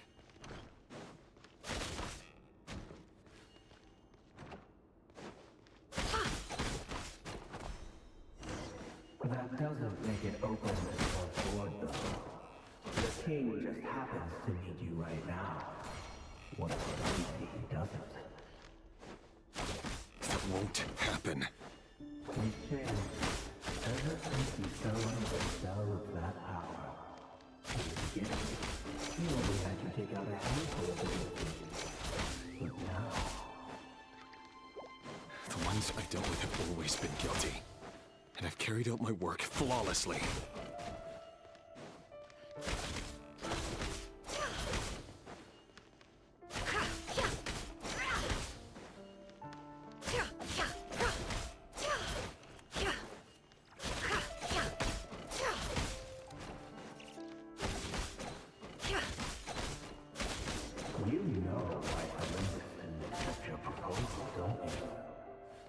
because she didn't trust you, or something else? No!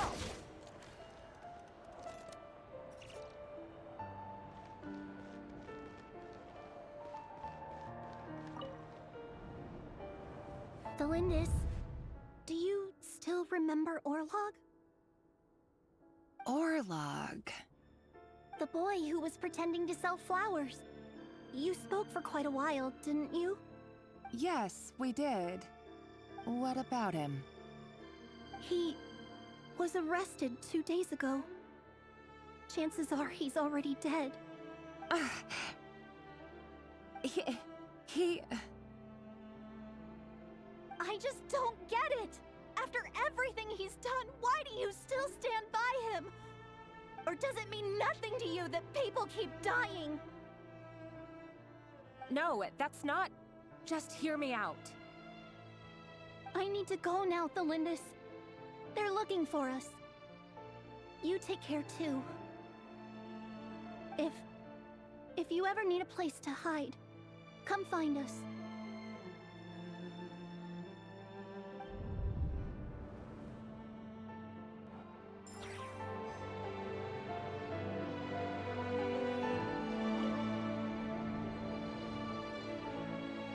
Author Thelindis. Over the course of this week, the research object was subjected to interference for a total of 47 hours for experimental purposes. The results are as follows. All subjects of observation that were sent inside have now... The situation within is proving more problematic than anticipated. No progress whatsoever. What now? Won't you give me even a glimmer of hope? Things are getting worse by the day. I have to find a way or we'll all be in danger.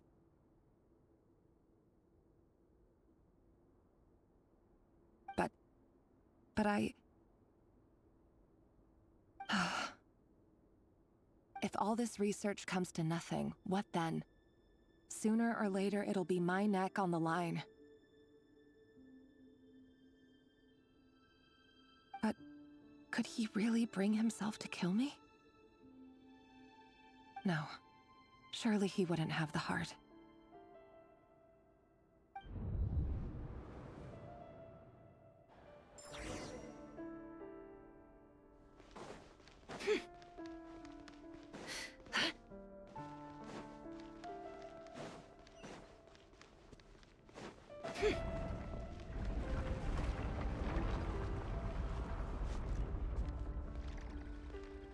Why won't you just let us go? We don't even know each other. All we want is to live ordinary, peaceful lives. You want... to live?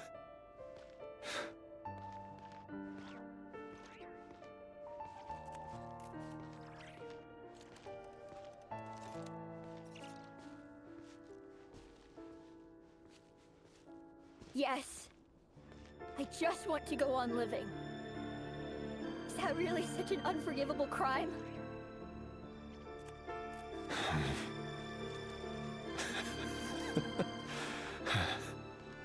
You want to go on living. I want to keep living too. To keep living forever. That's why I have no choice but to continue on the path I'm on. If only some savior would suddenly swoop down and change the way the world is. Too bad that's not going to happen. Imagine that. If there really were such a person, you and I wouldn't be standing here like this, would we?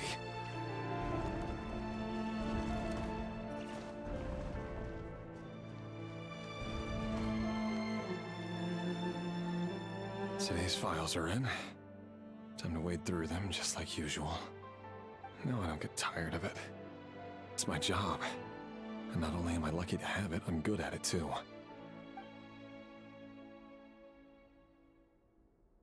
Huh. Wait. That's... Thelindis? No. No! No! Why? Why? But you bear no mark of the Crimson Moon. How could you possibly have anything to do with them? It cannot be! A diluted bloodline. Carefully concealed. I see it now. You've been living in the shadows just like me. What a fool I've been. Numbing myself with talk of justice. Even imagining my friends would back me up. But in the end, Irminsul. Finster King! How far are you going to take this? From the direct bloodline to secondary offshoots? And then what? Today it's the descendants of the Crimson Moon. Who will it be tomorrow? Will you not rest until everyone down here is dead? No. This cannot go on. This is where it ends.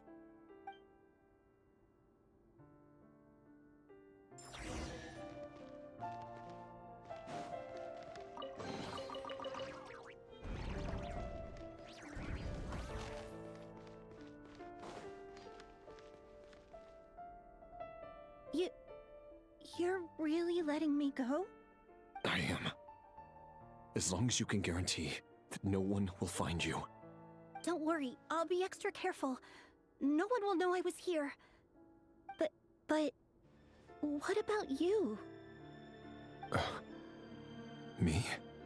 If you let me go, you won't be able to complete your mission, will you? Good point. In that case, maybe you should stay. No, please! I just want to see the outside world again. To... Go on living? Yes. I know you're a man of your word. So please, just let me go. If I let you leave, what will become of me? Just kidding. Go, now. But remember, don't let anyone know you were caught. We'll be seeing each other again very soon if you do.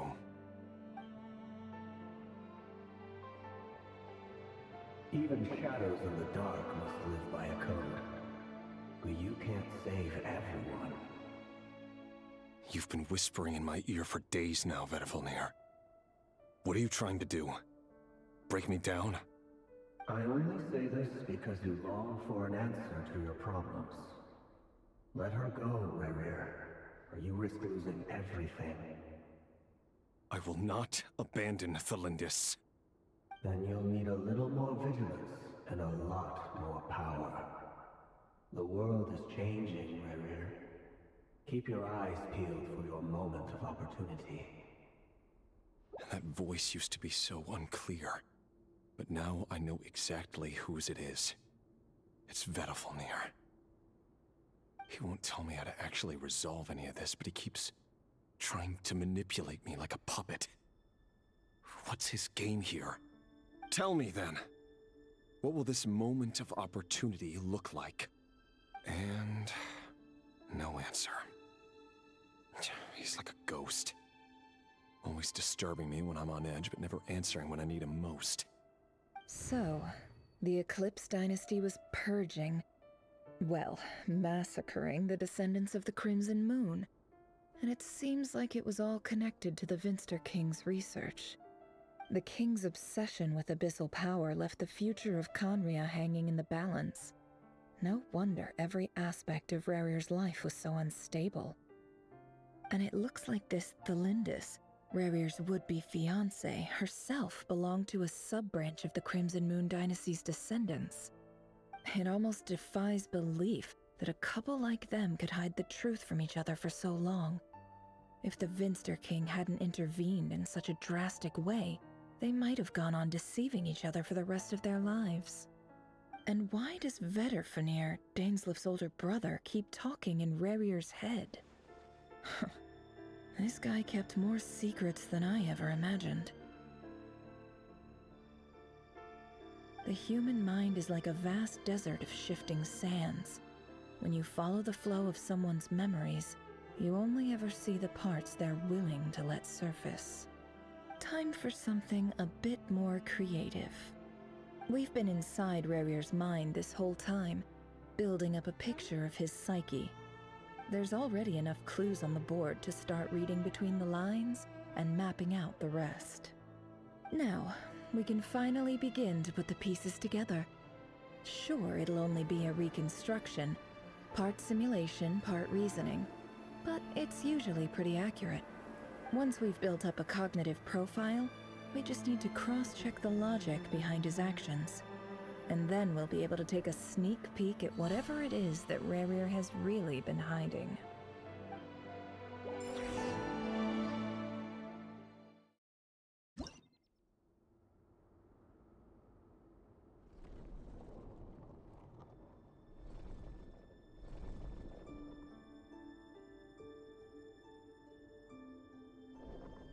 Rerir, are you there?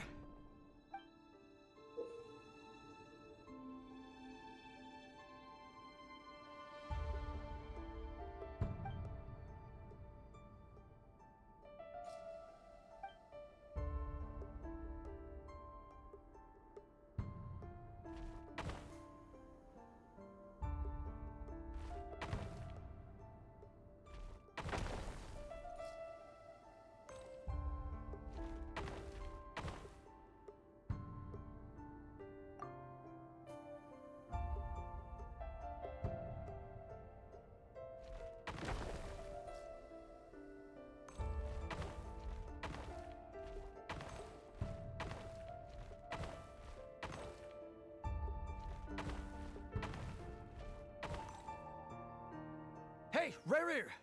Come out, it's urgent! Dane? What's wrong? Quick, come with me. I'll explain everything once we've met up with the others. Okay. I'll come. But the Lindis is still over at the Universitas. I'll need to leave her a note. All right then, but make it quick.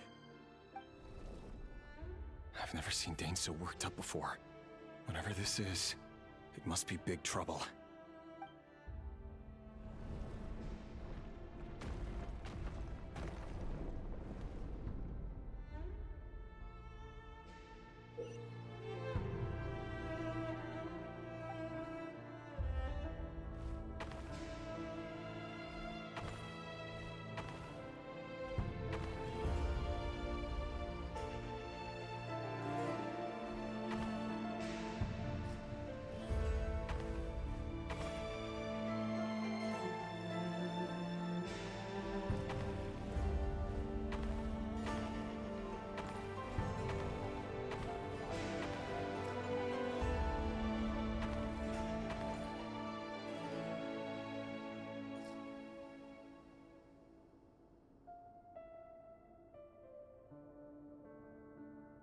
Well, this is a nice change, meeting you all at this hour. When men and women of ambition can speak face to face in broad daylight, I say that's a big step forward for our dear Conria. Don't be ridiculous. We do not fear the day. Why would we seek refuge in the night? You might ask your blade that same question. I'm told it prefers the cover of darkness. The word on the street is that Sertologi only strikes when he has an unfair advantage. But that is patently false. I see you're missing an arm and a leg. Surely only a fair fight could explain that. If this is your way of offering me replacement limbs, believe me, I'll take them. Oh, we can certainly discuss that. With bioalchemy, anything is possible. Assuming I have your full support in my research. Lunatic. Robtatir. What brings you here? Why, Dainsleif, of course. He invited me. Please, cast aside your apprehensions, Miss Rhindaughter. Whatever the rumors may say, I am but a humble servant of the king, and I can assure you he affords me no greater convenience than he does you. Well, the Universitas Magistrorum won't stop fawning over you, so at least some of the rumors must be true. You're clearly doing well for yourself, So drop the humble servant act. It endears you to no one. You're president of the Universitas Magistrorum, the chief royal mage known as the Wise by royal appointment, and by far the most favored among the 4 pillars of Conria. Vice President Veit doesn't even try to hide his envy when he sees you. My success is the product of hard work and good luck. It's as simple as that. Were the king not such an extremist, I hardly think I would have received a senior post at my age. Of course, no job is without its gripes. Serving a king like ours can be a challenging task, as I'm sure you can imagine. And as for Efterveit, in missing out on the presidency, he's dodged a mountain of stress. Like everything else in life, it comes with pros and cons. You're all here. I apologize for the short notice, but it was an emergency.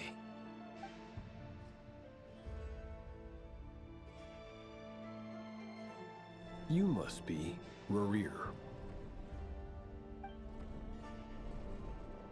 Mr. Sertologi. Yes, I handled your case file during your sentencing. Nothing personal, of course. I'm pleasantly surprised that you remember me. You're clearly a person of substance if you've been invited here. But Dainsleif, you'd better have a very good reason for convening this little gathering. It's my brother, Vedalfenir. After he spoke at the court this morning, the king was so infuriated by his words that he had him blinded in both eyes and thrown in prison. Vedalfenir in prison?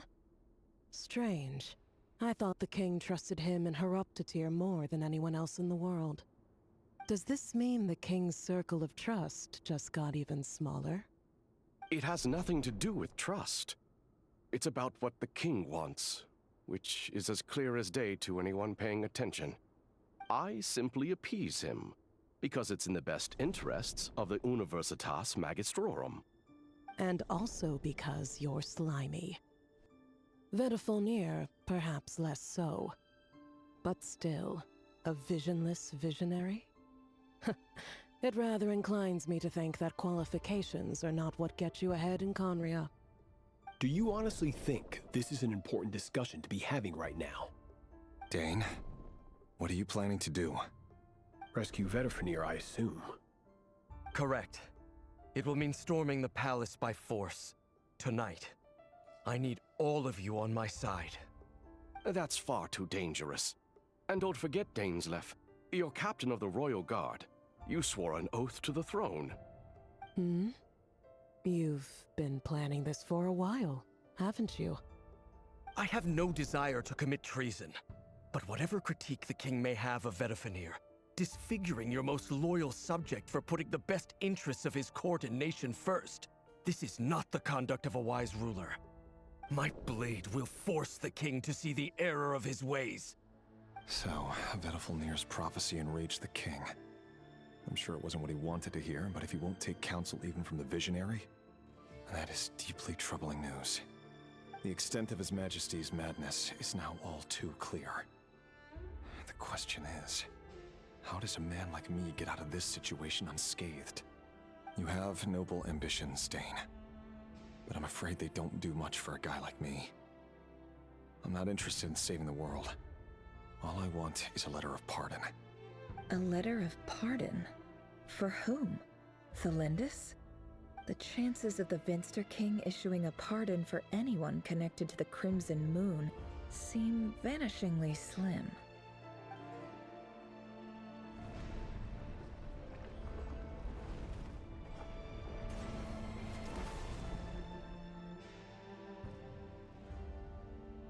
This black fog over the board must have some connection to Thelindis. But why is it taking this form? Does it have something to do with Rerir's past? Another mystery I'll need to unravel.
Author Thelindis. Over the course of this week, the research object was subjected to interference for a total of 60 hours for experimental purposes. The results are as follows. Research dating back to the Crimson Moon Dynasty has established 2 points regarding moon marrow. Firstly, its origins have something to do with a god's power. Secondly, it serves as a portal to an as-yet indeterminate location. Moon marrow can thus be defined as a spatial gateway. However, there are a number of hurdles to overcome before we can answer the question of where it leads to. To start with, opening the gateway requires a specific power source, which the relevant literature indicates. An enormous amount of power is then required to keep the gate open. Currently, the total power output of our instruments remains in the single digits. To make matters worse, I am now the only staff member remaining in the Moon Marrow lab. The Universitas Magistrorum recently decided to move most of its personnel into abyssal energy research, which has stymied all Crimson Moon-related projects. This is not a wise move. I have always maintained that placing all our hopes in a single source of power is risky, especially one as poorly understood as this. As well as making ourselves overly reliant on a single resource, we are neglecting other promising technologies. I apologize if this comes across as disrespectful. But as a Moon Marrow researcher, I desperately want to see the world beyond the gateway. If we really made it there one day, what would we find? And how would we go about taming the unknown? My imagination is endlessly fueled by questions such as these.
This is for you.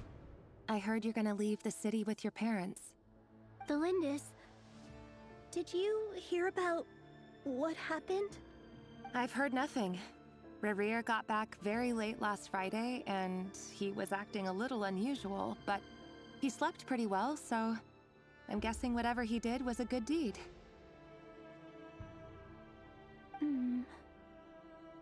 You never saw him, and I don't know what he did.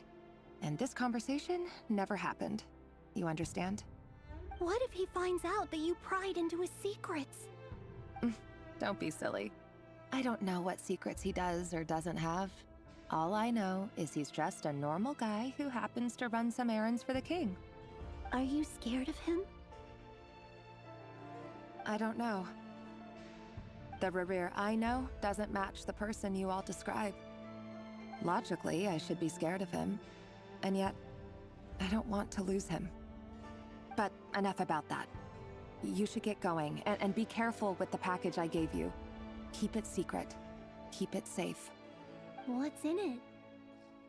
A piece of the moon. All you need to know is that as long as you keep it safe, then in the future, everyone will be able to see a red moon. A red moon? You mean our moon? That's right. Our moon. Promise me you'll look after it. I promise, Tholindis. The Crimson Moon bloodline will never die out. Its light, the color of blood, will become like a fire that flows in our veins, no matter how long it takes.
Hurry, everyone, and stick to the plan.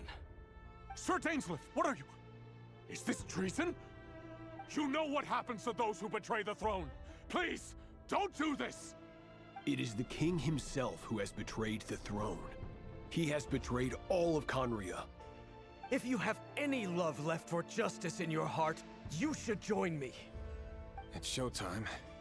Dane and his group will handle the troops in the palace. Then Hraptatyr and Rhindaughter will disarm the security measures. My job is to enter the prison and rescue Vedifalnir. Stay safe. Wish me luck. Look after my brother. Draw your blade. It is time for justice to prevail.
This place is filthy. And the smell is abominable. Clearly, the king doesn't allow his prisoners a single shred of dignity. This is dire. Found you. Hello, Mr. Vedifalnir. Ah, it's you. Surprised? Oh, wait. I guess surprise isn't an emotion that prophets feel very often. I certainly felt some surprise in the moment when I was blinded. Surprise at the king's sheer ignorance.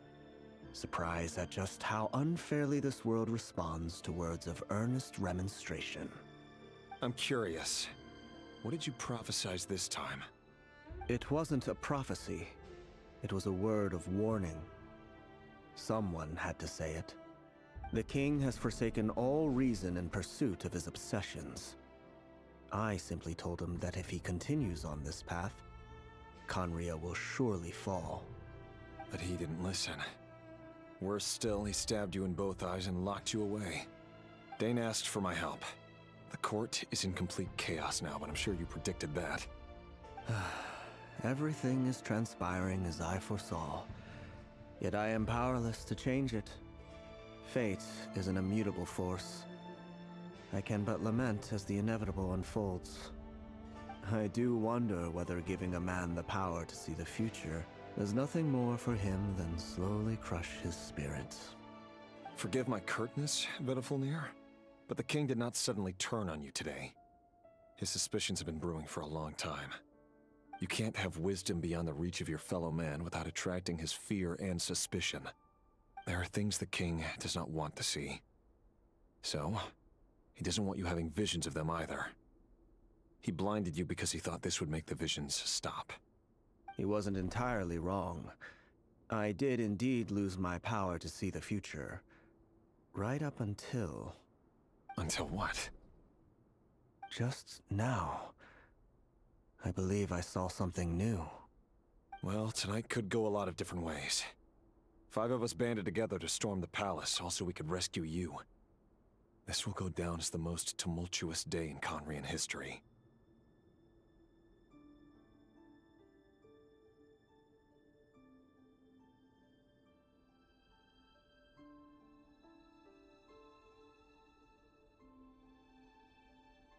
I sense hatred in you, but also hope. A desperate hope that with the tyrant deposed, that will be the end of the story. But this is not the end.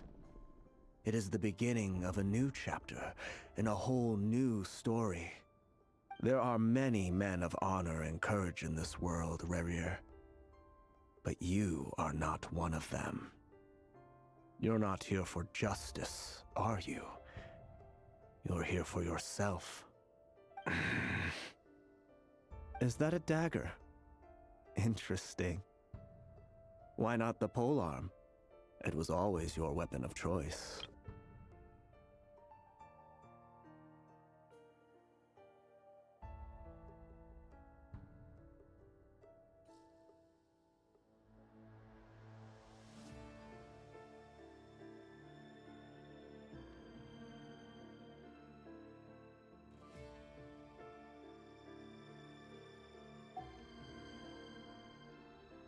With your abilities, I don't doubt that you were able to recover some of your sight. But I also doubt that you want to make an enemy of me right now. Of course not. We're on the same side, aren't we? We could be. But I need you to be honest with me, Vedafulnir. At this point, you're my only hope for the future. You mean your future? With your beloved, Felindus? Yes. And I know there are bigger things at stake here. A dynasty, a nation, maybe the entire world. But forgive me, I care first and foremost about myself. I can't abandon the one I love to save myself. I just can't do it. But you see a broader picture of the future than I. You see the solutions to the biggest problems of our age. So tell me, what is my solution? What's the answer?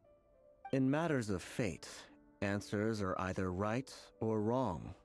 What will be, and what will not. Maybe you are willing to pay a certain price in the pursuit of happiness, but unfortunately, fate does not negotiate. That is the cruelest thing about fate. It is unmoved by your sacrifices. That can't be true. I know it's your voice that I keep hearing in my head, urging me to see how the world is changing, to seek more power, so I can protect the things I love. You show me disaster, but you won't show me how to avoid it? Why? Why are you doing all this? My voice. In your head.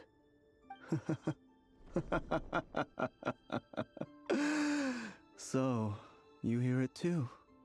The voice that steals your mind, gains your trust and drives you crazy. It turns out that we are not so different, you and I. Vedifilnir just broke into the strangest smile I've ever seen in my life, as if he'd discovered some monumental secret. But then he suddenly switched to looking extremely weary. Very well then. My advice to you is as follows. You must persevere. Whatever trials and tribulations you may face, be steadfast in the belief that they are your path to the future. For as long as you live, your story with Thelindis shall not come to an end. That is the only chance you have of fighting back against fate. It is up to you whether you believe my words. Regardless, that is all I will say on the matter. I have no right to intervene any further. I will hold you to your word. Thank you for setting me free. In return, I will tell you one more thing that you cannot afford to ignore. Just then, a strange wave of energy rippled through the city. We had no idea what it could mean. If I were you, I would head to the Universitas Magistrorum. The Universitas? Oh no! I'm sure we'll be seeing each other again very soon, Rerir. Whatever Vedifilnir said, I didn't catch it. I didn't even help him out of the prison. There was no time to lose.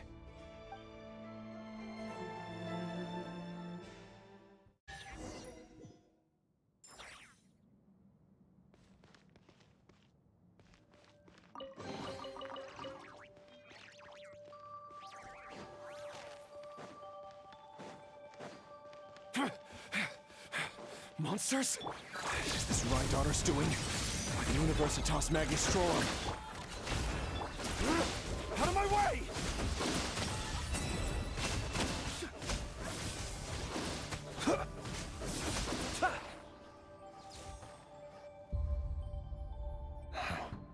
The Universitas. That reminds me of a rumor I once heard. Allegedly, the king installed secret mechanisms in the palace and around the city. No one knows where they are or what kind of power they hold.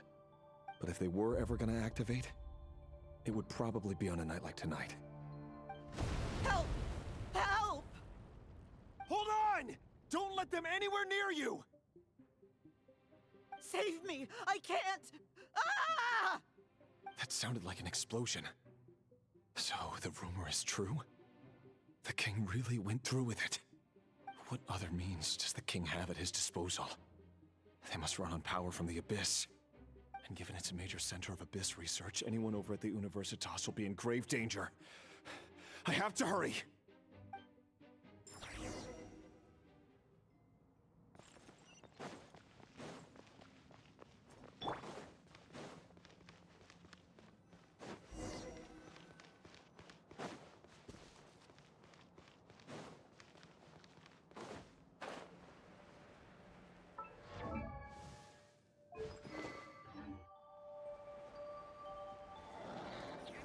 It all adds up. Good luck! Let's accept Cleanup sequence initiated. Annihilation mode. Be silent. Do you fear the dark? The long sleep beckons. No more lies. Installation chamber. no claw! Being done! Observe. Close your eyes. Do you fear the dark? Preparing for dust up. Chew on this! Seek within.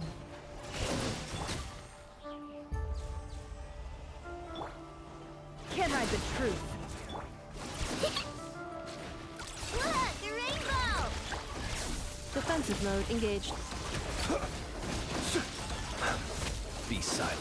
To dust.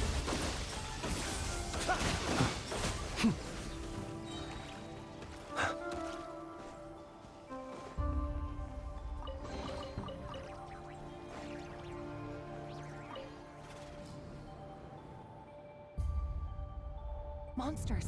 At the Universitas Magistrorum? Why now? Oh no! They're coming! It's no use. The table won't hold out much longer. The weapons. Where are the weapons? Of course. All the lab equipment was upgraded after the inspection last week, but the new weapons haven't been allocated yet. I'm done for. Is anyone there? I need help! Ah!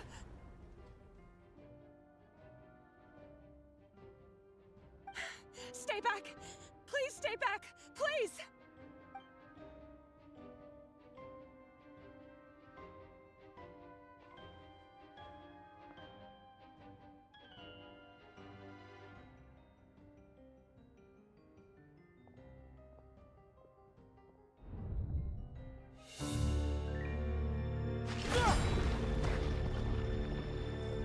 What's that? Rear. So the rumors about your work are true. What? No! Listen, something happened at the palace tonight. We have to leave! You don't need to lie to me anymore. What do you mean? I know why you're worried, and I will respect the decision you've made. But it's okay, because I found a solution. I know how to end all this. You can have it back. The normal life you so desire. But until then, I'm afraid our wedding will have to wait. Cylinders? No, don't do it! Cylinders! Cylinders!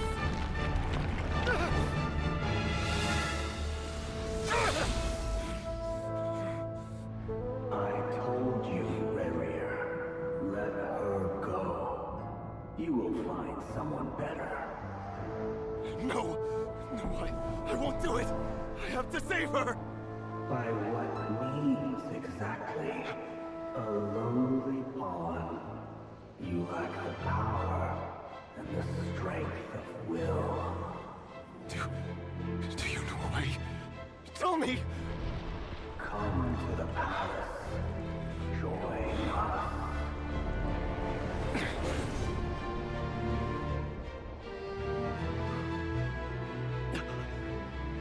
Rerir, thank goodness we... Step forth and take your share. You made it. Not you too.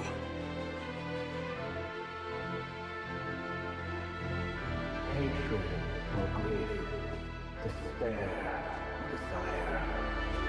We all have our own.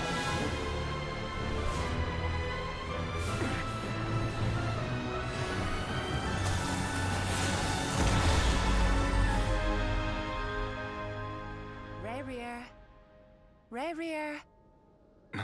Cylinders? Were you daydreaming?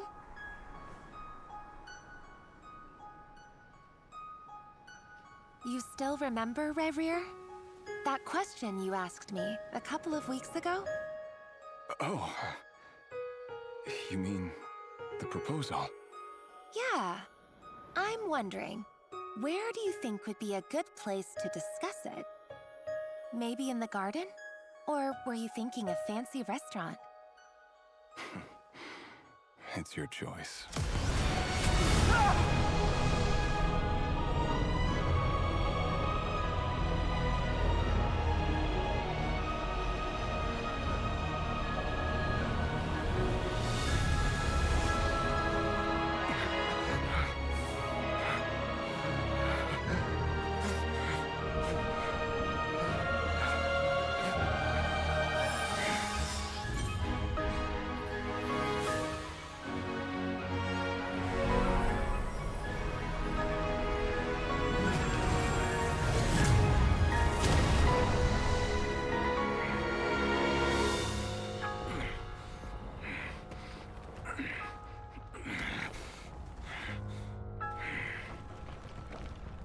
I will find you.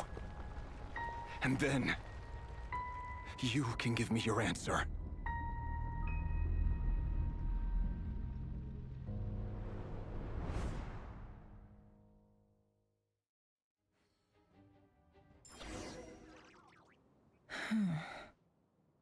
So that's how the Raker of Solnari was born. A monster created by circumstance is a monster all the same. Viewing other people's thoughts for too long can get uncomfortable. Right now, I'm feeling a strong sense of loathing. In a nutshell, the story of Conria is what happens when the truth falls by the wayside. Everyone tells little white lies, and before long, you have a huge pack of lies that destroys everything. Phew. Time to get back. His past is filled with sorrow, but the tale of any fallen civilization is one of endless tragedy. Cruel as it may be, that was Conria's fate.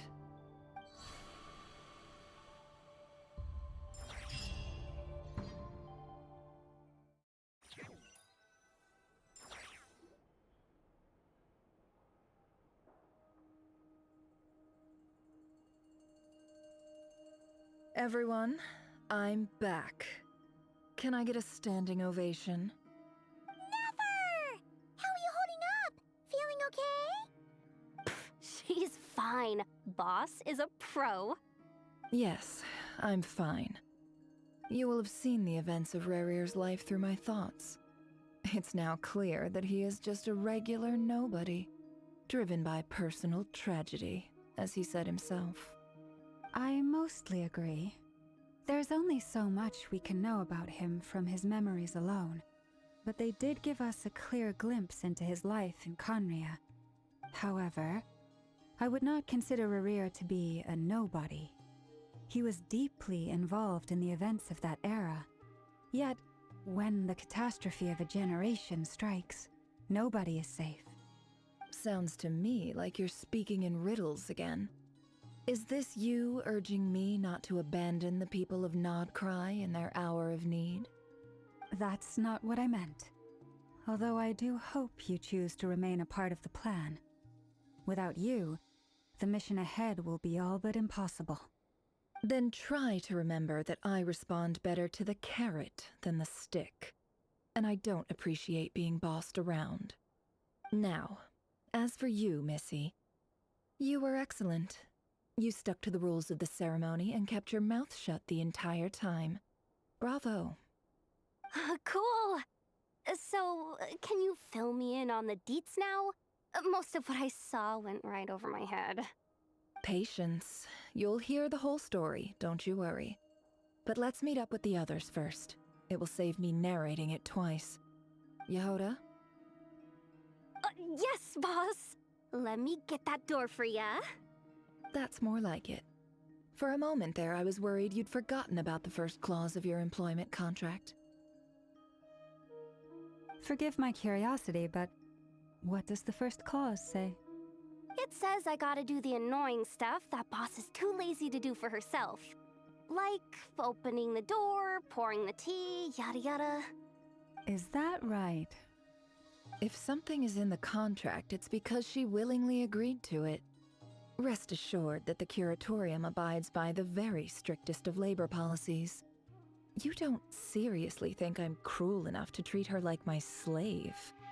In any case, I've hardly shied away from my share of the work today. Hope I don't catch Flintz and Varka lounging about in their chairs, enjoying a leisurely cup of tea. There's nothing I dislike more than other people enjoying themselves while I'm hard at work.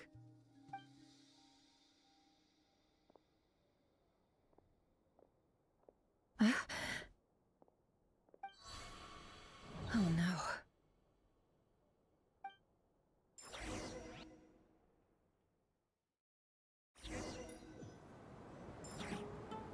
Sorry to disturb you, but we seem to have run into some trouble.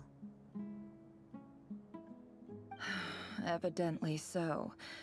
Don't worry, I'm not about to leave you to fend for yourselves. I'm not that kind of boss, and it would go against the Curatorium's labor policy. I'm sorry. What did you hear me say? I wasn't talking about labor policy. Wait. How long have I been standing here? Not long. You just appeared by the door a moment ago.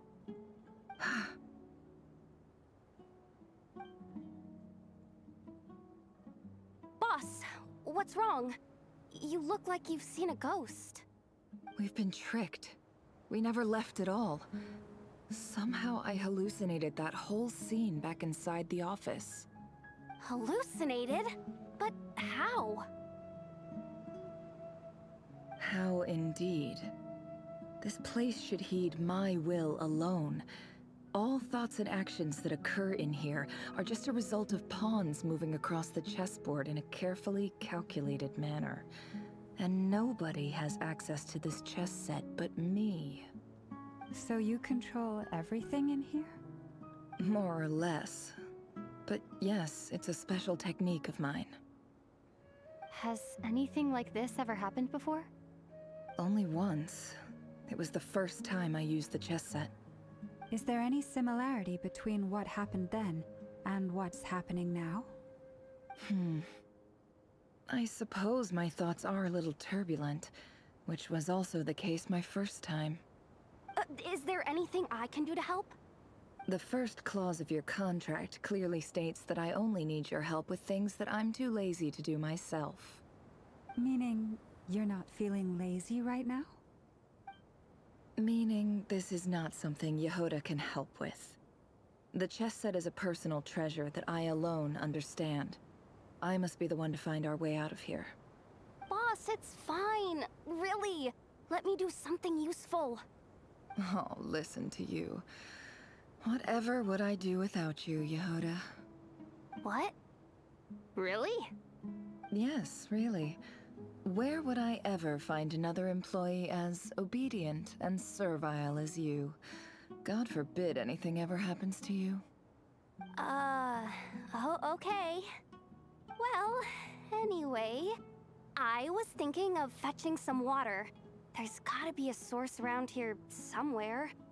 I suggest everyone finds someplace comfortable to take a rest. We gotta conserve our energy. Even though all this chess malarkey doesn't exist in a physical sense, mentally speaking, it's all real. And so is our tiredness and fatigue. You don't want to dismiss mental fatigue. Just because it isn't physical doesn't mean it's any less serious. But anyway, I got your backs, so don't worry about a thing. Don't I have the best employees? Jealous much? If we can find a suitable time, I'd love to borrow Yehuda for a day to help out at the Frostmoon Scions. Would you be amenable to that, Boss Nefer? Oh, Lauma. Have I ever told you just how pretty you are? Beauty runs from the tips of your antlers to the depths of your imagination. Time to rally, everyone. Follow me. As we continue our journey, the same rules will apply. That means stay focused and no talking no matter what we encounter. And don't disturb the chess pieces. You have my word that I will get us all out of here.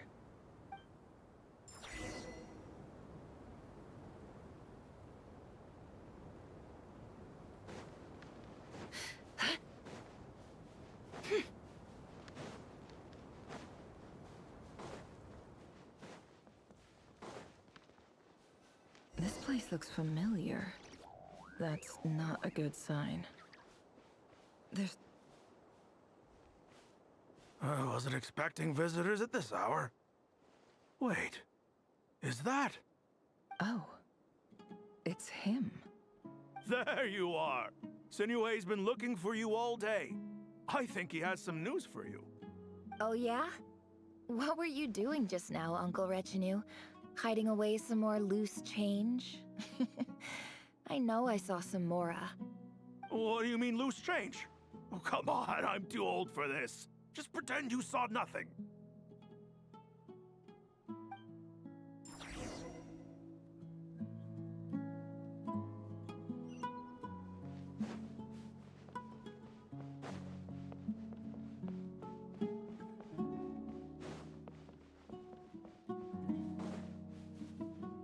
Hey, kid.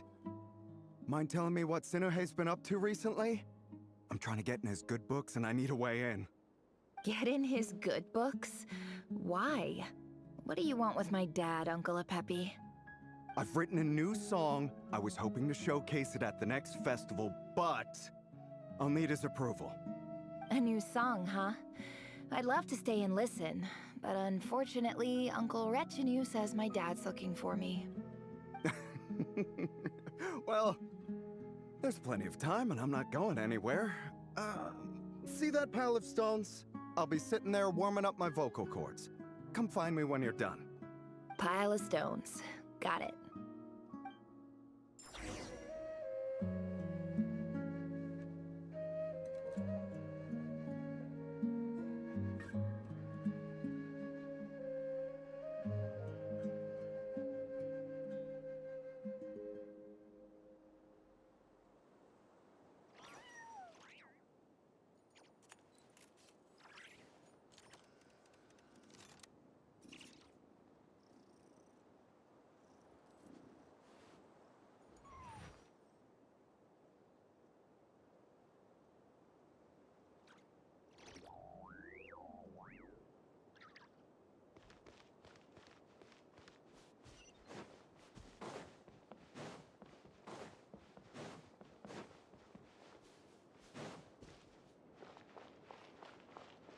Hi, Dad.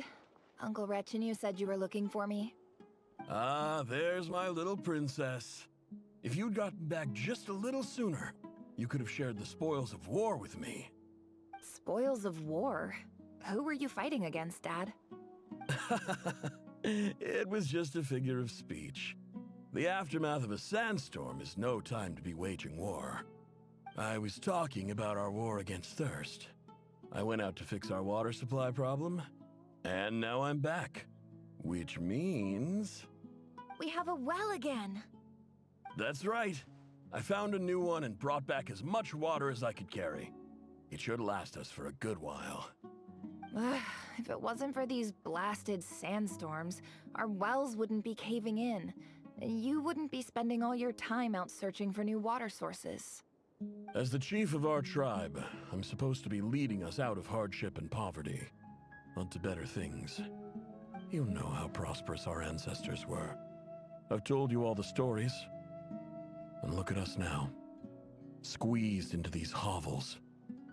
No one would choose this, if it wasn't for the endless wars over the years. But things are looking up. I started working with some folks from the academia a few months back. They gave me some contacts in return for my assistance in the desert. So you're the academia's helper now?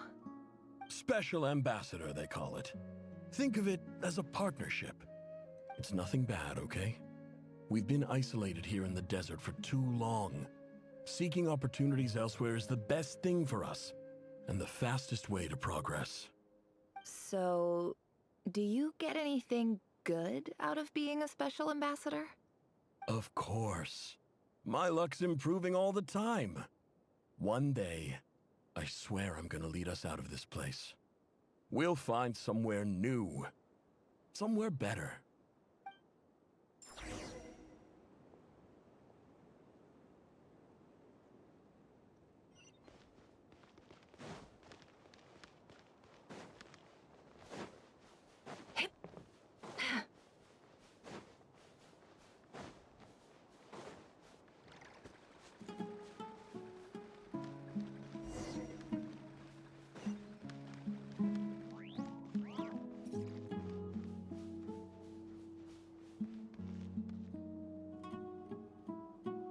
That's our well, and you know it. You stole from us.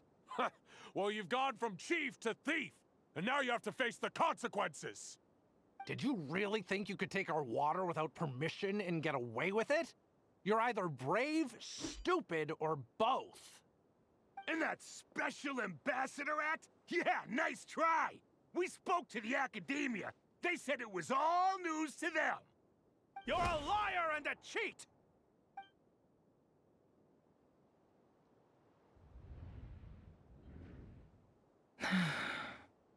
I heard Yehuda gasp, but I don't blame her. Most people are terrified by the sight of blood. Corpses strewn across the ground. The wounds are clearly from scimitars and daggers. The desert dwellers' weapons of choice. There's a handwritten note on the ground. Let's see what it says. Halil, this is Sinuhe, chief of the Shimti tribe. Surely you remember me. I was the one who helped you and your colleagues avoid the quicksand in the desert. This is my second time writing to you. I assume my last letter must have gotten lost in the mail, as I didn't receive a reply. I hope this one makes it to you safely. I'm writing to you because I need some help. That sandstorm the other day completely blocked up our well, forcing me to look for another water source in Iab and Unut territory. It was a matter of survival. Praise the gods. The well of the Iab tribe was intact. It was my last resort. I drew what water I could and left, but not without being spotted. I fear they will retaliate. You told me to write to you if I ever needed help. You said you'd be my ally in the academia. I urgently need you to formally recognize my title of Special Ambassador and send some of your people to assist me for a few days. It's the only way I can convince them that this was the academia's decision and prevent them from retaliating. This is an emergency. Please send help as soon as possible. Looks like this letter never got sent. The writer died a grisly death, and the letter was trampled into the ground. It's badly defaced. Some parts are barely legible. What a ridiculous lie the surviving Shimti tell. Their whole village was butchered over a sip of water.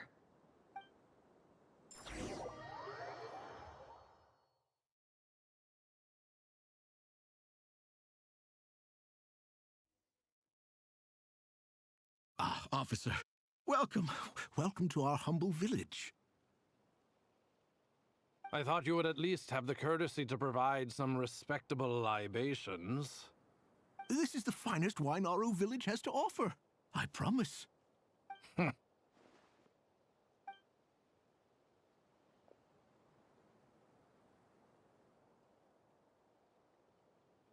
The Academia has agreed to reserve a single space for a candidate from your village. But I remain skeptical of this entire endeavor. I highly doubt anyone in this desert possesses serious academic potential. Please, have faith. If not in us, then in our god. The child we found shows great promise. I beg you, take her away from this place. Give her a chance. Don't let her talent go to waste. I don't recognize her. New arrival? She showed up here a few days ago, and we took her in. She's a really bright kid. Please help. I'm begging you. So, where are you from? Nowhere special. Just a sand dune. What about the rest of your family? How many of you are there? Just the one. It's only you? Correct. So, no brothers, no sisters, no mother or father?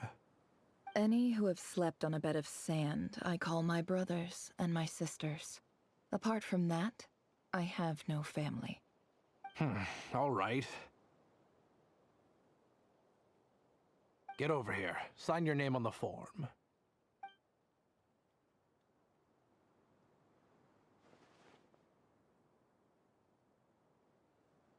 Nefer?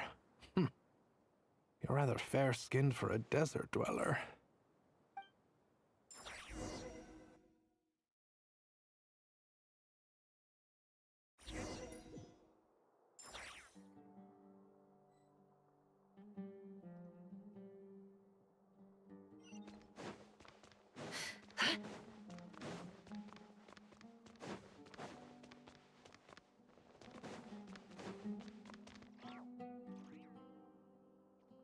Nefer, this term's assignments have been issued already.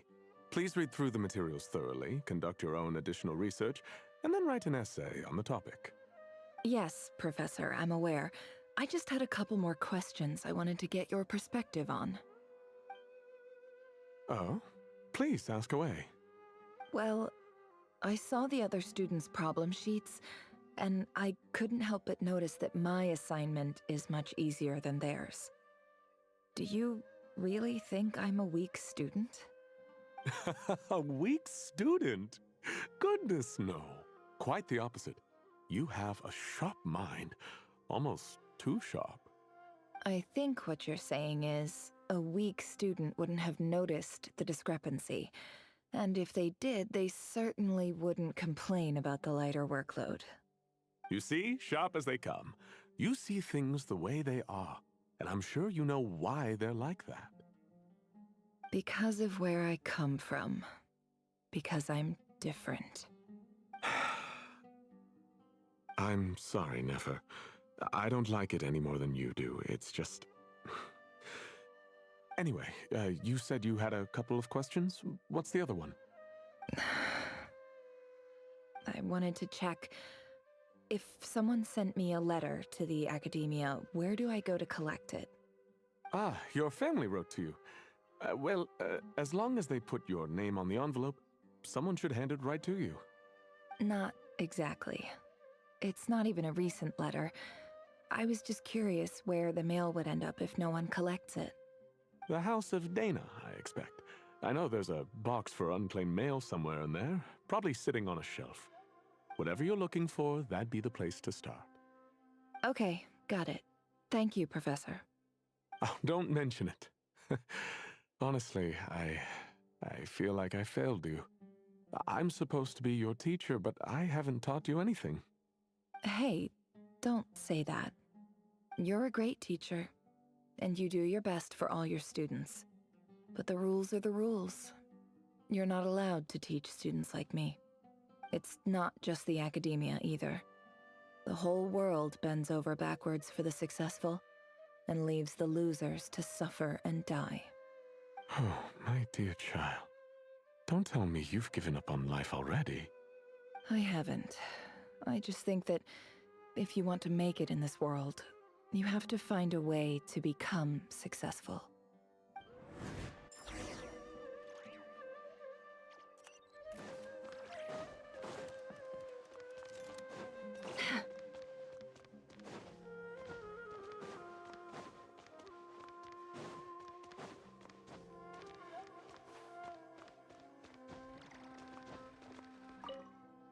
This must be it. A big cardboard box full of unclaimed mail. And probably some letters that ended up here by mistake, too. Let's take a look.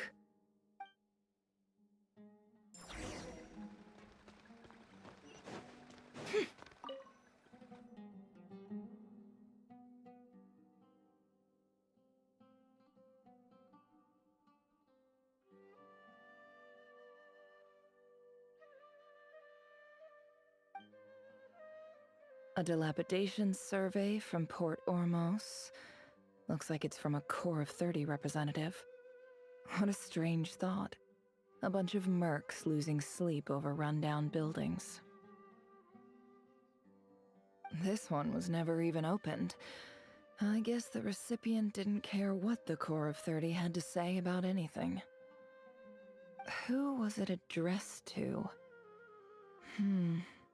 I don't recognize the name, but it must have been a Kasharawar professor.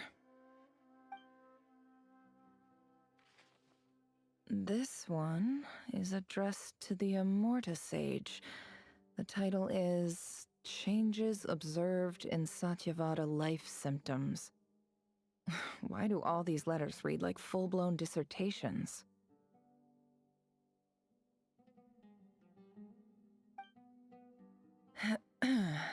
Guided by the incense, we became lost somewhere in the forest. All the barriers between levels of consciousness disappeared as our minds soared around in circles, looking for a branch to seek refuge on. In clinical terms, these symptoms fit the description of incense poisoning. The Immorta Darshan strictly prohibits the use of hallucinogenic substances, but I believe there are still people getting away with it.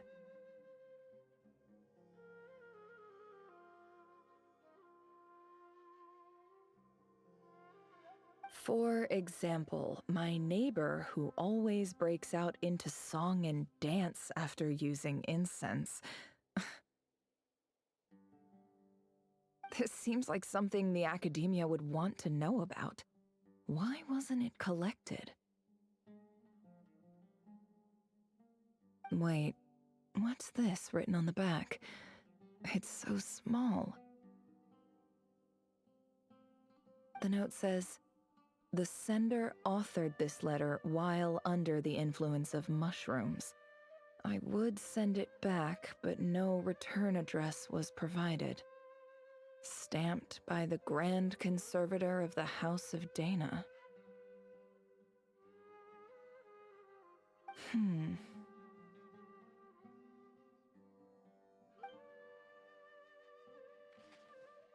This next one is addressed to Grand Sage Azar. A few words of protest regarding recent changes in Sumeru's educational policy. In recent years, the academia has taken on a small number of students from the desert region, as per the policy to this effect. However, it appears to me that these students have not, in fact, been provided with educational opportunities that are, in any meaningful sense, equal to those enjoyed by their peers. As well as receiving dumbed-down assignments and perfunctory tutoring, they do not even have full access to the Akasha system. Education is the fundamental purpose of this institution, which should go without saying in a nation whose founding virtues are knowledge and wisdom. I ask you, is the lip service we pay to the policy of education for desert students truly the standard of pedagogy to which the academia aspires?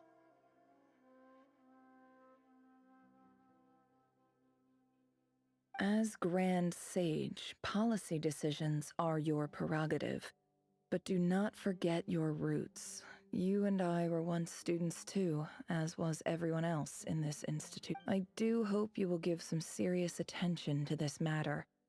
I encourage you to discuss issues like this with myself and others, and listen to some alternative opinions.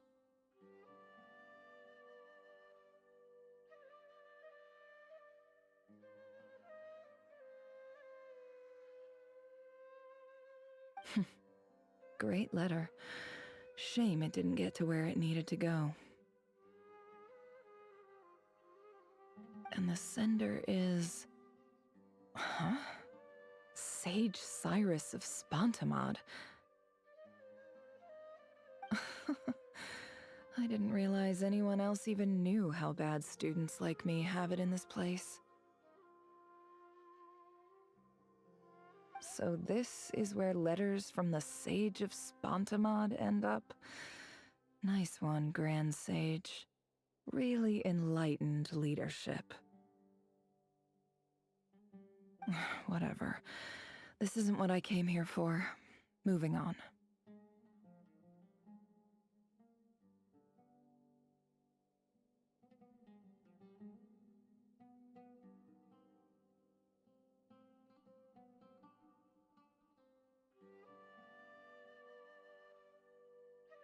I'm not exactly holding out hope that a letter sent from the desert would even make it here. But if it did, where else would it end up if not in this box?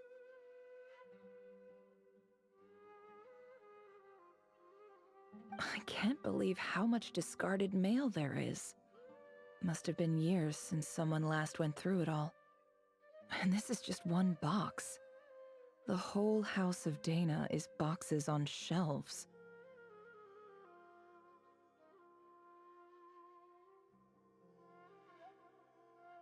I don't believe for 1 second that any human being has sat down and read through all the documents in this place. Who has that much free time on their hands?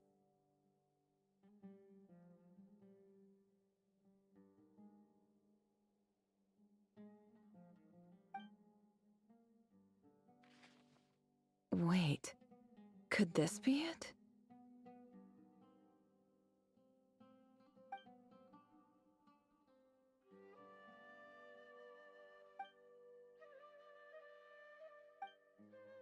Greetings, Halil.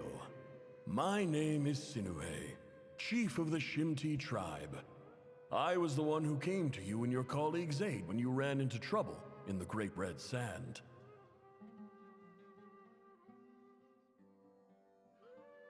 I don't know how well you remember it now, but I brought you to safety and gave you some water and other supplies.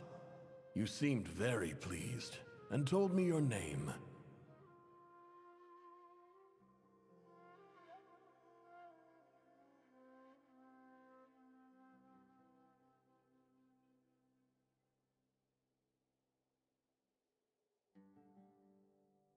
In my tribe, learning a person's true name is serious business, and I therefore see you all as friends.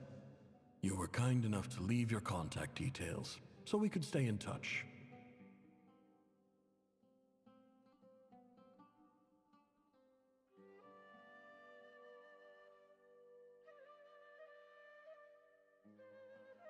The Shimti tribe lives a harsh, nomadic existence in the desert.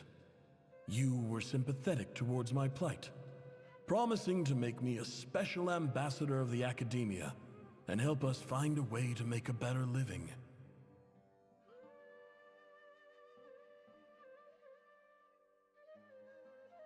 This brings me to my reason for writing. Our tribe has fallen on particularly hard times, and I would like to ask for your assistance. There was a terrible sandstorm a few days ago, which blocked up the well in our land. To ensure my people's survival, I had no choice but to venture into Iyab and Unut territory in search of an alternate water source. The Iyab and Unut are descended from the Thamudians, while we trace our ancestry to Tulatala. We worship the Lord of Flowers and have had relatively good relations with our fellow tribes up until now. I found a well belonging to the Iyab tribe. They declined to help us, but I really had no other option, so I took some water to keep me and my tribe alive. My actions are certain to incur their wrath. When we met, you assured me that you would be my ally in the Academia. I would like to take you up on that offer, because I really need your help. I wonder if you could send an Academia representative to meet with me. That aside, the last time you were here, you mentioned that the Academia had started accepting students from the desert, and I told you a little about my daughter, Nefer. We have next to no resources here in the desert, and my power and influence are limited. Would you consider enrolling my daughter at the Academia? She is a smart girl. I know she won't disappoint you. From the outset, the Academia never took you seriously. Those things they promised were just empty words. I doubt they even remember the name Sinuhe. And you were so emphatic that your luck had finally changed for the better. You swore you'd lead us to a better place one day. You spoke with such conviction, like you were the most powerful chief in the whole desert. You liar. You lied about everything. You promised the world and delivered on none of it. And who fell for it? Just me, by the looks of it. Despite your best efforts. Which makes you a pathetic liar. You weren't even any good at it. I think I'll take over from here.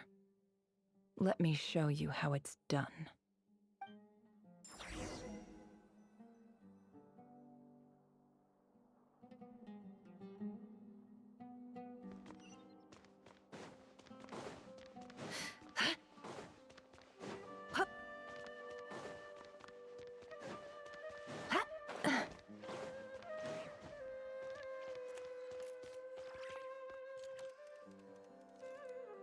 I just came to say goodbye. Thanks for everything you've done for me in my time here. Nefer? You packed your bags. Where are you going? I'm quitting. Something's come up in my hometown. Gonna head back and deal with it. Huh? But this was a hard-won opportunity for you. You know that better than I do. It was. But it doesn't matter. I have more important things to deal with, and they can't wait. Oh, and I didn't want to overfill my bags, so I left some incense on your desk.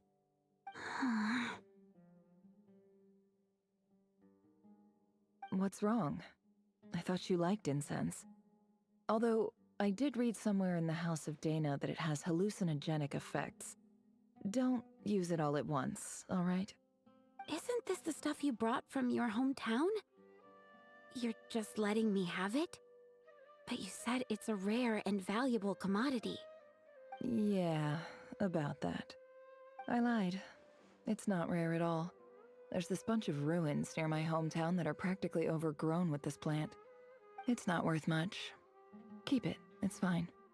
But Nefer... All right, that's all from me. You take care.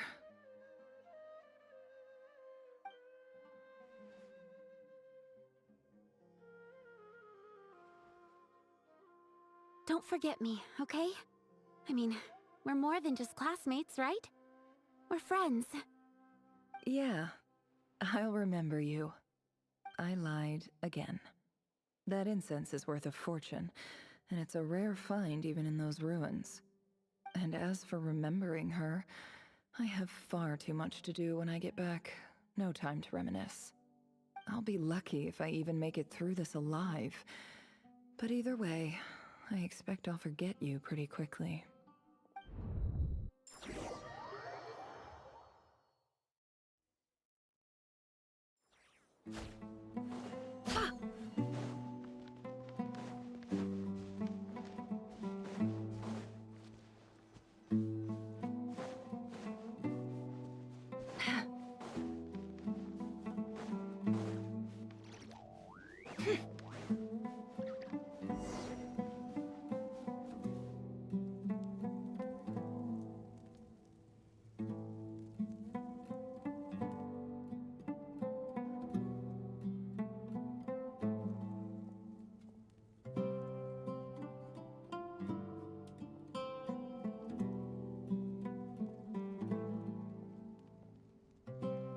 It's a pleasure to meet you, Mr. Arif. So, what does the Academia want? Since they've sent their special ambassador, I assume there's a big business deal to be made. If not, I'd be very disappointed. Please, sir, lower your blade. You're lucky I'm the one they sent. Not all special ambassadors share my admiration for the Iab people. The ever-shifting balance of power in the desert reduced the once great civilizations of this region to rubble and sand. But the story of the Iab has a very different trajectory. Others grew weak, but you grew strong, beginning in obscurity and moving to prosperity. You're the only ones who defied the trend.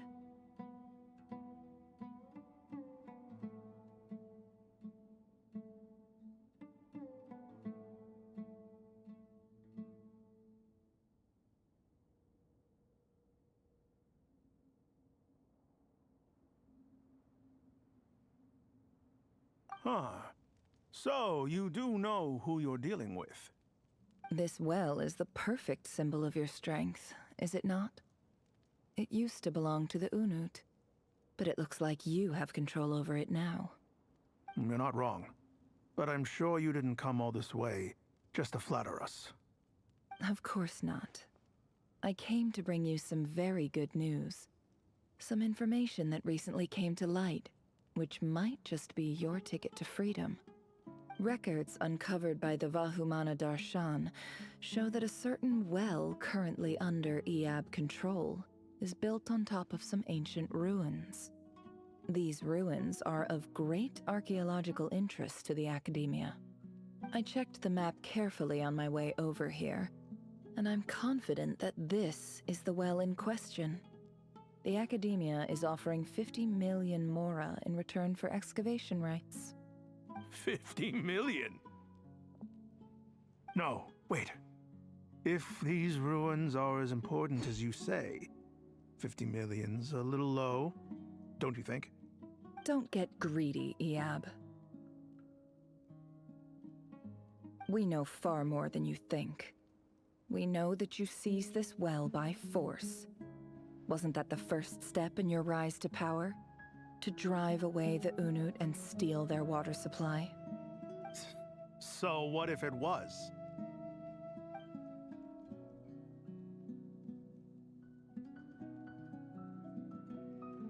Don't worry. As unscrupulous as it was, it's something we're willing to overlook. The Academia is only interested in dealing with the de facto power holders in the region. I hope I am making myself clear. And I hope your words are the truth.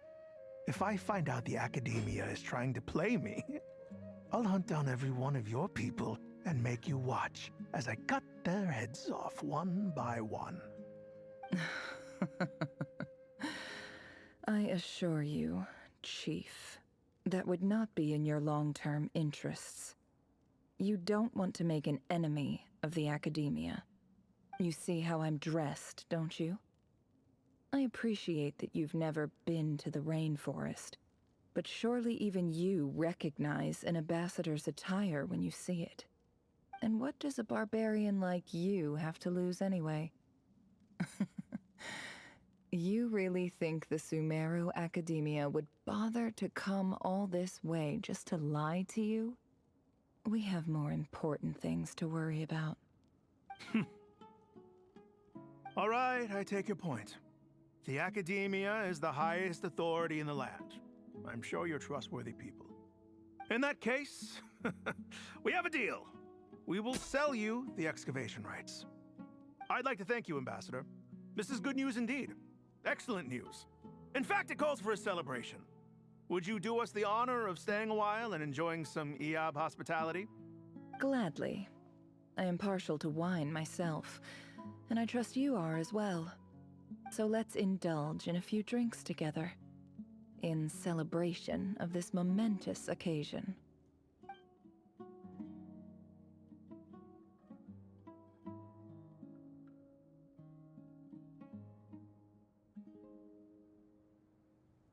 Chief!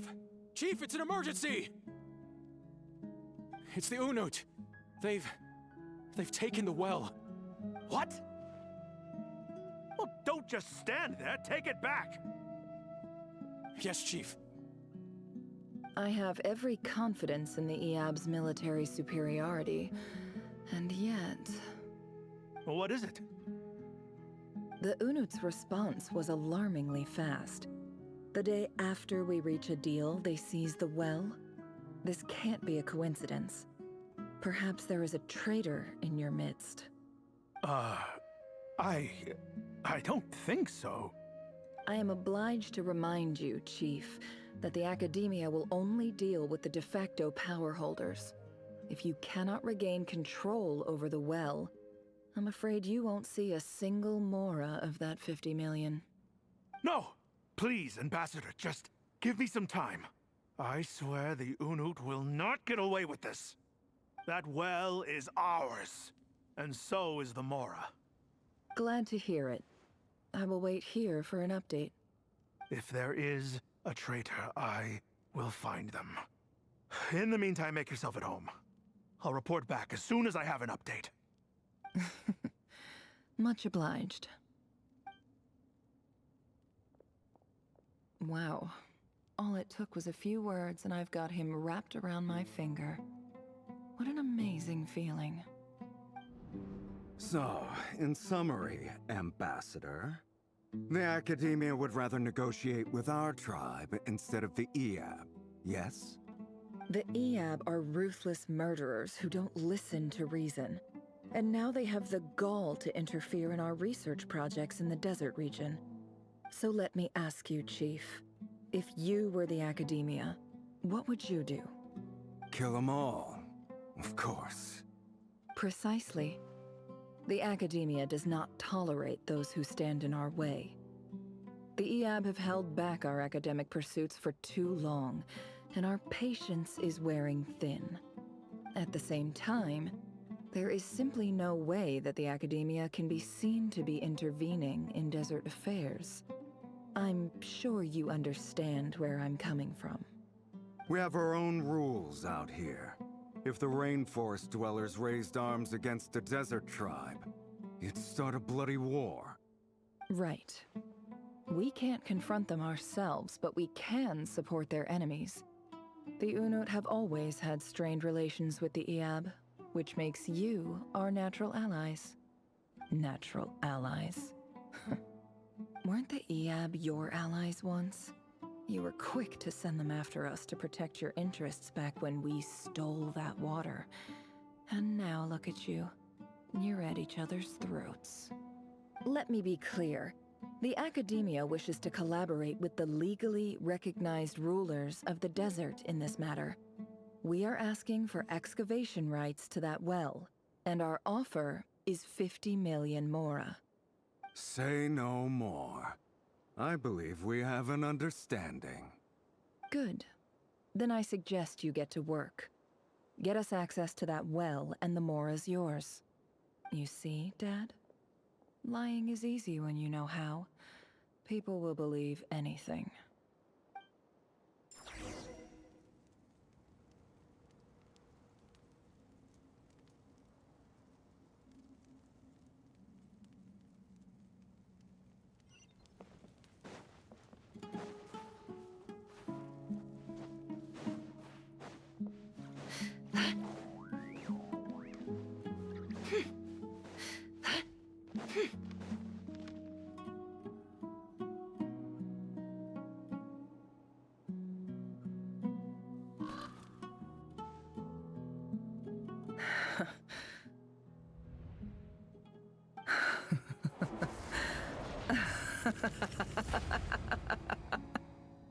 Look at yourselves. You may be vile, savage monsters, but your butchered bodies bleed like any others. You're no different. You're nothing special at all. The monsters who destroyed my home, they're just ordinary, petty human beings. What a joke. I think we're even now. Maybe I've even done the desert a favor. It's a better place without all these people around. Oh, Sinuhe, my gullible fool of a father. Perhaps if you'd been as ruthless as I was today, our tribespeople would still be alive. In this dog-eat-dog world, a chief needs to be tough to survive. But you couldn't do what had to be done. So I did it for you. Nefer, it's okay. All of this is in the past now. I believe I remember you promising to remain silent. Yeah, but even so... Yehoda, is there anything you can do to ease the tension? Alright, time for a sharp turn onto a completely different topic. So, anyway, that's enough of that. When are we getting out of this place? Feels like we've been walking forever. I'm getting pretty tired. Oh, Lauma, you tired? Yes, if we can find somewhere to sit down, I could certainly do with a rest. It's not far now. There should be a temple just up ahead. Yes. Really? A temple? That's where this story ends? I guess that's how things go in the desert. Desert dwellers can never escape their destiny. Or so everyone says. I never wanted to believe it, but looking back now, I'm as desert as they come. You mentioned a temple. What's waiting for us there? My biggest trade secret of all. Ah. Then I'm guessing it's where you got your power from. The power to peer into other people's minds. I didn't know you were clued up on any other religions. I'm no expert in the history of Sumeru, but since you come from the desert, I would imagine it has something to do with King Deshret.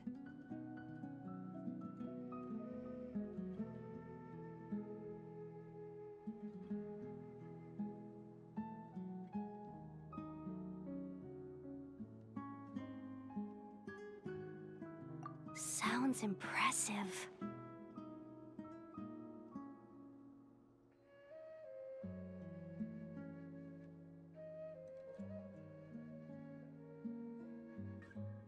Ah, I know who you mean. General Mahamatra Sino. The spirit of Hermanubis dwells within him. That's Boss Nefer for ya. She knows everything.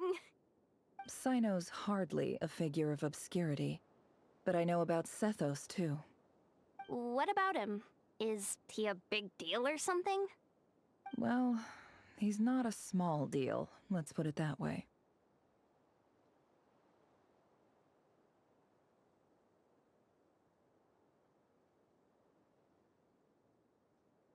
Please, this is the bare-bone basics. Save the flattery. Thanks for your patience, everyone. I'm sure it's been a lot to take in. With any luck, that's our exit just up ahead.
I'm totally out of my depth here.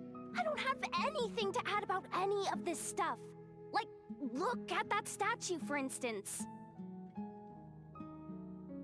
I want to do the whole name-dropping, this girl knows her stuff thing too, but I've never seen anything like it before. A statue with the head of a bird.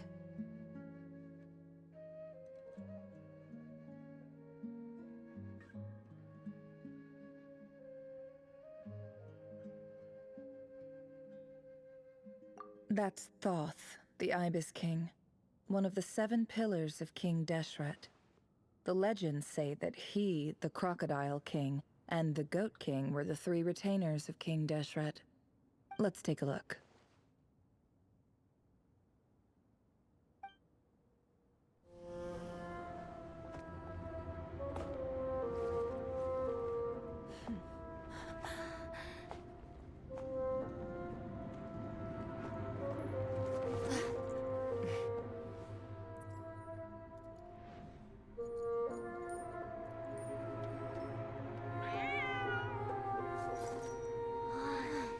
It's just Ashru. So, all is well?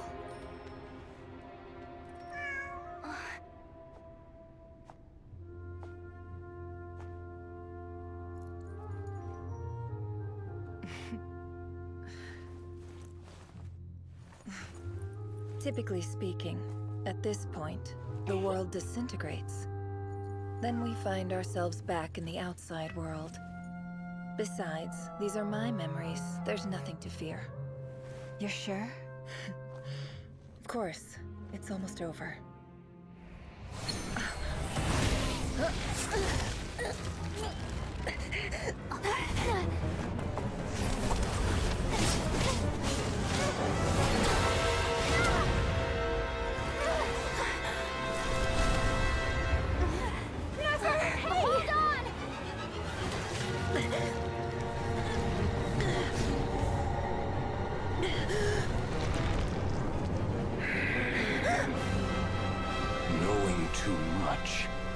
always a death sentence. Speak for yourself.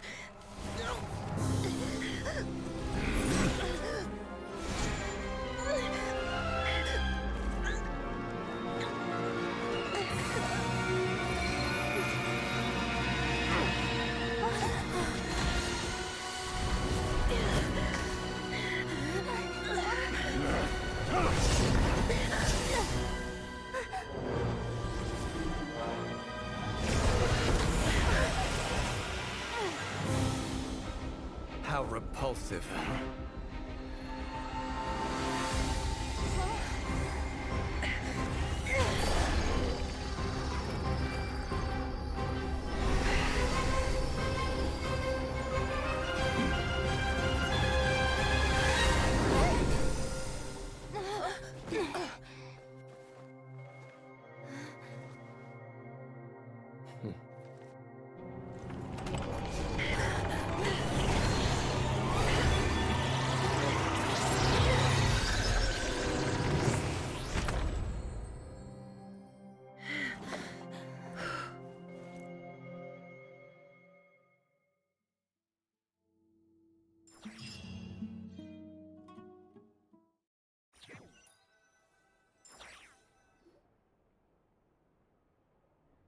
Timed that pretty well, didn't I?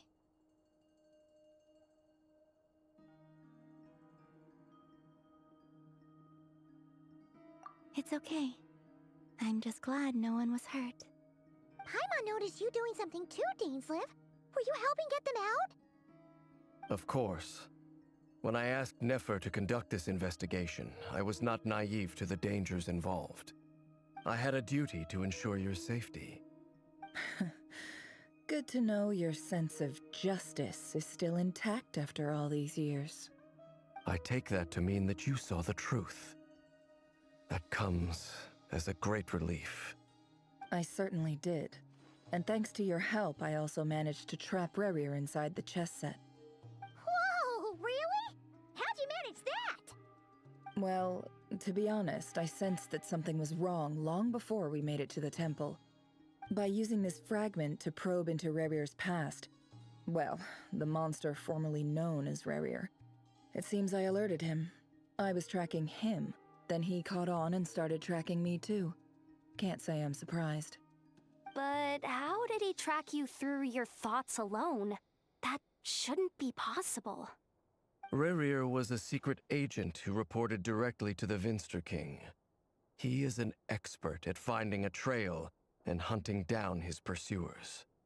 No wonder. He infiltrated the chess set, read my thoughts, and built a new virtual chess set inside of it. That's why we weren't able to leave at first. Speaking of your chess set, it's quite a remarkable item. Would I be right in thinking you have some connection to King Deshret? You overestimate me. I only have a connection with one of his underlings, the Ibis King. You all saw how this came to be.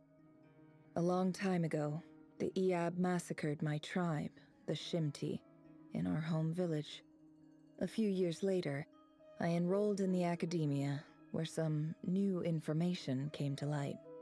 The Unut and the Iab fought a bitter battle over the rights to a well, all for the sake of a non-existent 50 million mora. The Iab ultimately won that confrontation, but their victory came at the cost of almost every warrior in the tribe. The final blow to the Iab came at the victory feast, when an Unut assassin beheaded their chief right before my eyes. The remaining Iab fled and have been scattered to the winds ever since. Having gotten my revenge, I returned to my hometown, where to my surprise, the nearby temple was still standing. There it was, seemingly immune to the relentless hostility of the desert, while my tribal home lay in ruins. As I stood there gazing at the temple, I noticed a cat just outside. This cat, as it turned out, was home to the spirit of the Ibis King. He led me to a gate deep inside the temple, and there he made a deal with me. This chess set is my gift from the Ibis King. The chessboard within is made to the same specifications as the one in the mausoleum of King Deshret, and represents his power of piercing analysis. With this chessboard in its container, I gained a certain ability to perceive hidden secrets. Now, you could conclude that the Ibis King simply wanted to give the people of this world the power to seek the truth, but I don't believe that's the full story. Every god plays favorites. Their hearts are as fickle as any human's, full of secrets, perversions, egotistical tendencies. But precious few gods are willing to admit this. It is the same with all powerful forces, including fate itself. Their gaze falls preferentially upon a select few. As you rightly point out, this is an act of favoritism. If you're alluding to the Abyss, then yes, I agree. Gather the others. It's time to share everything I've learned.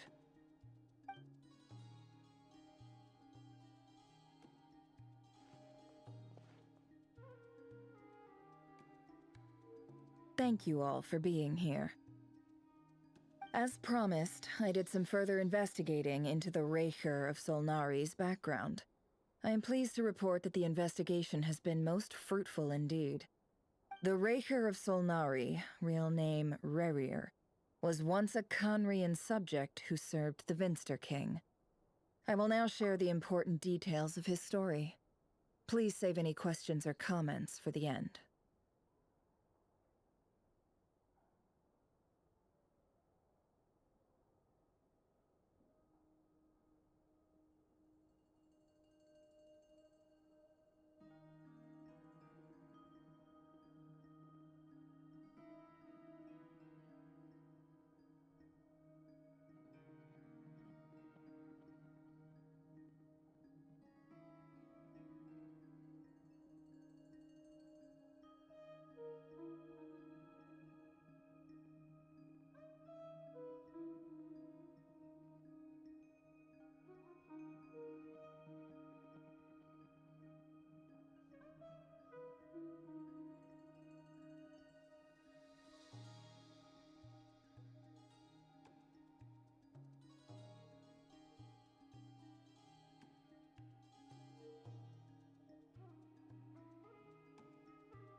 So that's why he's so obsessed with the moon.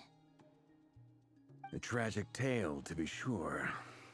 But it does not excuse his many transgressions. No matter how much Rerir suffered in the past, the fact remains that he is what we know today as the Wild Hunt, wreaking havoc upon innocent lives in Notcry. He becomes more dangerous with each passing day. If left unchecked, it is simply a matter of time before all of Tevat suffers the consequences. This is a threat that the Knights of Favonius cannot ignore. A question for Miss Columbina. Forgive me if this is presumptuous, but have you ever seen the spatial gateway that appeared in Rerir's memory? Never. But I have heard stories of something called the Moon Gate, and this seems to fit the description. Miss Lauma, any thoughts on this? In the lore of the Frost Moon Scions, the moon is believed to hold many secrets. Some sources speak of ancient knowledge, others of a gateway to the unknown. The term Moon Gate is one I have heard before, but as is the case with all of our legends, there are no records of any first-hand witnesses. We cannot know whether it truly exists. Then back to Miss Columbina. As a moon goddess yourself, do you have some idea of where the Moon Gate leads to? Not at this stage, sorry. I do hold the power of the Frost Moon, and my strength is recovering well. I can sense that the gate would open at my command, but... But there's more to the power of the Frost Moon than that? Yes. A moon goddess has the right to open the Moon Gate, since it is a path to the moon. But as Nefer mentioned, holding open a spatial gateway takes a huge amount of power. And right now, I need to conserve my energy to fight the Reir of Solnari. I'm afraid this is one mystery we may have to leave unsolved for now. I agree. Better to save your strength. But if you'll humor me for a moment, I have a bold conjecture of my own regarding the world beyond the gateway. I highly suspect that neither Tholindis nor Rerir made it through unscathed. The evidence pointing to this is the fact that the Reir of Solnari exists in the form of countless fragments. With the abyssal power he wields, no ordinary foe can touch him, let alone tear him to shreds. And yet, the Wild Hunt proliferates wherever his scattered fragments lie, drawing hordes of monsters to many different locations across the land. So your theory is that Rerir was physically torn to shreds by some powerful force? Hence, why the Wild Hunt is a distributed phenomenon, rather than a unified one? Makes sense to me. Explains why the Wild Hunt is so pervasive, and why he's been trying to piece himself back together. He was whole to begin with, and he wants to be whole again. Without the power of the Abyss on his side, he almost certainly would have perished the moment he was torn apart. But the Abyss, much like a curse, has kept him alive. I could not agree more. The power of the Abyss is most surely a curse. It is a compelling explanation, and one that accords with my present understanding of Abyss creatures. Whether the life form in question is primitive or advanced, if a curse has extended its lifespan unnaturally, it will continue to survive in spite of everything. This raises some interesting questions. I will run some experiments and see if there is any validity to my suspicions. That being said, regardless of whether my research bears fruit, I would like to thank Miss Nefer for conducting such a thorough investigation. Already, it has greatly enriched my understanding of the entity we face. My pleasure, Mr. Albedo. I too hope that the information I have shared today proves useful as we look to formulate the next stage of our plan. Hey! What is it, Dainsleif? You look really upset! It's just... when I think of the man I once knew as Rerir, I struggle to understand why things had to turn out like this. The two of you used to be friends, didn't you? I don't know if these words will bring any comfort, but my heart goes out to you. Mine too. We can never know all the hows and whys of the way things are. The moon and and stars are full of untold secrets and lies, and the skies are host to many more mysteries than these alone. Yet, none of that can begin to compare with the complexity of human life. Those are the first comforting words I've heard in a long time. Thank you, both. Well, I think this is a good place to end today's meeting. I'm sure Nefer needs some time to recover. She's been through an awful lot today. That's very thoughtful of you, Lama. Of course. Sounds good to me. Take some time to rest and digest before we reconvene to nail down a plan.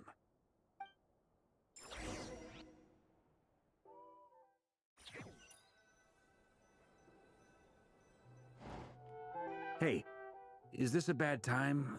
Hope I didn't kill the conversation.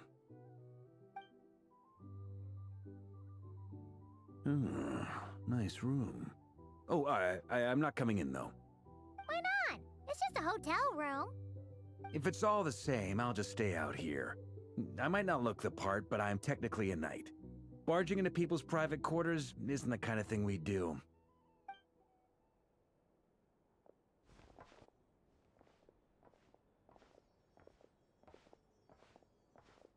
Anyway, Nefer went back to the curatorium to get some rest. But before she left, she shared some things with me that I thought you should be aware of. Firstly, although she managed to trap the Raker of Solnari inside her chest set, there's no guarantee that the power of the Ibis King is any match for one of the 5 sinners. Their powers are beyond our comprehension. It's only a matter of time before he finds a way to break out. We have to come up with a plan and take care of him before that happens. Honestly, my mom figured that might be the case. So, how long have we got? Well, I asked her that same question. She talked for a long time, but for the most part, it seemed like she was trying to convince me how precious her chess set is, and what a long and storied history it has. It felt like some kind of sales pitch, you know? The kind where you end up handing over Mora against your will? Anyway, after all that, she finally answered the question. 2 days, at most. 2 days? Holy moly! Can we even recruit enough help in that time? That remains to be seen. Which brings me to the second issue. Dainsleif is obviously conflicted about this whole thing. But given how little time we have, there's no way we can pull this off without his help. You have some history with him, right? Do you think maybe you could talk to him for us? Great. I appreciate it. All right, on to item 3. So, Albedo, Duran, and I put our heads together and came up with a plan. Can't promise it's gonna work yet, but at least it's a start. We figured we'd bounce the idea off you first. We'll explore it further once everyone's recovered. Oh, Paimon's dying to hear this. All right, so here's what we're thinking.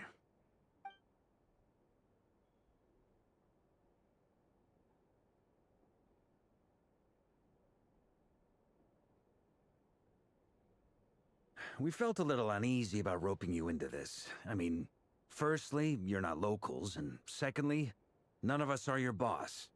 You're well within your rights to refuse if you so choose. Roping us in? Why would you even say that? We know the stakes here. It's all of us against the Raher of Solnari, or none of us stand a chance. I choose my words very intentionally, I'll have you know. I like to think there's an art to striking a down-to-earth tone even when the stakes are through the roof. Sir Varka, I have a few thoughts about this plan. I'm all ears. I think we can be more flexible with how the roles are allocated. In my view, the most sensible lineup would be like this.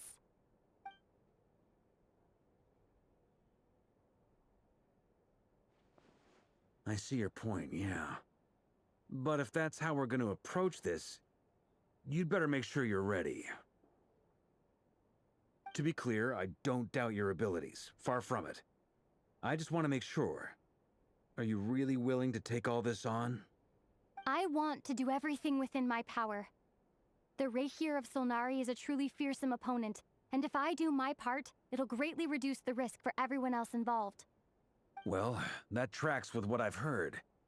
Jean's mentioned in her letters that you're so diligent it's almost abnormal. As in, most people weigh up the risks and rewards in situations like this. But you seem to just march towards danger without a moment's hesitation. Of course, everyone appreciates a fearless pioneer. But all that aside, I'm the Grand Master of the Knights of Favonius, and you're our honorary knight. I want to make sure your courage doesn't come at the expense of your safety. Thank you, Sir Varka. I should be the one thanking you. It means a lot to have you on board. I'll give some serious thought to your suggestions.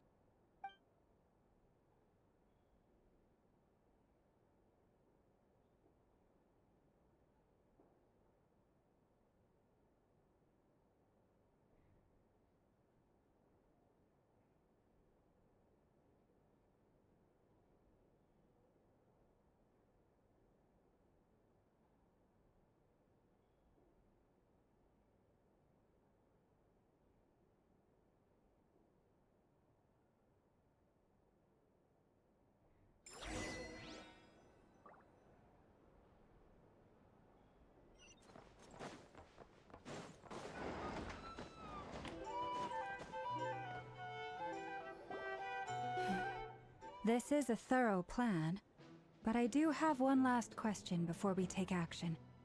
How can we be sure that our enemy won't leave the designated area? Great question.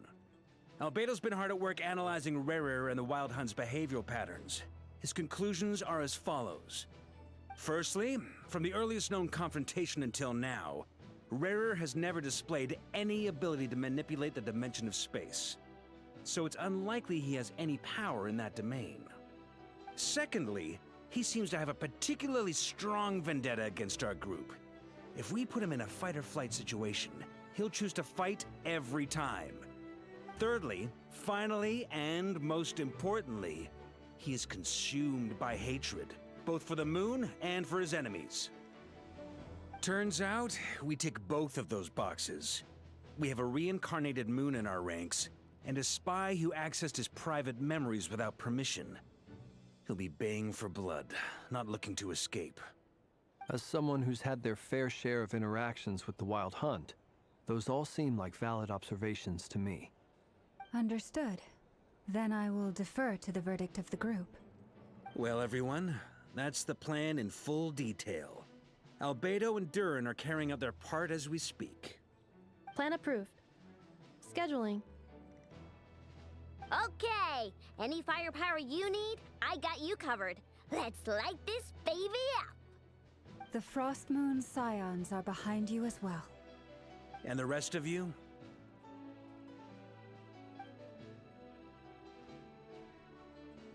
No objections? All right, then it's settled. This is the plan we're going with. Next up, an old tradition of mine. Anyone who wants to back out, now's your chance. Wait, we can still back out of this? Everyone says things they regret, right? I don't want anyone feeling trapped because their mouth said yes before their brain had time to think things through. A very people-first approach. I hear that's common practice in the Knights of Favonius. Heh. Who'd you hear it from? D-Luke? Shh. We don't use people's real names at work. This contact will be known only as Owl, please and thank you. This plan can only work if everyone does their part. Flint's and I will absolutely support it. We shall indeed. You'll be glad you accepted our help. Also, you are the last person I expected to see here, Miss Dory. It's not often I get called Dory in a work context. My peers usually call me Lord Sangamabe. So, the longer your name, the higher your net worth. Is that the idea here? In that case, Mr. Flint's here must be worth a fortune. That's right, I know your full name. It's... The walls are thin here. I'd appreciate you keeping that a secret. Okay, fine. I'm actually only here as a favor for someone else. Do you have any idea how much it would cost to hire me otherwise? Oh, does this mean someone out there actually has the power to boss Dory around? It most certainly does not. We we have a long-standing and mutually beneficial business partnership. She's actually the mom of a friend of yours. Said mom supplied me with a great little trinket, but now that lady's ruined everything. If I don't start building a little goodwill now, my whole business in Notcry is gonna go down the drain! Okay. So what exactly is so special about this pendant? It's a lucky charm that a great mage made for me. We have a business relationship, and she was worried that something bad might happen to me. So, she wanted me to have something that can store power to protect myself with. I finally got it all fully charged up with Kovaki, and then Nefer went and used it all up at once! Never lost so big in my life! You're right. It was all my fault. I didn't mean to drain all the Kuvaki in the pendant, but I'll make it up to you. You will? Well, in that case, how about you give me your chess set, and we call it even? I knew you'd say that. Well, it's yours if you want it. In fact, take it now, and I'll even throw in a free Raker of Solnari. Deal? You're putting me in a difficult position here. It's a very useful thing to have around, but I have a funny feeling it won't be around much longer. I guess we'll see in a couple of days. Looks like bankruptcy for me. Hey, don't be so pessimistic. See this through and you never know. You might find a new business opportunity on the other side.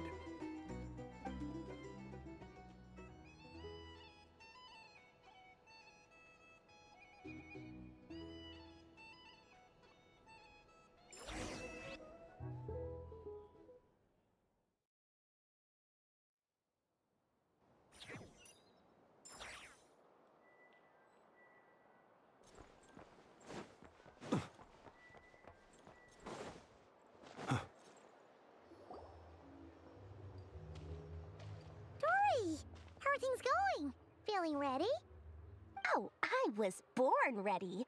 We only have 2 days. You think Lord Sangamabe would let an opportunity like this slip by? Don't forget, when something's in high demand, the people with the goods on hand get to charge the highest price of all, even higher than the sellers taking advance orders. Ta-da! See? It's right here! Ah, it's so pretty! Did you make it? No, I have a supplier. We go way back, so he made me a very attractive offer. Aha! No wonder you were talking about lucky charms at the meeting. You've been getting Kaveh to make them for you. That's not the full story. It actually started a while back as a project between me and the Dendro Archon. Mage Alice once warned me that this world won't stay safe forever. There may come a day when everyone faces a great crisis. I passed this on to the Dendro Archon, and she secretly brought together a research team made up of Sumeru's top scholars to invent a technology that could keep people safe. I won't go into the details because it's all very complicated, but if you want to know more, you can ask the Dendro Archon about it sometime. Anyway, point being, it was the Dendro Archon who asked Kaveh to build this little contraption. As one of the top Kashara War talents, he was the obvious choice. Took him long enough. He stressed over it for ages. Must have gone through at least a dozen designs before producing a final product. But that's Kaveh for you. Marak delivered it to me a couple of days ago, along with a letter from Kaveh. Could I ask why I'm sending this technology to you? And what's your proposed use case? Has it been approved by the relevant authorities? So nosy. My fault for sending him the research permit to begin with. Surely Nahida must have told him you were involved in this project. He was probably just nervous because you're always so secretive about your business. Could be, could be. Anyway, I just replied, let's hope there never has to be a use case, because it would involve grave danger. Fair enough. But it sounds like he was just being cautious. He probably felt responsible as the one who made it. Or maybe he was asking as a favor for his housemate. He's done that before. Not sure why, though. His housemate doesn't seem to really care that much about this kind of stuff. Either way, all's well that ends well. I'm just glad to finally have my hands on the product. I wouldn't want to be without it, given the potential dangers that lie ahead. Huh? What does that look mean? Paimon's just super surprised. This must be the first time we've ever seen you actually get serious about something.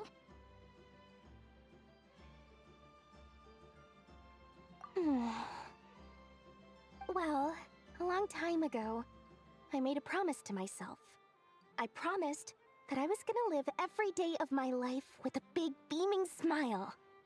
Obviously, Mora plays a big part in that. But there are always gonna be times in life when you have to give something back. That could mean paying back a debt, returning a favor, or showing some kindness. Alice has been a huge help to me over the years. She was the first investor I ever had. And I want my investors to know that Lord Sangama Bay is the best in the business. And more than that, no one knows what the future will bring. Whatever happens, I want to make sure the Dendro Archon and all of Sumeru is prepared to face whatever comes.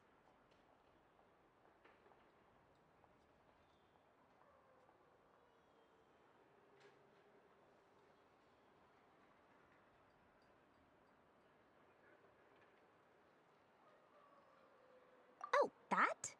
I was just making sure Nefer and I are square. Don't be thinking it was some sort of benevolent act. I'm no saint, so don't treat me like something I'm not. My priority is doing the business that I want to do, so long as my conscience lets me, but it usually does. That's the Lord Sangama Bay business model. All right, if you say so. I do say so, and that's the whole point. I'm a businesswoman. Don't go trying to figure out what kind of person I am. You'll exhaust yourself. Much easier for everyone involved if you just take my word for it. Oh, and could you two help me get this stuff where it needs to be? Thanks so much. You're my favorite assistants.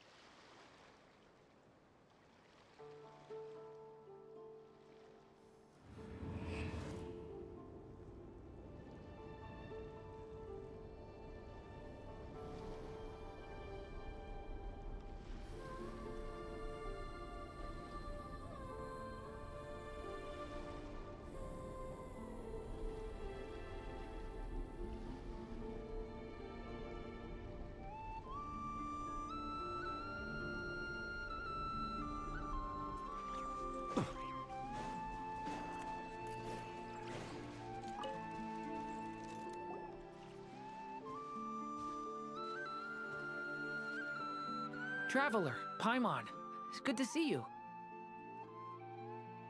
Everything going smoothly over here? Sort of. As you're probably aware, Varka, Diren, and I captured some abyssal creatures from the Wild Hunt. Per the plan, we dissected and analyzed some samples of these creatures. The process went very smoothly. The findings, however, come with some troubling implications. What? You can actually dissect the Wild Hunt? That depends on your definition of Wild Hunt and dissection. Harmless, lifeless. These words are accurate descriptions. The Wild Hunt is an interesting phenomenon. In and of itself, it doesn't seem to possess anything akin to a human personality. But taken as a collective, the medium through which the Wild Hunt is summoned does appear to have a soul. Master griped a lot about the wise Horoptatyr, and seemed somewhat fascinated with the foul Certology. But she barely mentioned Rerir at all. I don't think that was because of his lower social standing, though. Anyway, it's a pity. I should like to hear her thoughts on the nature of the lifeform he has become today. It's a strange mix. The furious energy of an abyssal being channeled through a fractured physical existence. A consequence of being torn apart by an unknown power. Perhaps the only explanation for his survival in this state is that he sacrificed a degree of individuality in exchange for a continued existence. Oh, sorry. Once I get talking about interesting research, I have a tendency to go on indefinitely. Back to our research findings. Essentially, they confirm my hypothesis. Rerir's corpse is completely contaminated by the Abyss, and the effects are irreversible. You could think of this as Rerir in mutated form. But in my view, even that would be inaccurate. In reality, his whole being has been consumed by the Abyss. In other words, he is now nothing more than a manifestation of abyssal power. Unfortunately, at present, we have no means of completely eradicating abyssal power. Hence, we cannot fundamentally destroy the Rerir of Solnari either. Oh, that's terrible news! So, that's it? We can't defeat him? Not even if we get the power of the Three Moons? Miss Columbina's situation is a difficult one. She can never achieve wholeness when the world does not accept her presence. It's as if her creator banished her to a place she can never be accepted. It means she spends most of her energy just on her own survival. Given the circumstances, it's only natural to despair. But we must see this plan through to the end. Time to kick off the backup plan. Oh, Paimon almost forgot! This is for you. Dory asked us to bring it. Ah, how wonderful. Well, thank you for making the trip. Durin and I will be heading off shortly. I'm sorry I won't be there to protect you in person this time. Please be careful.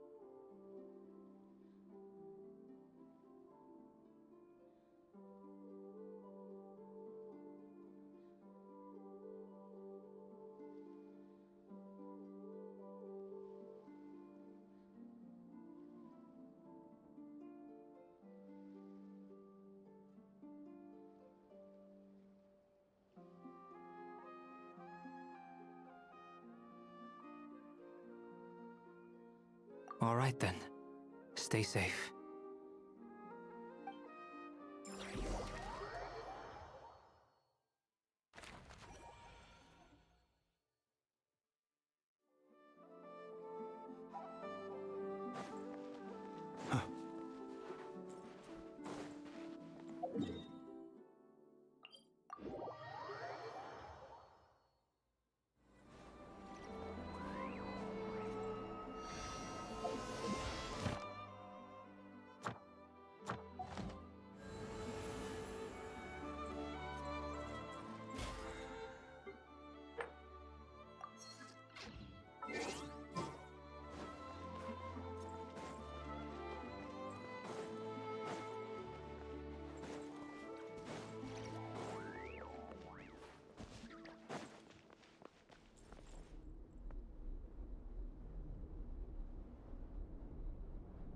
Miss Lauma, is everyone here?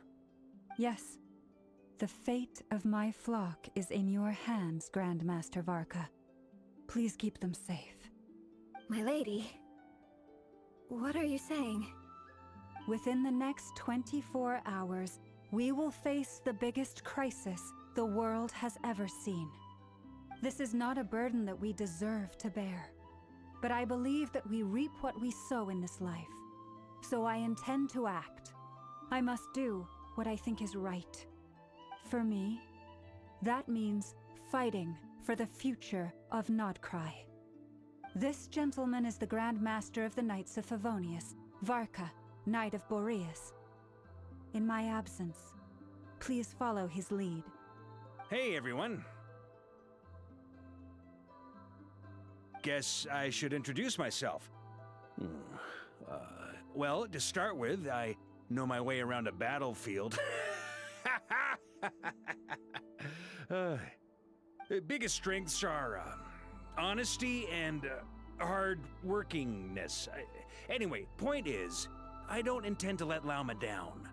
I'm gonna do everything in my power to keep every last one of you safe and sound.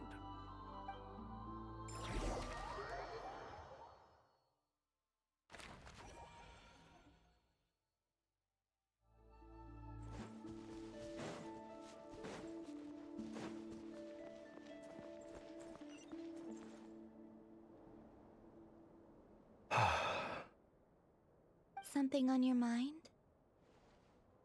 Miss Columbina, was it? I believe that's how the others addressed you. That's right. Names are funny things.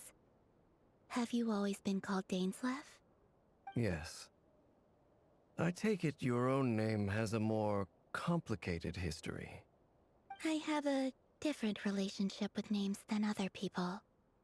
To be honest, I'm not even sure that Columbina is my name. At least, not in the same way that Dainsleif is yours. But it's what everyone calls me, and I go along with it. A lot of my life has been that way. I get so used to things that I forget to question why they are so. I never used to think much about where names come from, or what they mean to people. Maybe something's wrong with me. You're different from other people. I sensed it the first time we met. You're more perceptive than most.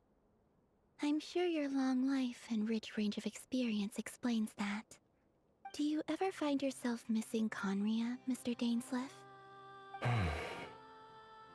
Difficult to answer. I have dreamed of the past many, many times. Sometimes I'm fighting tooth and nail. Other times I'm lying on the ground, defeated. I don't recall any happy moments from that time. It has been too long. Is that because hatred survives longer than love and affection? That would not be for me to say. I make no excuses for the grudges I bear. But whatever the reason, I remember little that was beautiful or sentimental. Thank you for your help with the Rerir situation. Without your efforts, I never could have learned the hidden truth of his story. You're welcome. I know he's your friend. Friend? He betrayed me. And I never really understood what he was going through in life. Some friendship, that is. Okay. So, do you plan to fight him with us? You see, you're torn. Now you know what really happened. You see the things he's done in a new light. I need some time.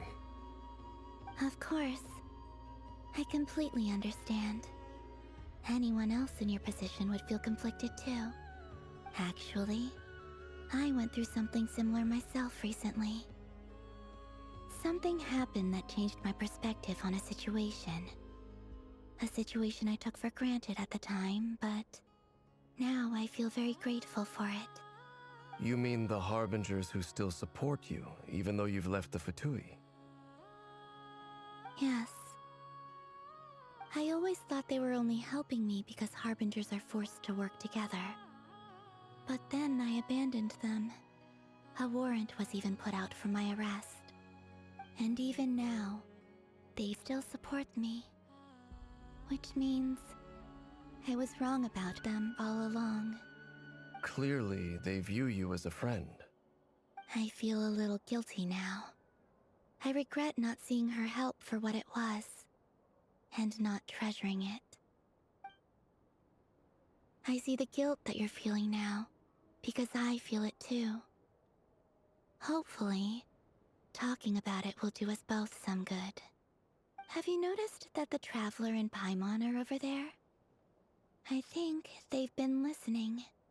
Huh. Shall we say hello? Sure. Hello. Ah! They caught us!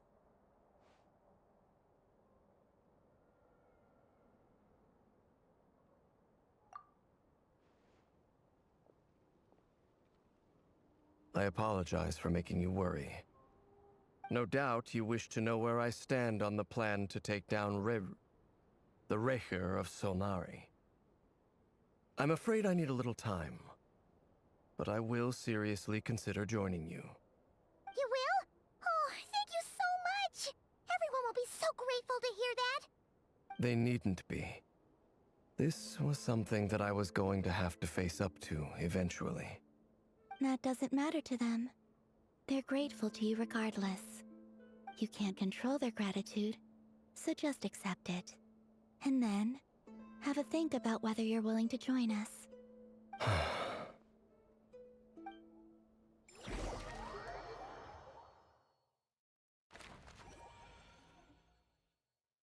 It's nearly showtime!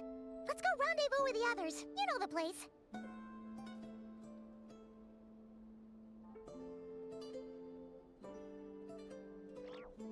People ought not be so frightened of ghosts. They are merely talking shadows, chattering away endlessly about their past affairs.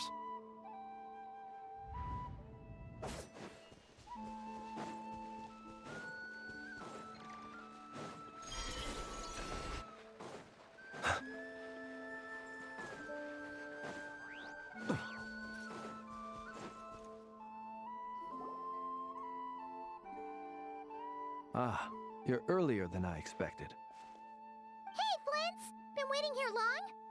Not too long. I came a little early so I'd have some time to think. Are you nervous about the battle? Quite the opposite. I'm reminiscing on my past battles. When I was awakened by the Ratniki, I had not touched a weapon in many years. I felt like the battlefield was not where I belonged. But after waging war against the Wild Hunt for so long, I came to realize something. A life of absolute peace is simply not a possibility for me. My restless flame indicates that somewhere inside of me, there is a deep yearning to root out the evil in this world. Oh, that doesn't sound like such a bad thing.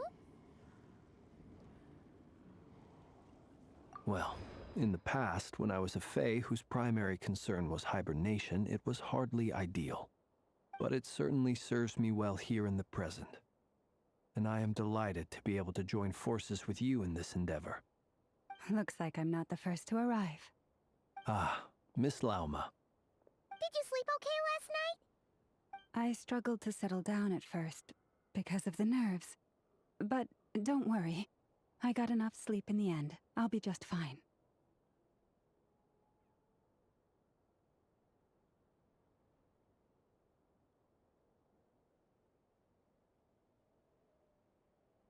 Please, I'm just doing my part. Nefer! Over here!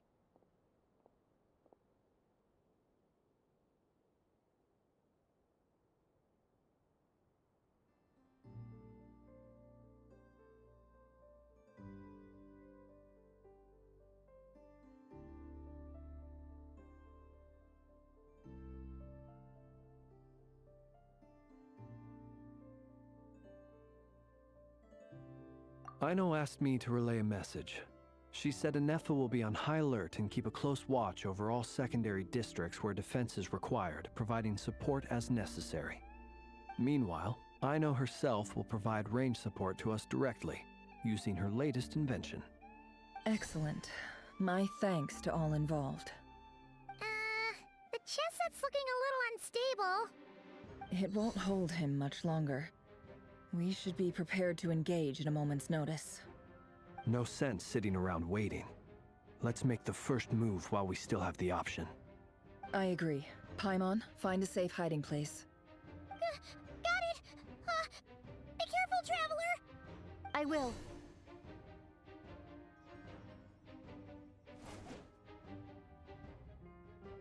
Everyone, take your positions as soon as the battle starts. Every ounce of strength we have in our bones, let us bring to this fight. Ready? Let's go. I've seen all your futile ploys before. You have become the authors of your own demise. I wouldn't be so sure about that. You are merely a moment of sport before I tear down the moon.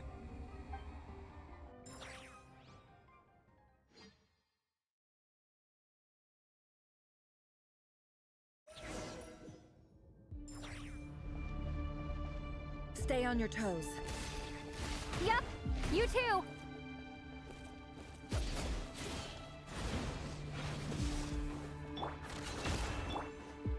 Forest? Let me help you guys. Eat this!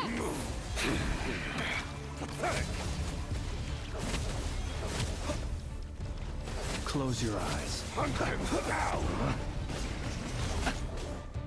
Moon, it's all futile. How unfortunate. It all adds up. Receive my Moonlight. Observe. To dust. Hunt him down! Be silent. Night falls. for the everlasting forest. No more lies.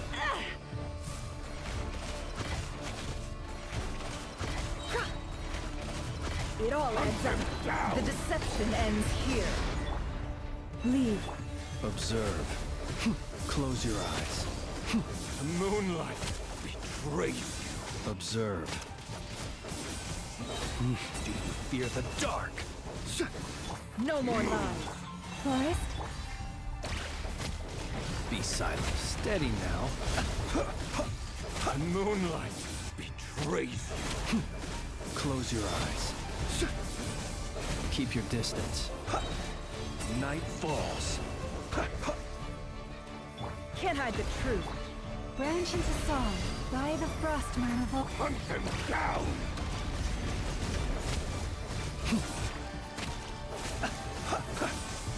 Be silent. Close your eyes. It began with the moon, and so shall it end.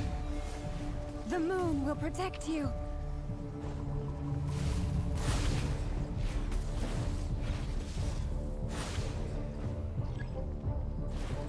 Are you quite finished? Be silent. Do you see now?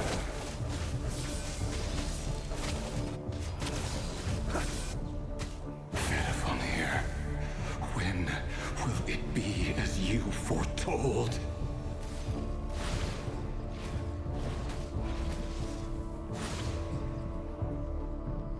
Your foul spirit is not welcome here. My blessing. With one heart.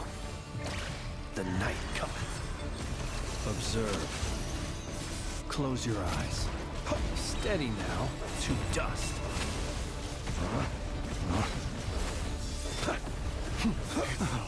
Futile. Wipe out! Can't hide the truth. Lush as the moonlight.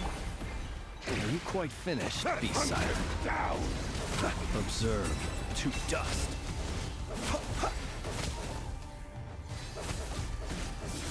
Move! It all adds up. No more lies. The deception ends here. The moonlight. Leave for the everlasting forest. Be silent. Move! To dust. Close your eyes. Steady now. Futile. Can't hide the truth. The moonlight betrays It all. You poor lost lamb. Be silent. Observe. Night falls. Be silent. down. The moonlight. Your little game of heroics is over. Who wants to go first?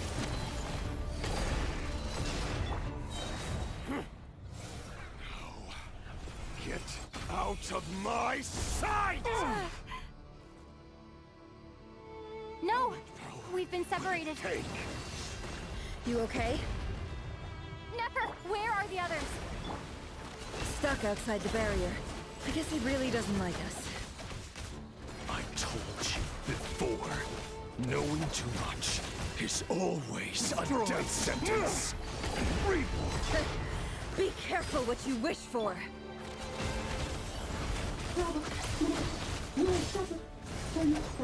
Lauma! Can you hear me? Silence. Your death is within my grasp. But at least I know they're still there. I need to focus. Stick to the plan. Remember my most important Destroyed. task. Just stalling him. If I can stall him for long enough, the moment will come.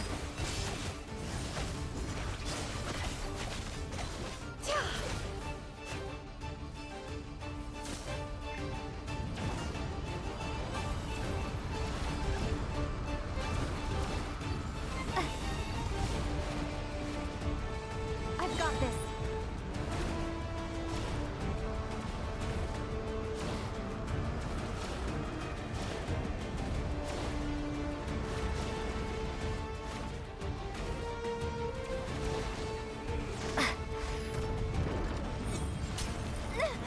The shield's broken.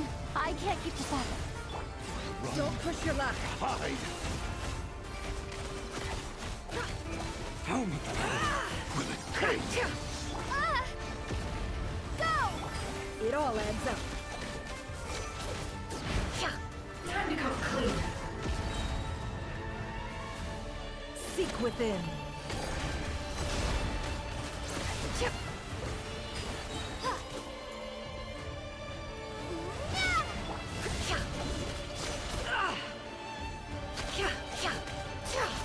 Can't hide the truth. Water jet! No more lies.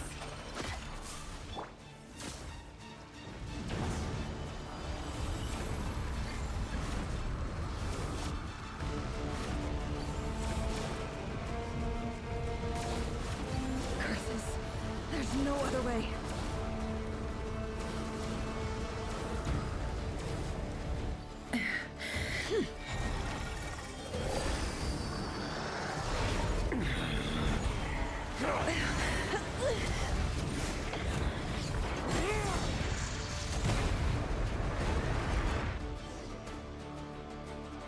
The only way to defeat Rarer is to borrow his own power.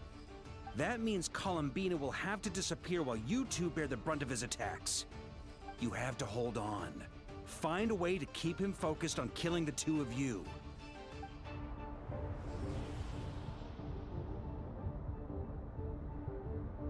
Nefer!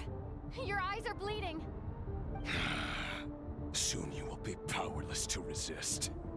And then, I will reduce you to dust.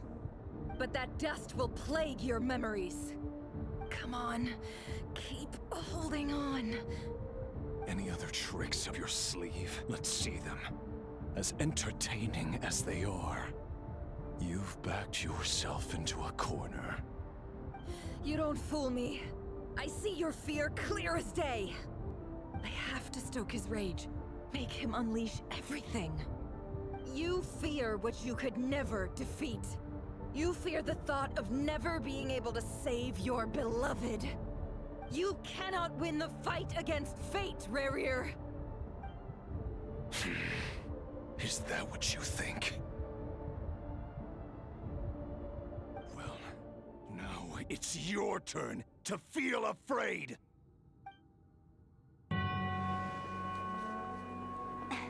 You fear the sound of your own name? Is it us you hate? Or is it what you've become? Let's see what becomes of you!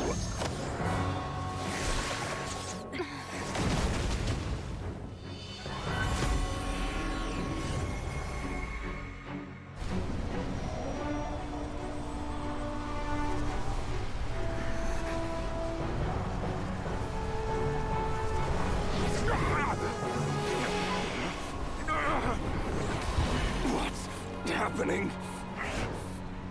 That power. I've seen it before.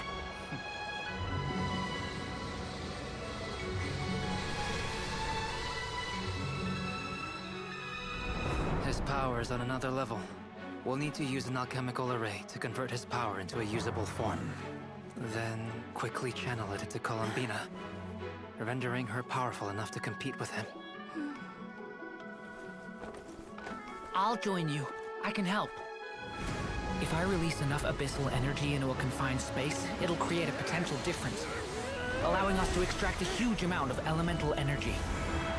Next, I'll synchronize with everyone's minds using pyro, then give you temporary access to their abilities and fields of view. But it won't last long.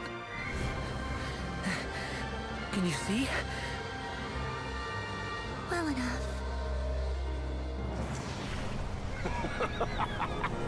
So, we have a student of Gold Rhine-Daughter in our midst.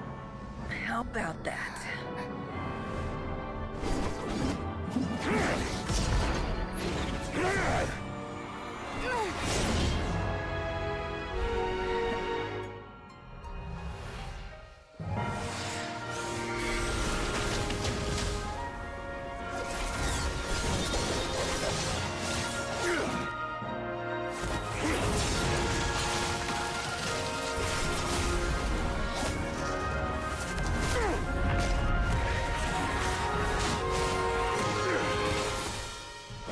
You use my own power against me? Just like how you stole Kuvaki. Look familiar?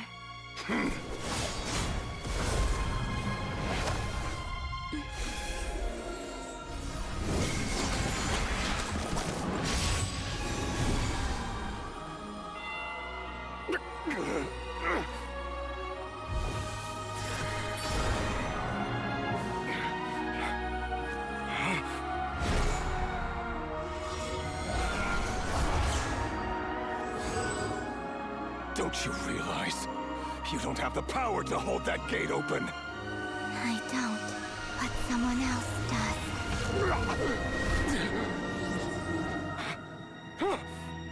Goodbye, Rerir.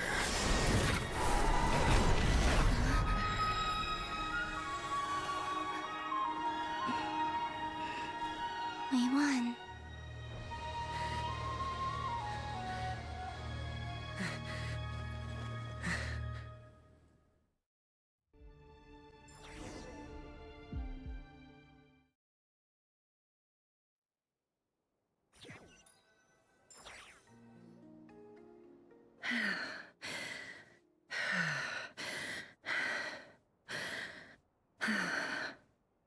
Nefer, how are your eyes? They're fine. Apart from the blindness, of course. It's not too late. Let me handle it.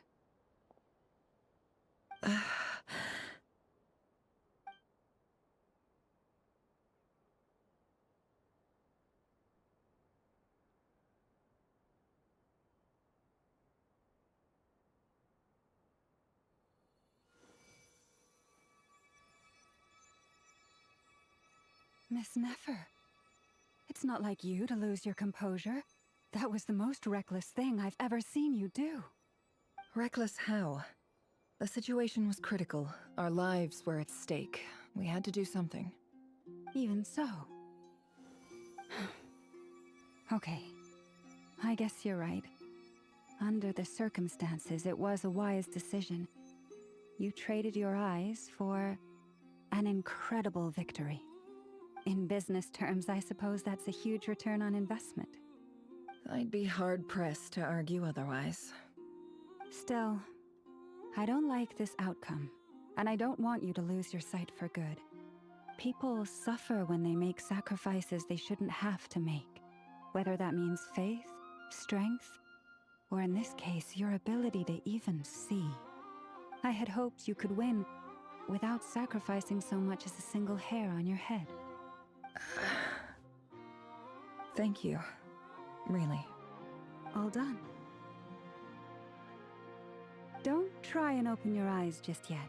We'll see how you're doing in a couple of days. Until then, please follow your recovery plan to the letter. I'll send full details through Yehoda. For now, just get yourself home, relax, and rest. My dear friends, we have fought bravely and achieved a spectacular victory. A dark cloud has been lifted from the skies of Nodcry. All in this land will be grateful for what you have done. The moon will remember this day.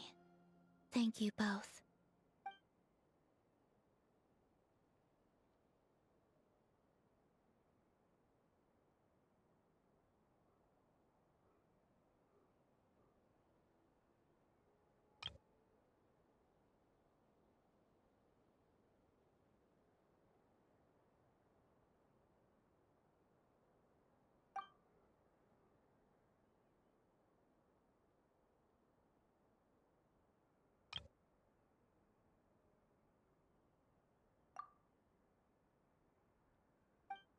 There's something I want to let you know. What is it? When Durin connected everyone's minds so I could access their powers, I also felt everything they felt. And since Nefer's eyes were injured, my eyes are hurting now too. Huh. Hold on. Let me try. I only feel the pain. There's no actual damage. I just thought I should tell you. You're right. There's no damage. That's a relief. But I must say, I'm surprised to hear the Kutar share something like this with me. In the past, you never used to open up about yourself. Things are a little different now from how they were. I'm learning to share how I truly feel with my friends. Friends? You have no idea how glad I am to hear that.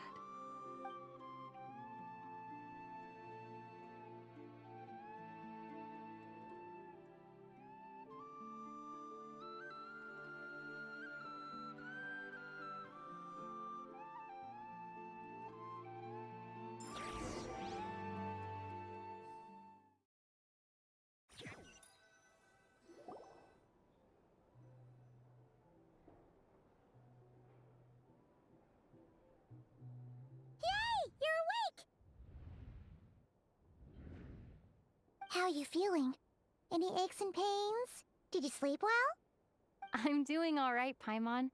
No need to worry about me. Phew! Well, that's good. Paimon's been sitting on the edge of the bed worrying about you for ages. You slept a whole day and night. Poor Paimon had to eat all by her lonesome. Glad to hear you didn't starve. How was the food? Well, it wasn't the same without you there to share it. Honestly, Paimon just can't relax when you're not your usual self. She couldn't enjoy the food and settle down to sleep.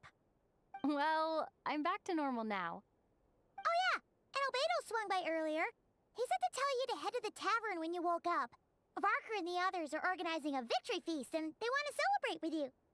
He also dropped off some medical supplies, but you seem fit as a fiddle, so guess you won't be needing those. If you're feeling up to it, let's head over now. Wouldn't want to keep them waiting.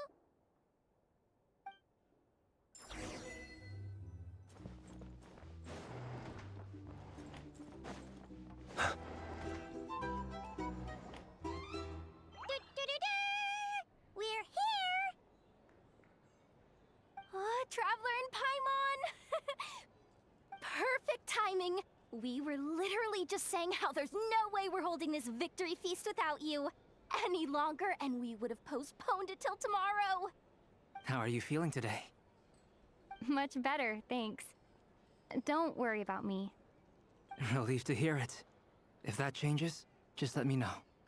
Happy to check you over at any time. Yep, we're here for you. Anything you need, just let us know.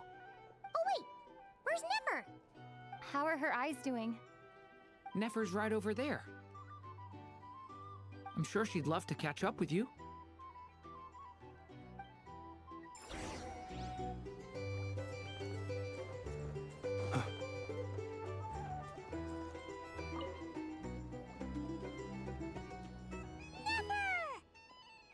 Traveler, Paimon, are you recovering well? Turns out that moon chanter has some real talent after all. My eyes were mostly recovered after just a couple days' rest. I can actually open them again now. Yeah, but you gotta be careful. Lauma says not to strain your eyes while they're still healing. Yes, thank you. I'm well aware. Yehoda, could I borrow you for a moment? I could do with an extra pair of hands. Oh, sure. Coming. Did you hear that? I gotta go help Lauma for a second. You guys chat among yourselves. I'll grab us some drinks on the way back. Paimon, you still like 'em sweet? You bet! Make it extra sweet, because Paimon's earned it! Sure thing!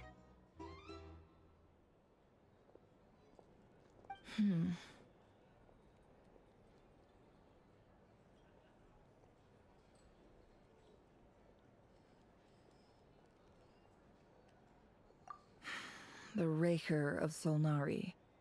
Kind of a snake, don't you think?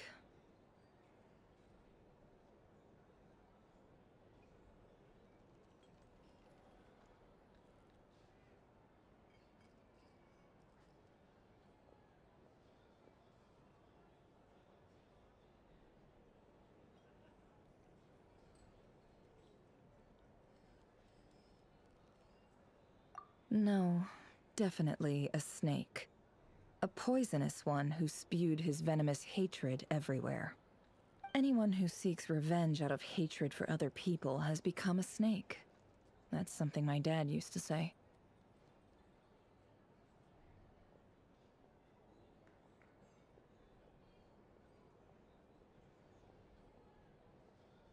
Perhaps. I'm sure it sounds like a very wise and open-hearted perspective to your ears. But me? I think hatred is a perfectly justifiable emotion. What else is left when everything you depended on in life gets stripped away?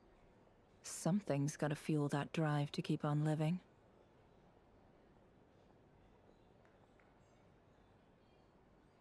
If you're worried about me, you can nip that in the bud. I'm not someone who gets stuck in the past. It's just... I suddenly feel like I was wrong to call my father a liar. He was just a fool. That's why the Academia turned their back on him, and why the other tribes ganged up on him. Oh, Father. How much better things could have been if you were a skilled liar. Look at the Ibis King. Thoth is a fiendishly cunning liar. And yet, strangely, he feels more like a father to me than my real dad ever was. He's never brought it up, but I'd bet he feels the same way.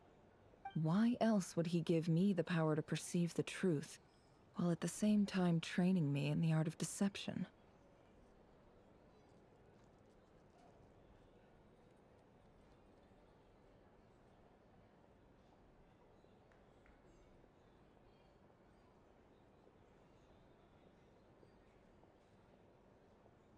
Well, King Deshret banished him to Aru, which is essentially a prison, and posed 3 questions to him. He promised that he'd have his freedom if he could find the answers. His response was to take on a physical form and approach me, hoping that I could become his envoy and search for one of the answers on his behalf. Did he really think I'd fall for that? He's stuck there. He can't make me return what he gave to me.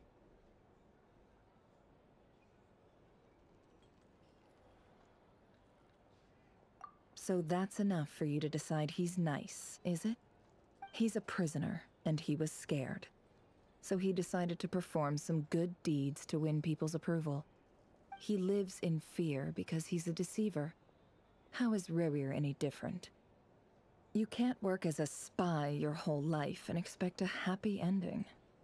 It's preposterous. Yet I can't say I don't understand it. Liars live in the darkness of their own making, but it's still human nature to want to go on living.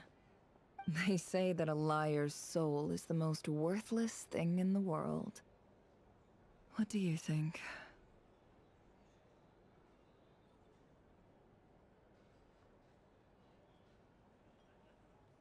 Good. If you understand that, it means you're smart, and you see things objectively. If you ask me, the soul of a liar really is worth nothing, because all they care about is themselves. For example, when something good falls into my lap, I don't go sharing the news around.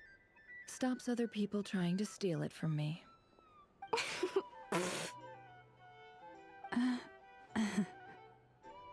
So be it. They have sharp ears.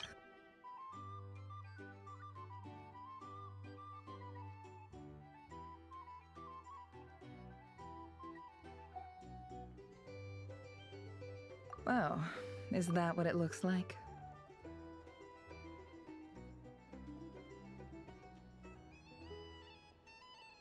Well, you all know my past now, and I can't simply eliminate everyone who knows too much.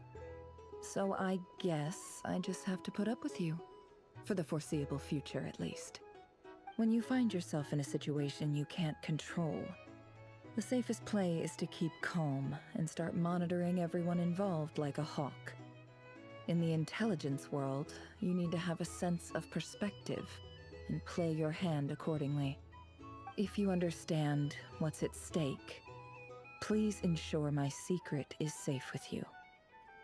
I trust you'll respect my wishes as a friend. But don't forget, I will also be watching you like a hawk.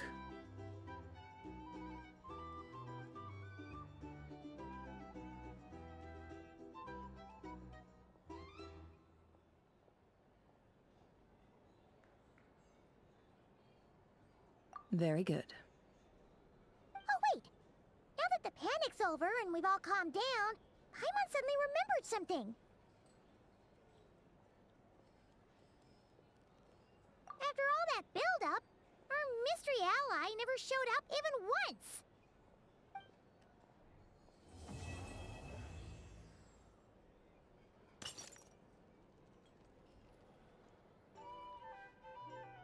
Huh? Am I imagining things?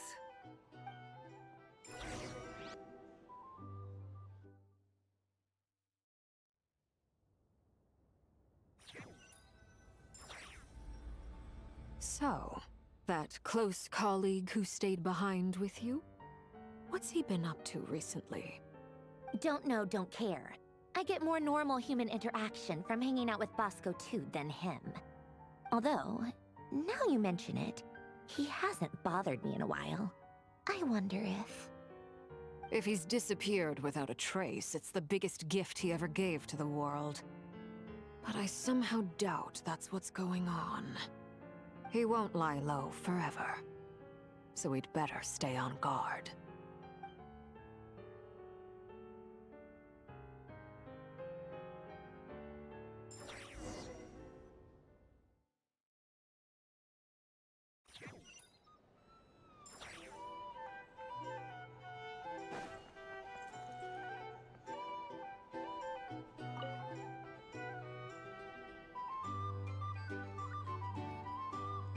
Ah, Lord Sangama Bay. How lovely to see you. I must thank you for the device you provided. It was an enormous help. Would I be right in thinking that it was developed by the Academia? Why come and ask me when you clearly know already? I mostly came to thank you. That's more like it. A little gratitude goes a long way with Lord Sangama Bay. Play your cards right, and you might even stand a chance of becoming my long-term supplier. The chance to work with such a kind and charitable investor as yourself would be a great honor for the Curatorium. Huh? Charitable? Who said anything about charity? First time hearing about it. Let's see. The first plot of land you purchased in Nodcry, your desert interests, and... Stop! What do you think you're doing? Exposing my investment history! It's nothing to hide from. They're all perfectly legitimate investments. And some of the land you purchased was with the intent of building a sanctuary? Yes, I heard about that too. How did you... You're a curious case, Lord Sangama Bay. You don't like people finding out about your good deeds, do you? But I'm afraid no matter how hard you try to keep things under wraps, where there's a will, there's a way. You did it for Sumeru, didn't you? It was empty land that was gonna go to waste otherwise. I figured if I built something there, it might at least get some use in an emergency. Disasters are capricious things. They strike without any warning. I've lost family to a disaster before, and I don't want to lose any friends or business partners if I can help it. My elder sister used to dream of finding a sanctuary. Somewhere with plenty of food, water, and medicine. Where everyone could live happy lives. It was something I looked into, but after discussing things with the Dendro Archon, I decided on a more effective strategy. The tech people handled the tech, and Moneybags provided the Mora. It just made the most sense. It's a pity that so few people know the truth about you. Everyone says that you view everything in terms of Mora, and all you care about is growing your own wealth. So, what's the problem with that? Everyone wants to be rich. It's human nature. So yes, I love Mora, and it's nothing to be ashamed of. But surely you have dreams of your own, beyond just making Mora. You don't get it, do you? My dream is to invest in other people's dreams. And, you know, make a nice little slice for myself along the way. Just thinking about it makes me happy. That sweet, sweet sound of Mora. Thank you. For the device? And the pendant. Oh, that. I was just returning a favor. Don't worry about it. Seems like we've both been away from home for a very long time. Yeah. So long that I barely remember what my family even looked like. That would be your mother, father, and sister? Yeah, though it's been years since my sister passed away. It's not like I want to forget them, obviously, but memory can be even more ruthless than the most calculating business person. Beyond a certain point, if something isn't helping you, it just gets rid of it. My sister can't help me now. Slowly but surely, her face is fading from my mind's eye. It's become a vague impression. Not everything will fade. When loved ones pass away, the beautiful memories are the ones that last the longest. Yeah, that's true. If you ask me, that's the one silver lining in all of it. Well, that, plus, I'm sure that life is much better now than it was back then. Oh, absolutely. I have tons of Mora, a big beautiful house, business is booming, and I'm as happy as can be. You've got a lot going for you too. Boss of the Curatorium of Secrets? I'm sure there's plenty of Mora to be made in that line of work. I appreciate the vote of confidence.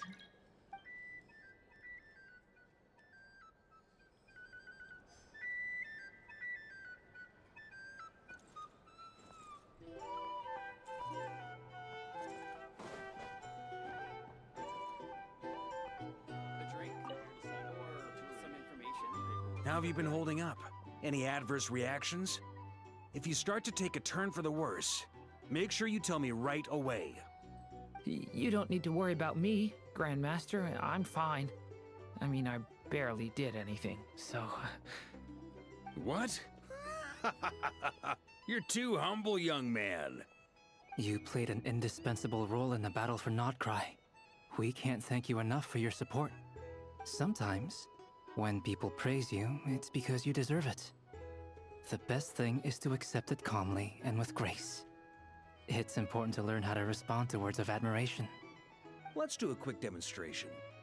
Albedo, that was an incredible feat of alchemy. The pressure was on, but you worked flawlessly at lightning speed to get the job done. Thank you. I can't take all the credit, though. Durin played a big part in forming the alchemical array. See? Did you catch that? A masterclass in how to take a compliment. Okay, yeah. I did work pretty hard to help prepare for the battle. No point denying that. Hey, you guys!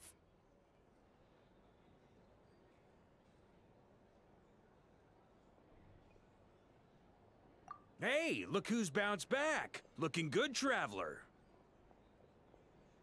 Seems like you've recovered. You won't need to take any more medication. Can I get you a drink? Huh? You know how to order at a bar now? You've sure learned a lot recently. Handling a drinks order is ridiculously simple compared to alchemy. Don't worry, I'll blend into society yet. Paimon believes it. You're clearly a fast learner, just like your brother. To be totally honest, though, Paimon didn't quite follow all the details when you first explained the plan to us. Don't worry, that's completely understandable. Unless you're a student of alchemy, it's hard to grasp the principle and how the process works. To put it in the simplest terms, we saw how our enemy stole the power of Kuvaki.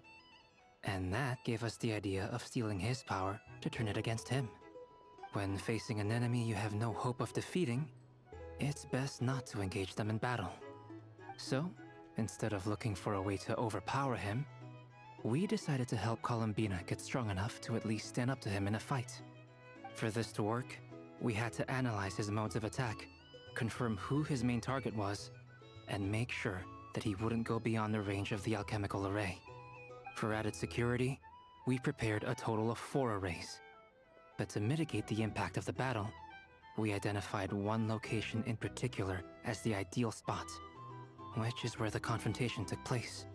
The alchemical array absorbed his abyssal power. Then Durin processed it to render it usable by Columbina. That power enabled her to do what would otherwise have been nigh on impossible. What surprised me was that Dainsleif actually agreed to join us. Given his history with Rerir, he had every right to sit this one out. But we're extremely grateful for the decision he made.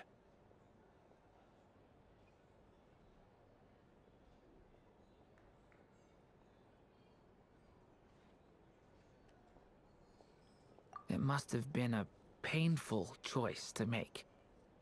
But I'm sure that making a decision was far better for him than staying in limbo. Absolutely. He was torn between 2 paths, but in the end, he made his choice and stuck to it resolutely. He doesn't strike me as the sort of person who'd stay trapped in limbo for long. Anyway, however you cut it, everyone gave a stellar performance. And now, it's time to kick back and celebrate.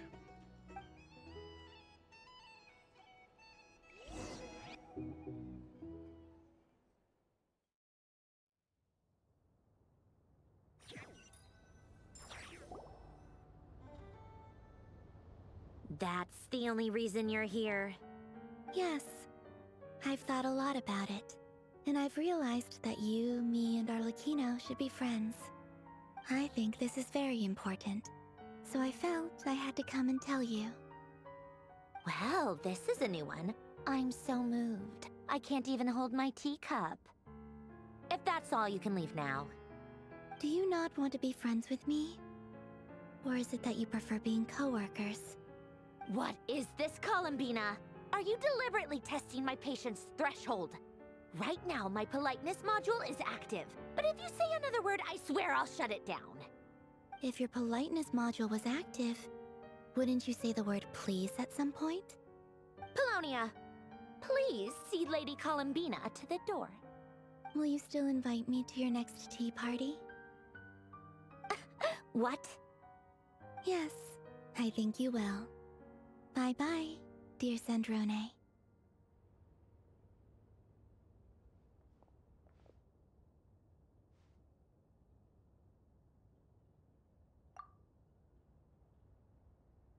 Last time, the Wild Hunt escorted you out. Would you rather I handled it myself this time? We just wanted to, see how you were doing now that it's all over. Why? Out of concern for my safety? I hope you didn't seriously think that the Rayhir of Solnari would be able to lay so much as a finger upon me, given how prepared I was. Mostly because you kind of helped us out, so we just wanted to check you were okay. Looks like all your robots are fixed, huh?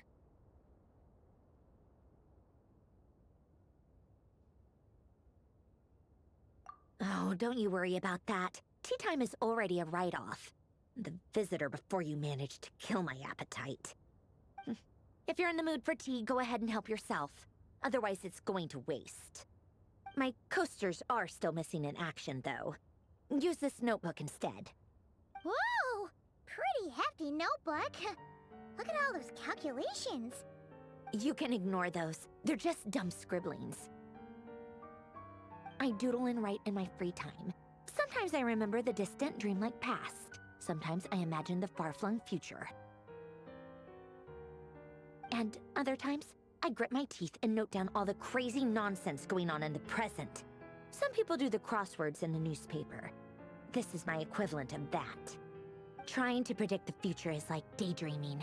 And writing about the present just makes me furious. The past is my favorite.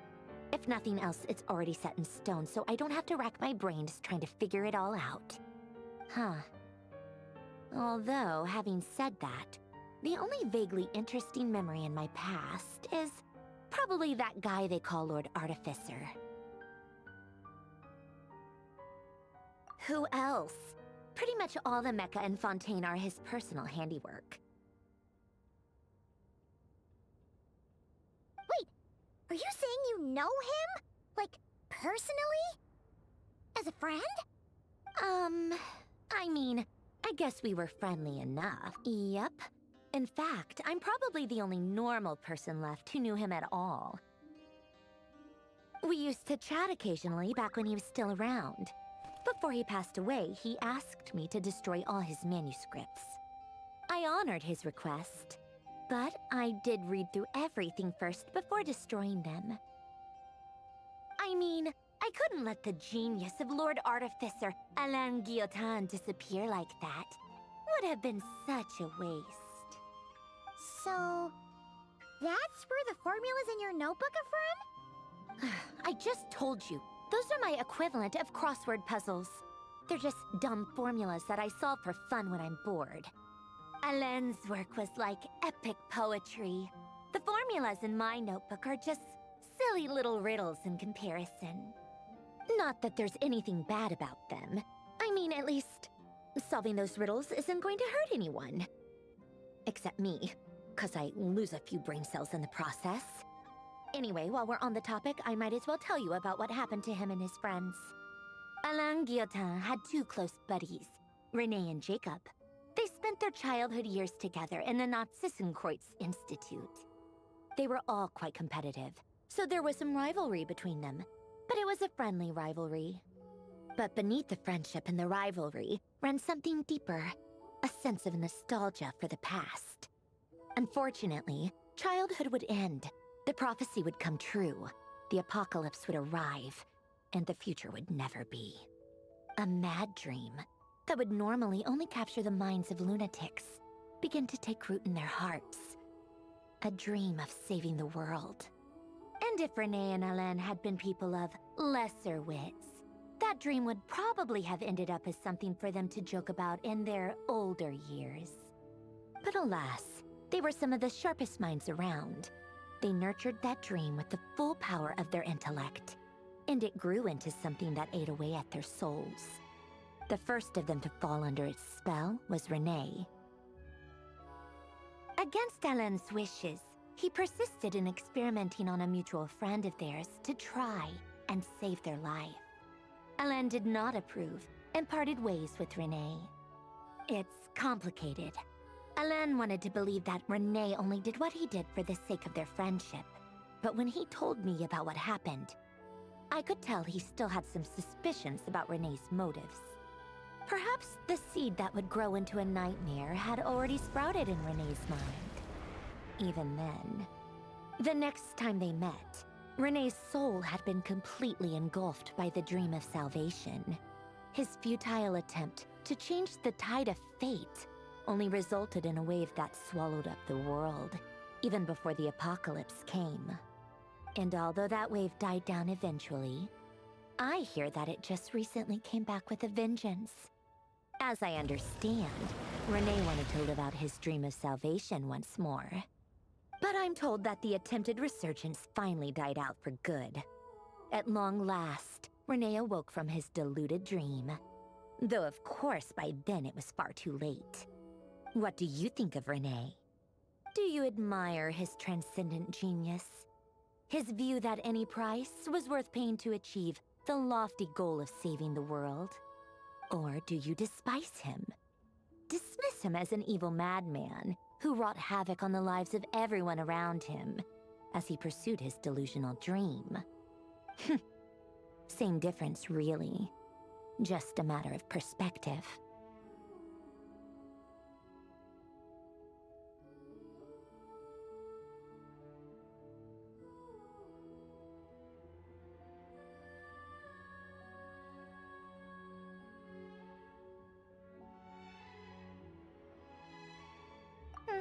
What a cop-out.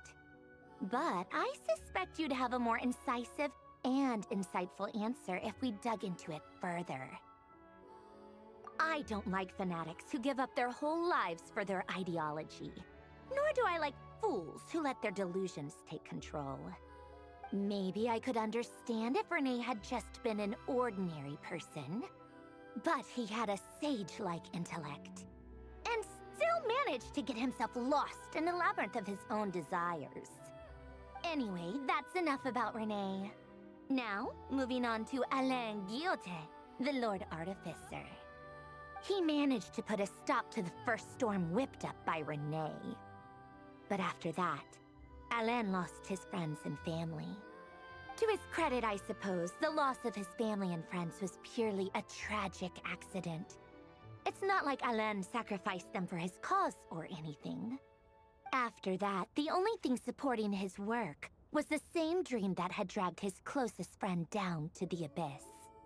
But although the desire to save Fontaine drove him to found the Fontaine Research Institute, Alain continued to reject any form of transcendental knowledge or power.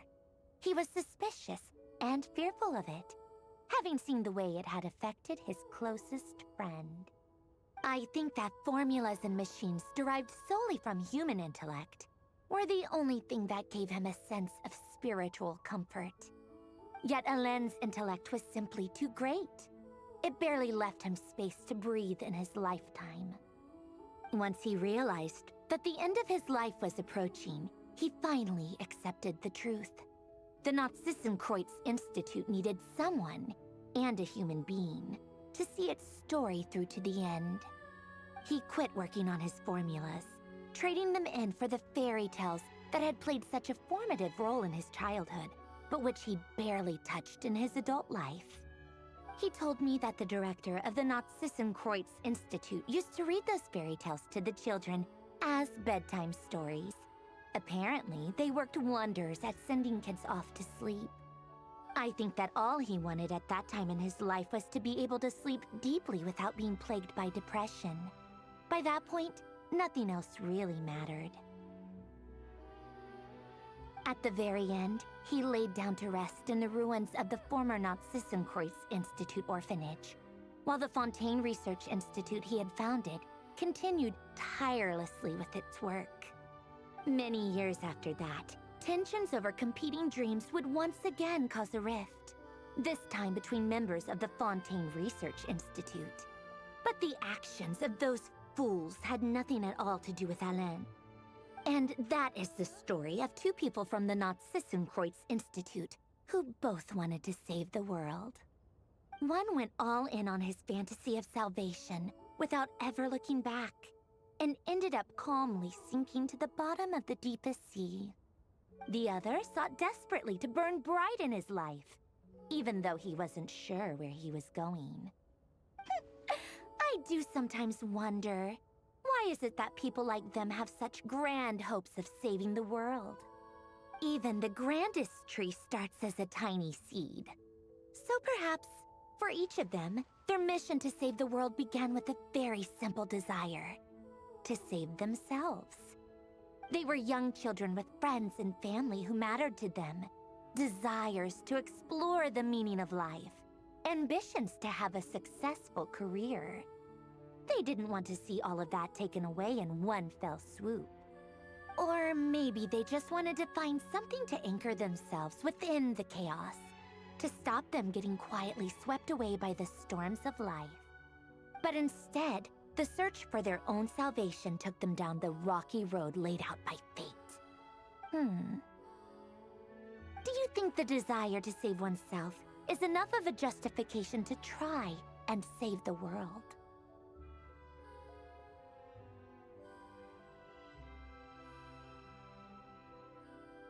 You don't know? I guess that's a fair answer.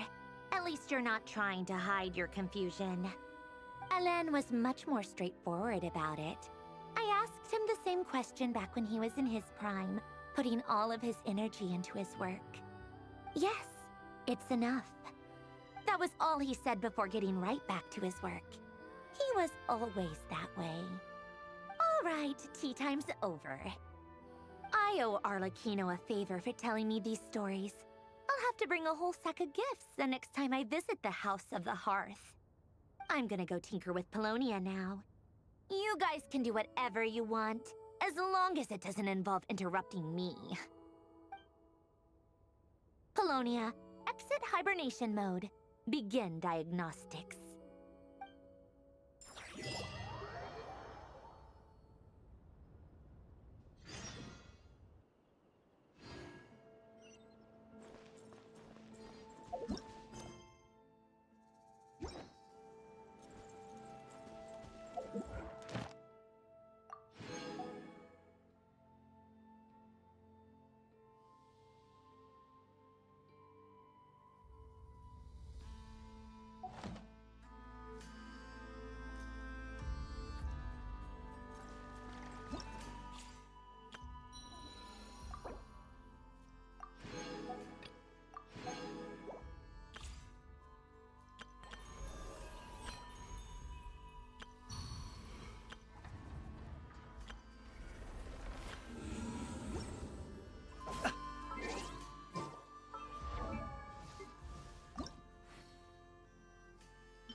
cleanup sequence initiated. Annihilation mode. Beware the creatures of the night. Close your eyes.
Ready? Chew on this!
Why does Ashru sit up?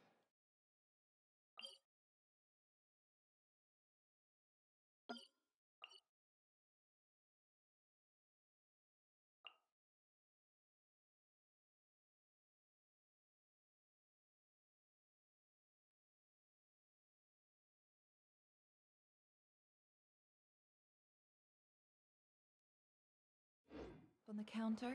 So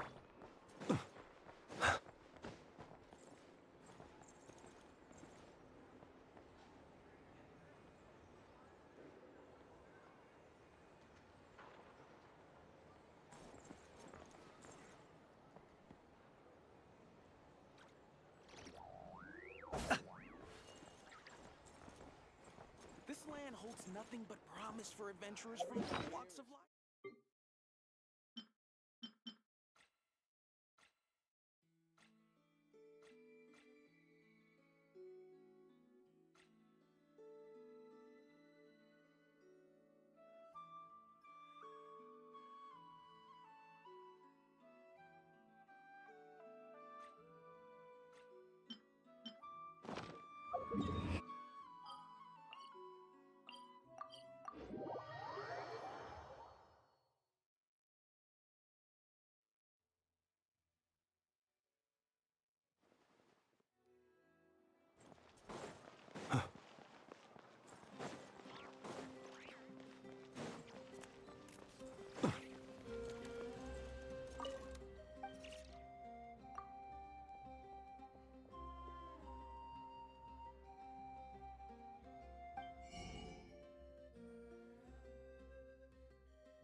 you